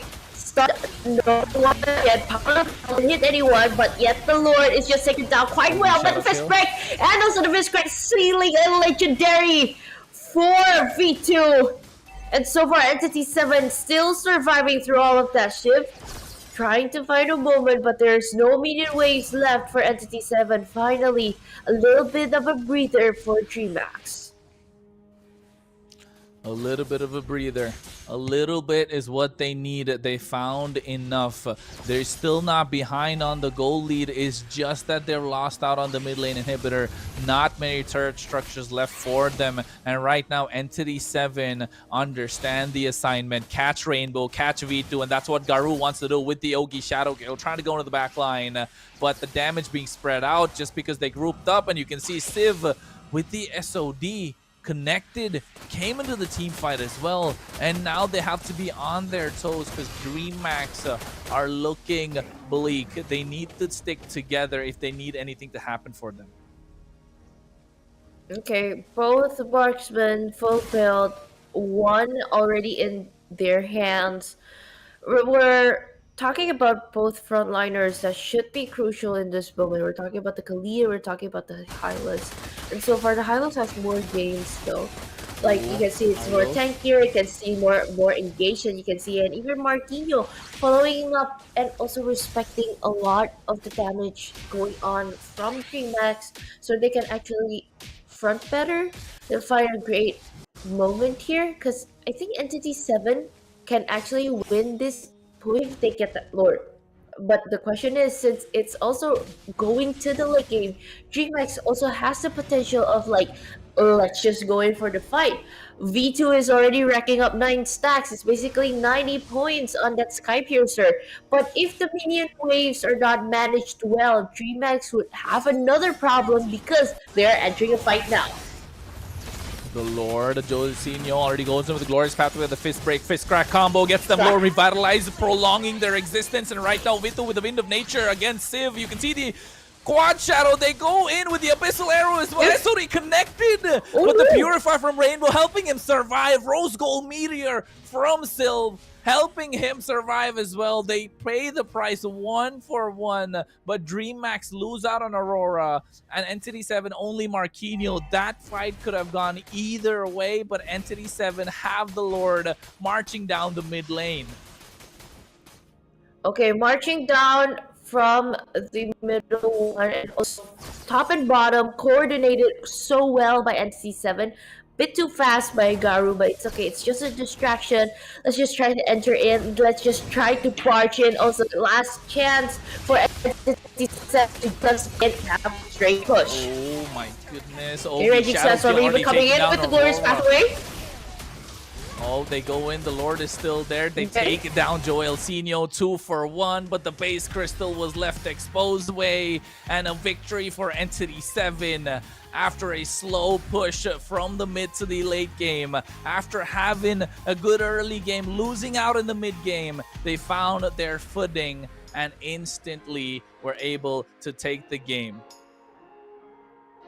Okay, we're talking about how they try to execute this. Sure, it dragged it to a little bit a later game compared to the first one and the second one that we witnessed for the second match of the day. But this is the type of cautious that we see is also the aggressiveness we can see also need for the team. Sure, some heroes are on the power play, they up, they are utilized well, but sadly, it wasn't the time for them to shine because Entity 7, they're always having that answer and always have that patience of like, okay, we can gain them some momentum, we can pick this someone off, we can just try to force him a lot of team fights. So even though DreamHack hold on a lot of like impressive and immense power heroes that they can actually bring up, sadly it just wasn't their time to shine yet because they get out timed or even out uh, front by Entity 7. You see V2 with 9 kills at the end, it's no shutdown or whatsoever. He appears quite well. Rainbow, even though he was suppressed, but remember, it is a great update, so he can still have equalized damage, he can still deal a lot of damage. That it actually happened. But sadly, like somehow, in some way during the team fight, he was able to turn around and just push back. It's just either you get the kill, you get a little bit of space, but then somehow Entity 7 is just like, I'm still bringing the pressure on, just keep it up because I can still do it. And turns out they are able to do so in the game number 3. So, wowee. Very satisfying to see. And going up against a powerhouse team, wow, that must have felt such a relief. Yeah, I think definitely they had their backs against the wall, right? Entity 7 needed something and needed some way to kind of make that comeback, and they made it happen. Very well calculated late push coming in from their side. So they definitely have smile on their faces. As you can see, the emblems that they had for this game, it went on 17 minutes 51 seconds, as we mentioned, later than we expected it to be because of the dominating early game that they had on their side. Let it slip in the mid game, but pulled it back right towards the end. And of course, with V2 as well being an absolute menace, going in for that Festival of Blood with that assassin emblem, trying to get a little more sustain, understanding his position. But Civ was an absolute monster with that Moskov. And we're talking about all things, again, items. If you drag it to the late game, everybody's just usually full of it. And it's just the way that how you execute during the team fight. You try to push and pull during that moments that are quite crucial. Because the type of team fights that we've seen in the tree isn't the type where, hey, I just met you, let's do a clash, let's just finish up the team fight, and then boom, done. But it's not like that. It's pulled, it's prolonged, it's just somehow a dance between both of these teams. And Entity 7 manages to just secure it very, very nicely and well in game number 3. And so far, because of that, you can see even though the Granger is on a 92.4k damage dished out. No, it's a streak with a Sky Cursor. It doesn't match up on the momentum that how Entity 7 just managed to just push and pull through. that push and pull effect, right? That's what we wanted to see. That's what we got to see rather in this game. And of course, even though the damage dealt from DreamHack was a lot more, which you mentioned with V2 just going 92k damage, they still weren't able to take the game just because the space that the Selena, that Che kind of created for Civ, along with Marquinhos and Joelcinho doing the same for Civ, and he was free hitting the base like he did in game number 2 with that Moskov being the difference maker again, and Garu, of course, always staying on top of Rainbow, making sure Rainbow had to have eyes at the back of their head, eyes sideways, just looking all around and making sure that you don't get assassinated from any angle.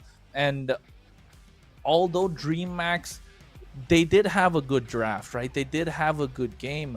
They were able to pull it back, like you mentioned, that pushing and pulling and trying to get it through.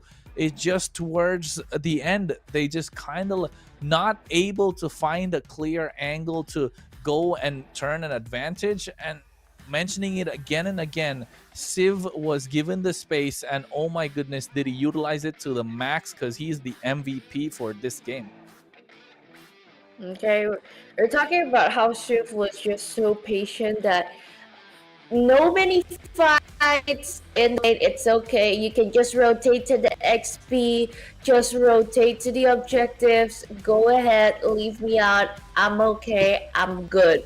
Because once I get my items, then I can perform. It's just literally how it happened for Shiv and how he became the MVP of the third game of the day. So the way he entries, it's just perfect. He knows where to position himself to just, hey, let's get everything. Because you know that spear from Moskov, it just went through everything. So we're talking about overall, ND7 really just wrapped it up like a good present. It was a breathtaking fight that we from the third game.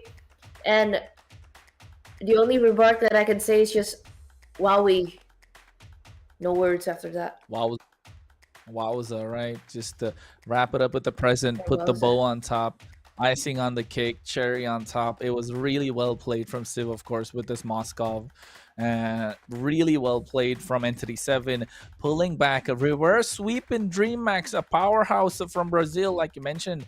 I think it goes to show that they definitely have a lot more to show here in MPL LATAM Season 3. And with that being the final game of the day, of course, it was an entertaining one, the final series, and both the series going the distance, as you can see.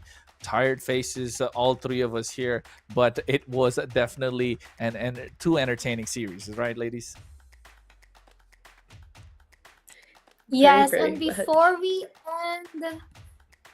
before we end, once again, a special shout out to Bonox.com. Recharge your diamonds here. Use the code to get 5% discount. And also to Community Gaming, whether you want to compete or host your own tournament, use the Community Gaming because they will provide tools and full support to organize your esports events.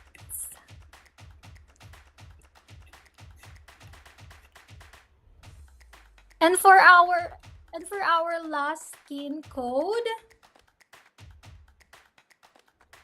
you'll see here, guys. Redeem it now. There is another Open one? MLBB accounts and redeem it now. This is I'm trying to do it. the last code for today. I'm gonna race you to it, Kronos. No, I'm gonna get it I'm first. faster. It's 8K7I9IQ9G. That's what the code is. I'm even giving you a head start, wait, but guess what? I've got it faster. Hey, I play Ling. I got faster fingers. I got faster fingers. I was able to get that, but yeah. Of course, this is a proper redeem code for everyone in because there are slots also that you can come in. And don't worry, Kronos has his own skins later on because he already knows the Box discount promo code is for you guys. Redeem it now. Redeem it fast. You got an amazing skin. Tag us in your story and also tag MLBB for sale. Let's go. Yeah. Hey, let's not forget, after all of that, after you tag us, if you don't know where to find us, of course, you can, our socials are right here, right? All three of us, you can see that. You can also tag MLBB and, of course, tell us what skin you got. But for tomorrow, what we have in store is the next matches coming through. They are best of fives, of course. We got 2 games on our hands. Ooh. That is 9Z Globant versus Influence Rage. The 2 teams that have gone 2... Is that 2 series victories? Yes, it is. But 9Z Globant are 4-0, not beaten a single time. And Influence Rage have just been beaten once. So that's going to be an interesting one. The Clash of the Titans for MPL LATAM Season 3. The undefeated ones. One looking to remain undefeated and one, you know, will probably receive their first loss of the MPL LATAM Season 3. And of course, the next one going to be Malvinas Gaming and Alpha 7 Esports. Both teams looking to fight and making sure to stay alive in this competition. I messed up the order, guys, but that's the game. So we're going to see Malvinas Gaming versus Alpha 7 Esports first. And then, of course, 9Z Globant versus Influence Rage. For tomorrow's game, it will be the same time. So you can see it is 5 p.m. there. It is Brazil time. Remember that. And even though your casters are from Southeast Asia, you can watch it at 3 a.m. in the morning or around 4 a.m. also. So it is open for all the channels. It will be supported, of course. And you can just tap it and just watch it and just go with us, because tomorrow 2 of these matches are for me the hottest matches that you can ever witness. One is the first match is either you go to relegation or you get a relocation at your position in the Swiss bracket. And the second match of the day is just waiting for 2 top dogs in 8 teams that we've seen in week 1 performed so well. It's either knocking one down or breaking somebody's winning streak. So I can't wait to see that.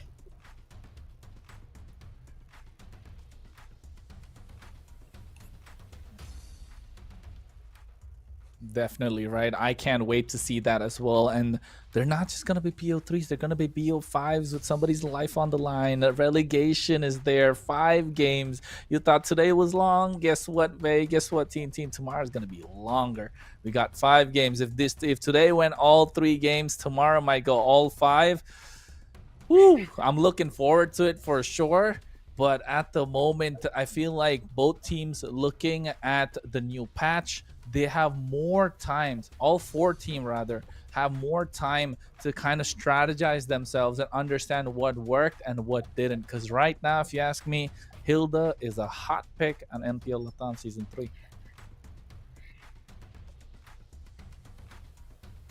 Just executed so well, and you've seen actually a few of the heroes that popped up, like for example after the patch, like Farsha was brought up. We've seen the Jusin was brought up, even though some of the emblems wasn't really brought up, but I'm actually happy just to see that Jusin was there. Even though the health base was nerfed, it's still okay because the presence of the damage damage dealing of the second skill of Jusin is just still there. It's even increased, but sadly, with the mana consumption will be heftily paid.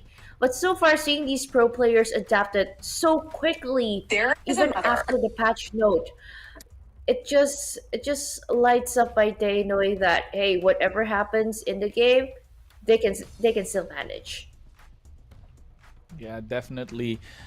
That's why they say, right, don't try to mimic what the pros do, ladies and gentlemen. You got to test it out for yourselves, because these guys have been testing it out for a long time. I would say do not try this at home unless and until you've tried it, because you're going to get rage baiting your teammates at that point, and then you're going to get a lot of chats saying that, hey, why are you doing this, why are you doing that? But guess what, in MPL Latam Season 3 week number 2 day 1, Zushin, we did see that, and whenever we saw that, 2 games, 2 victories, and definitely a hero to watch out for.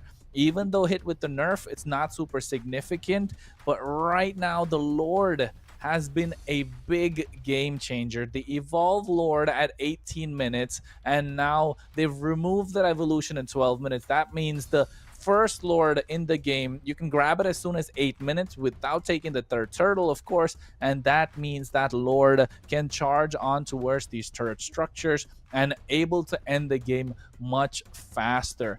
But yes, it has reduced damage, but that extra skill of being able to charge is just being a big problem. And now with that change, you saw how significant these games were. I mean, the change made in these games, and I think that definitely was a big thing to watch out for. So definitely the teams that are playing tomorrow, all the 4 teams will be looking to take advantage of that Lord.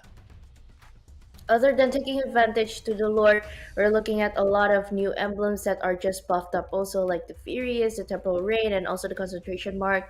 And even through a lot of those changes coming in, it would be probably could be a shifting meta that where Matilda can just bring product more because of the concentration part being brought up, and then you can you can really combine it with like fighter jungles and everything. So those shifting things would be a greater impact with the Lord also helping. So there will be more team fights and more exciting things to be broken out later in the Land of Dawn. So I really can't wait for day number 2.